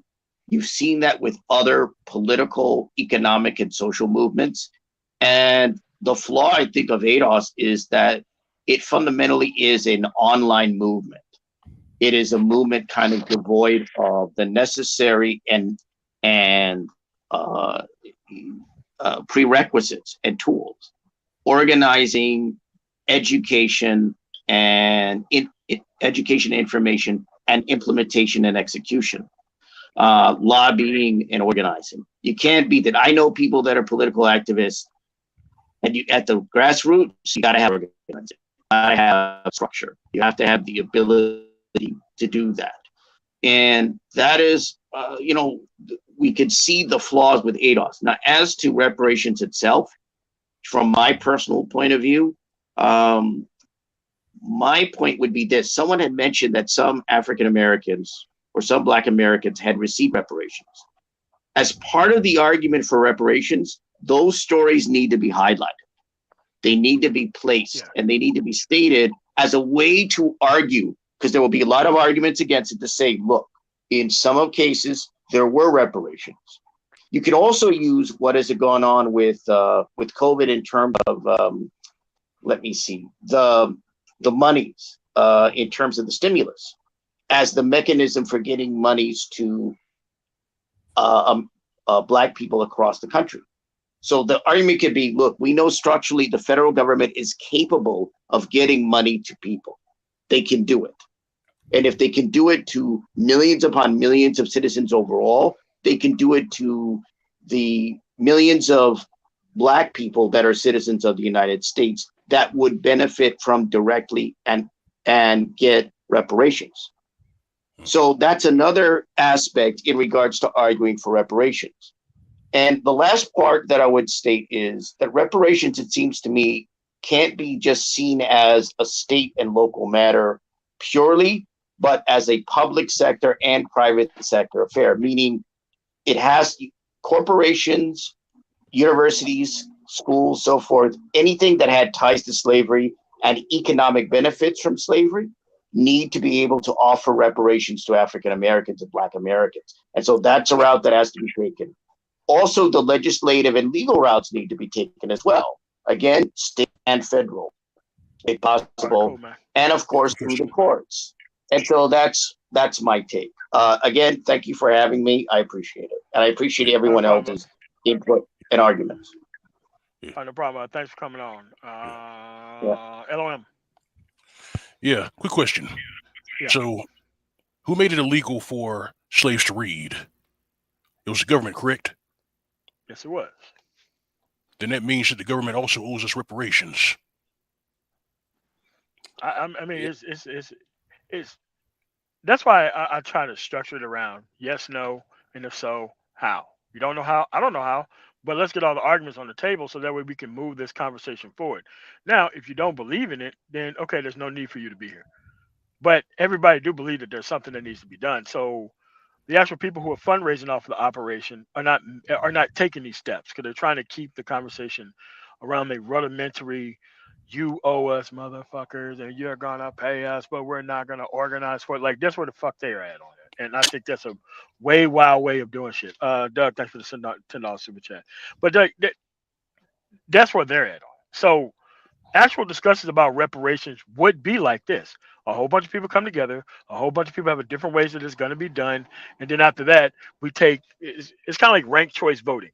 You have a first priority, second priority, third priority, fourth priority. And if your first priority don't get it, then the second priority, then you argue to that, stand still, and then all of a sudden you end with something rather than nothing. And that going to take action to bring the something to fruition. That's why you have conversations like this. I've done it before in the past and mediating things in the past, but I just started need to bring in this problem solving onto YouTube so that way you can understand or people can listen, understand that how things are actually solved. We're going to start off with disagreements, the yes, no's. After that, yes, okay, everybody's on board with the yes, and the no's just don't have a place in the conversation. You know, if you're going to be open opposition, you're going to be open opposition, but you're not going to be in our face doing it. So, that's what I'm on. Hey, MOT, I just want to say very quickly, and I'm out. Reparations have been paid before to Blacks in the past, and I'm not talking about just a few who got it right after slavery, but I'm talking about, like, let's say, for example, what do we have, 25 years ago or so? Florida compensated the survivors of Rosewood, gave them $2.5 million, and they pay, and those claims came from the families and the descendants of Rosewood. We've done it with we've done reparations quite well here. So this is nothing that is strange or how do we do it? And oh Lord have mercy, we have the mechanisms in place to do it.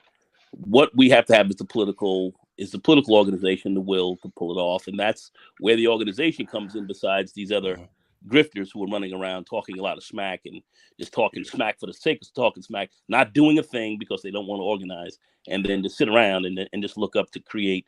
Like the title of this video, kind of create a lot of divisions over nothing. So, we need to think about that. Yes, we have done this. It can be done. Organize and work the process. That's the key. Work the process. This will work. That's what we have to do. That's it. I'm done. I'm out. Thank you. And a great live stream, MOT. Yeah, thanks so much, man. All right. All right. Did you go yet, or Ra? He's muted up. Yeah. I mean, Okay, all right. Yeah, All right, you already went. I went. Let me holler at you after the show. I want to ask you something after the show, though. Okay, all right. yeah. All right, man. So this is what I'm saying. All right, so the actual conversation was, yes, these divisions are created among divisions with the FBA ADOS shit. We should be focused on individual outcomes. The fundraising and the social media kind of peacocking and caping about the FBA ADOS shit without any type of political organization, the outcome, I think that shit's atrocious. It shouldn't be happening. Have I heard the FBA ADOS people come and have these level of conversations? You know, the yes, no, yes. Okay, yes, why? Okay, how? Okay, so now that we got all the hows out there, we need to start filing down to what's doable.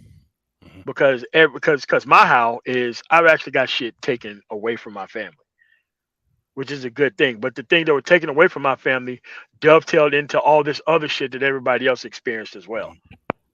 So I would rather my good argument be the argument that's focused on to get everybody else that shit. Just like the Rosa Parks shit was the good argument to focus on to start desegregating lunch counters and shit. That's why you get all the arguments out there so you can use the best argument in order to fight for something overall. That's what these things that's how things used to be done. Because I've read the history on how things used to be done, and this social media shit is about, again, just emotionally gaslighting people and giving them nothing. So that's where I'm at with that whole issue. And I'm not trying to check what's the melanin content of somebody before they can work towards shit that's actually good. I don't give a shit about that, man. I think that's one of the worst arguments ever is, what's your lineage? I'm like, okay, my lineage is this. Oh, okay. Okay, how do you check that? What are you going to do? You're going to fucking blood test me? The fuck is this? Why are we even concentrate on this? You know, it's like, yes or no. Okay, yes. Okay. Now, are you focusing on an actual congressperson who believes in this shit? Yes or no? Not part of the process, you don't count. That's what this is. To stop having these emotionally gaslighting sessions and start moving towards some tangible outcomes. My actual reparations is this. Anytime you can get a concession out of your government to actually invest in its own people, that is fucking reparations. And if you kept doing it over time, we would not be in this position. We could close the gap with the productivity piece, but like Jay Shine said, fuck that. You still gonna pay us even after the productivity piece. That's what I'm on. I'd rather have the future be a better future with this reparations piece. I'm not trying to necessarily be reparated. I want to set a ground floor where shit fucking works for all future Americans, so that way they don't have to go through some of the shit I went through in Mississippi, and definitely some of the shit my family went through in North Carolina headed to Mississippi. That's all I'm saying. Yeah, same here. Yeah. So with that said, I want to thank you guys for coming on.